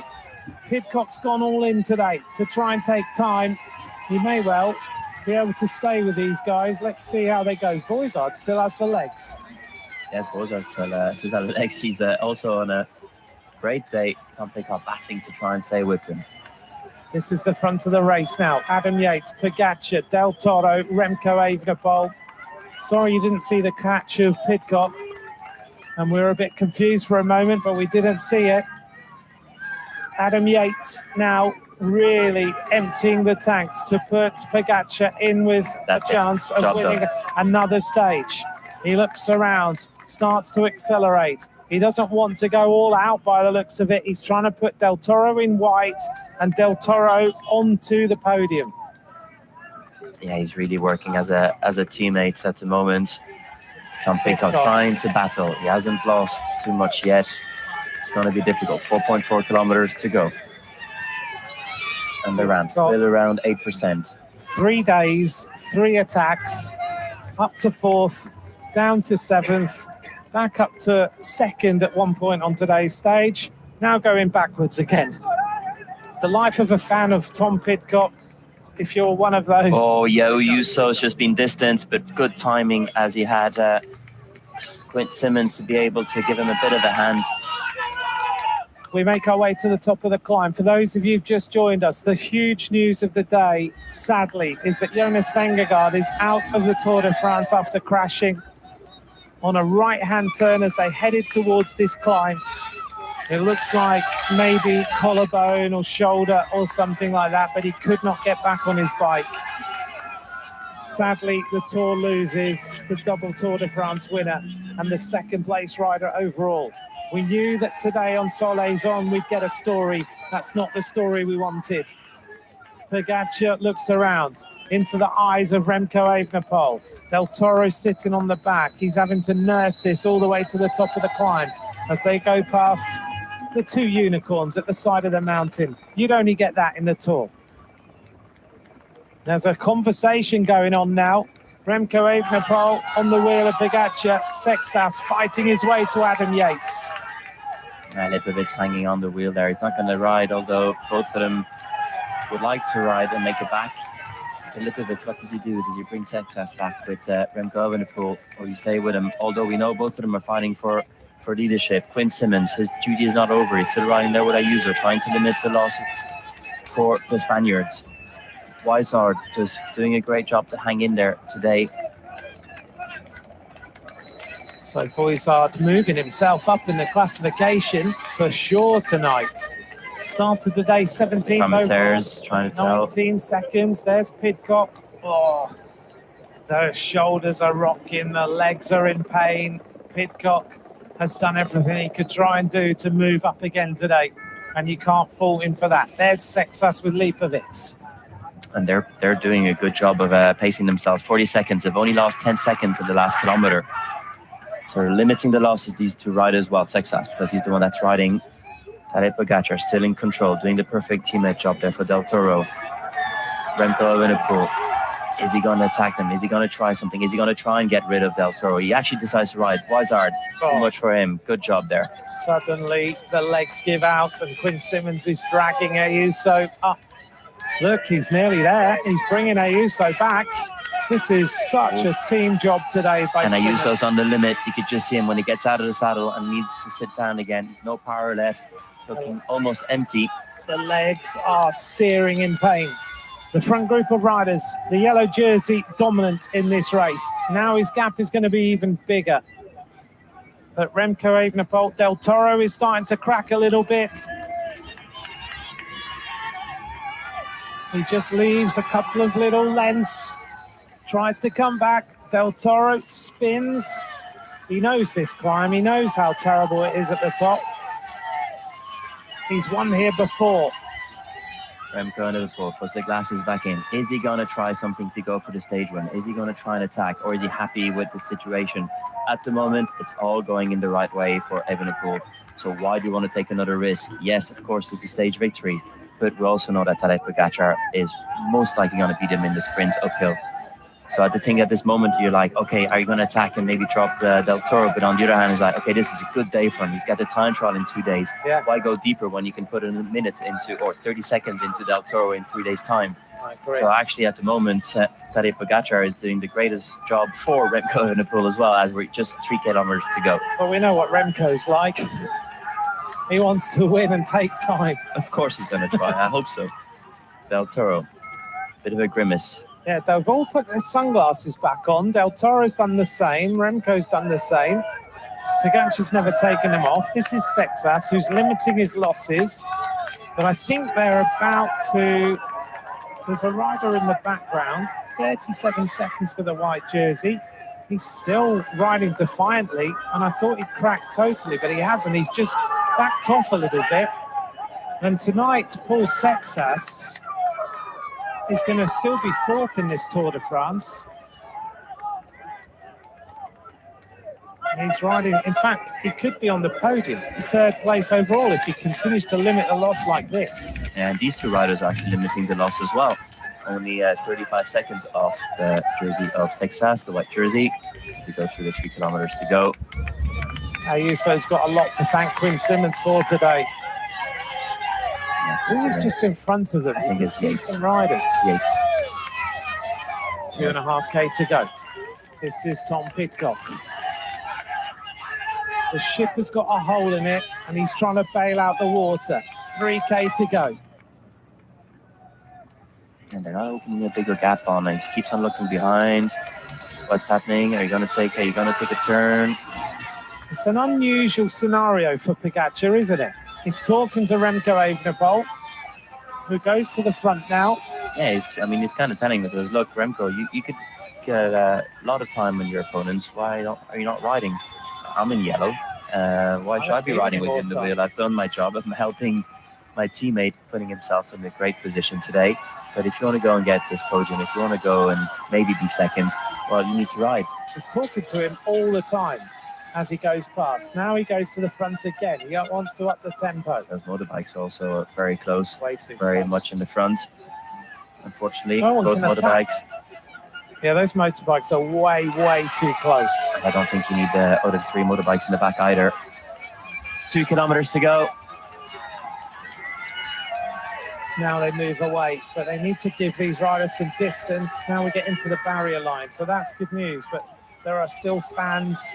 No, we're not in the barrier line. A few barriers through the gantry, but there's still fans on the road. If someone wants to attack right now, they can't really because those bikes are in the way. Pogacar in front of Remco Evenepoel. Del Toro, he crashed. You don't know how much pain he's in right now, but he's hanging on and he's doing a good job.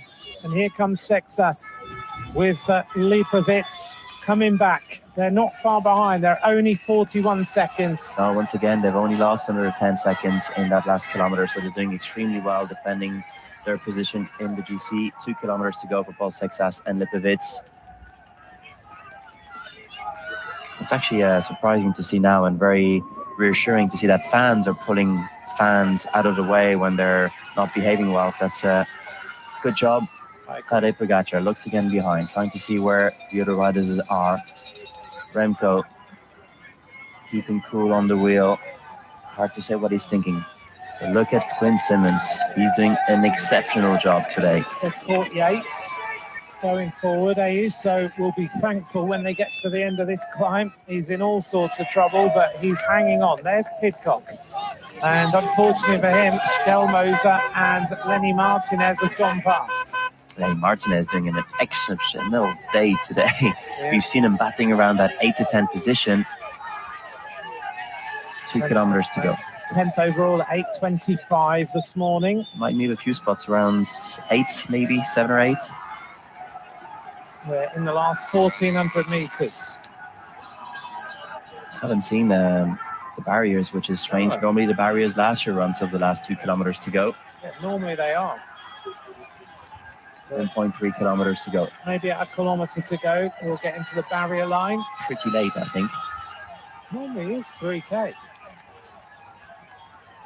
Pogacar starts to rock and roll out the saddle a little bit. Remco Evenepoel is the biggest benefactor of today for all good reasons and all bad reasons. It gets a little bit easier in the final kilometer, only 7%, and even 6% in the last 500 meters. Del Toro gets out of the saddle. Is he going to make a move? I don't think so. He looks to be a little bit tight. He's on the drops, isn't he? Ready for the sprint. I mean, the whole idea is for him to win the stage, I suppose, or else Tadej would have attacked already a couple of minutes ago. Yeah, well, he won here in Tour of Vern Ronau. He won the overall with that day. Pogačar talks into the radio, looks comfortable, looks ready. Remco Evenepoel wants a stage win for Red Bull Bora Hansgrohe. Here are the barriers. Oh, I don't know. We've got ropes. We don't have barriers yet. It's quite a narrow climb, though, Nico. Yeah, There's no not space. much space. No. But they have put ropes in, but people are pushing out the way. There they go. Del Toro now starts to attack. Remco Evenepoel onto the wheel. Pogačar is there. Del Toro trying to drop Remco Evenepoel. He wants this stage victory as he goes into the time trial. UAE starting their assault on winning another stage in this Tour de France. Remco Evenepoel freewheels, gets ready. 840 meters to go, but it's a long 840 meters. Yes, 9%. Goes. 800 meters, 9% is now the gradient. Del Toro goes back onto the wheel of Remco Evenepoel. Tadej Pogačar trying to do a little bit the tactics. He knows Del Toro doesn't have the kick and Remco can follow. 46 seconds to Sexas, 125 to I think Del Toro Ayuso. is going to try and attack as soon as he recovers. This is why he's gone back into the wheel of Remco Evenepoel. He wants to surprise Remco Evenepoel. Gets set again to try and win this stage. Remco Evenepoel looking to give Red Bull Bora Hansgrohe a big day in the mountains. There we go, Remco. He knows Del Toro is back because he's going to attack him again. And Del Toro gets set. He kind of talks There it he over. goes. There he goes. Del Toro goes. Remco Evenepoel, 500 meters to go. Pogačar is letting them ride away.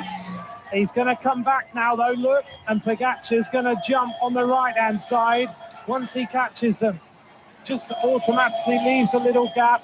Now he closes up. And Remco Evenepoel gets ready. One of these UAE riders wants the stage. Pogačar's going to go down the left-hand side, and they close off. Oh, almost touch wheels. Pogačar getting ready to try and beat Remco Evenepoel. Del Toro's there. Remco Evenepoel ups the sprint now, and Pogačar trying to get on terms. Remco Evenepoel trying to give Red Bull Bora Hansgrohe a massive win at the top of Plateau de Solaizon, and Pogačar is right on the wheel. Red Bull Bora Hansgrohe and Remco Evenepoel wins on Plateau de Solaizon. Yeah, what an exceptional finish there. Good job by Remco Evenepoel. Tadej Pogačar just fully in control. I think he wanted to be fair play. They tried to make Del Toro win. He realized he didn't have it, just stayed with Remco. Remco played that like a perfect poker game. Here is Sexas now. Let's see how much time Sexas loses at the top of the mountain. But really, already it's 300 academic. meters is going to be about 45 seconds, maybe 50. At the end of today, this young rider is going to be third overall in the Tour. As Paul Sexas in the white jersey rides to the top, he may well have lost to Del Toro. Let's just see what it's going to be. He may be third or fourth. Yep, I think he's going to be fourth in the Tour tonight because Del Toro is going to be... Yeah, Del Toro is going to move himself into third. Sexas will stay in fourth. And I think he'll also lose his white jersey. Yes, I think Del Toro will go into the white. Now Scalemoser is riding With Ayuso. Ayuso. Scalemoser's had a comeback here. Massive comeback. Quinn Simmons still there. Didn't lose 10 minutes. Did an amazing job. Scalemoser and Ayuso as they come to the line. And Quinn Simmons will be on the podium as most combative rider. Fair play. That's kudos to a rider who you would not expect to have done what he's done today. He did a, like I'll give him a 10 out of 10 for today. Lenny Sprinting for Martinez. places. Lenny Martinez. Goes for the line now. Lenny Martinez, who's going to move up on the classification. There was always going to be a day that the Plateau de Solaizon changed the classification. Martinez, Scalemoser, and absolutely wrecked Ayuso with Adam Yates. And here comes the next rider, Quinn Simmons. Give him a collective round of applause. He is without doubt the rider of the day. What an absolutely incredible performance. Voizard. Well done to Voizard. Yeah, he must be happy with his climb today. And what I mean, the whole stage. Here's the replay again. Isaac Del Toro tries to go. He just doesn't have it. Remco Evenepoel goes from pretty far out, actually. Tadej Pogačar straight away onto the wheel at 200 meters. Remco looks behind, checks if he's going to go around him, but no, I think Tadej is just happy to sit on the wheel. Then he kicks away. It's a big effort there by Remco Evenepoel to take a victory on top here at Plateau de Soleilson. It's a big victory for Remco Evenepoel.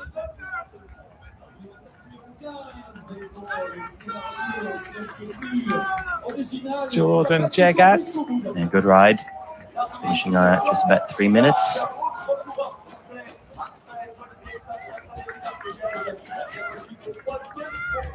A massive crowd on Soleilson.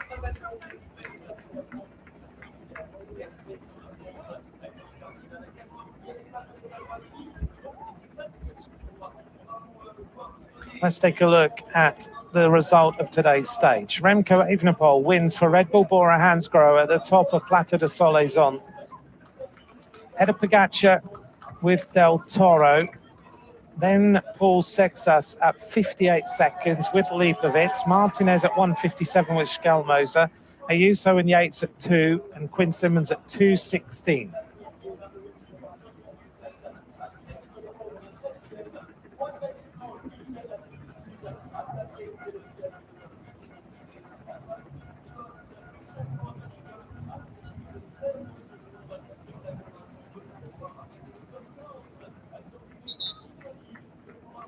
A huge victory for Remco Evenepoel.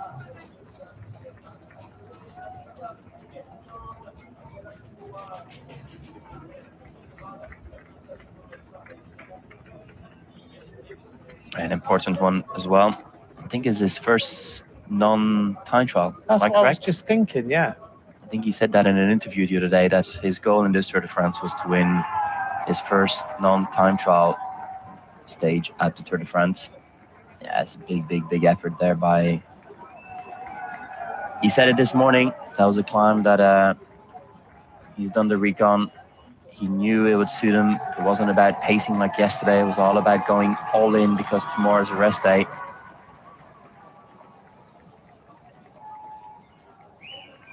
Del Toro he was bound to have difficulty at some point on the stage after crashing.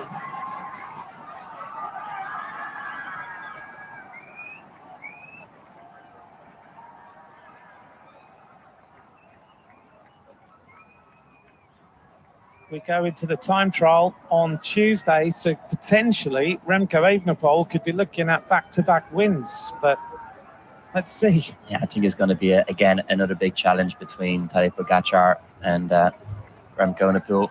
I can't see many riders going quicker than these two. No, not now. I agree with you. Stage 15 has been a roller coaster of emotions. It's a beautiful plateau. Oh, it's amazing, isn't it? The view is absolutely stunning. Kind of gutted they didn't put... This morning, happy they didn't put him... We were not at the finish line today. But then after thinking about yesterday, but seeing the helicopter shots, like, I would have liked to do this climb this morning. You can go tomorrow. On the rest day? Yes. I would absolutely highly recommend it. It's tough, though, for a rest day.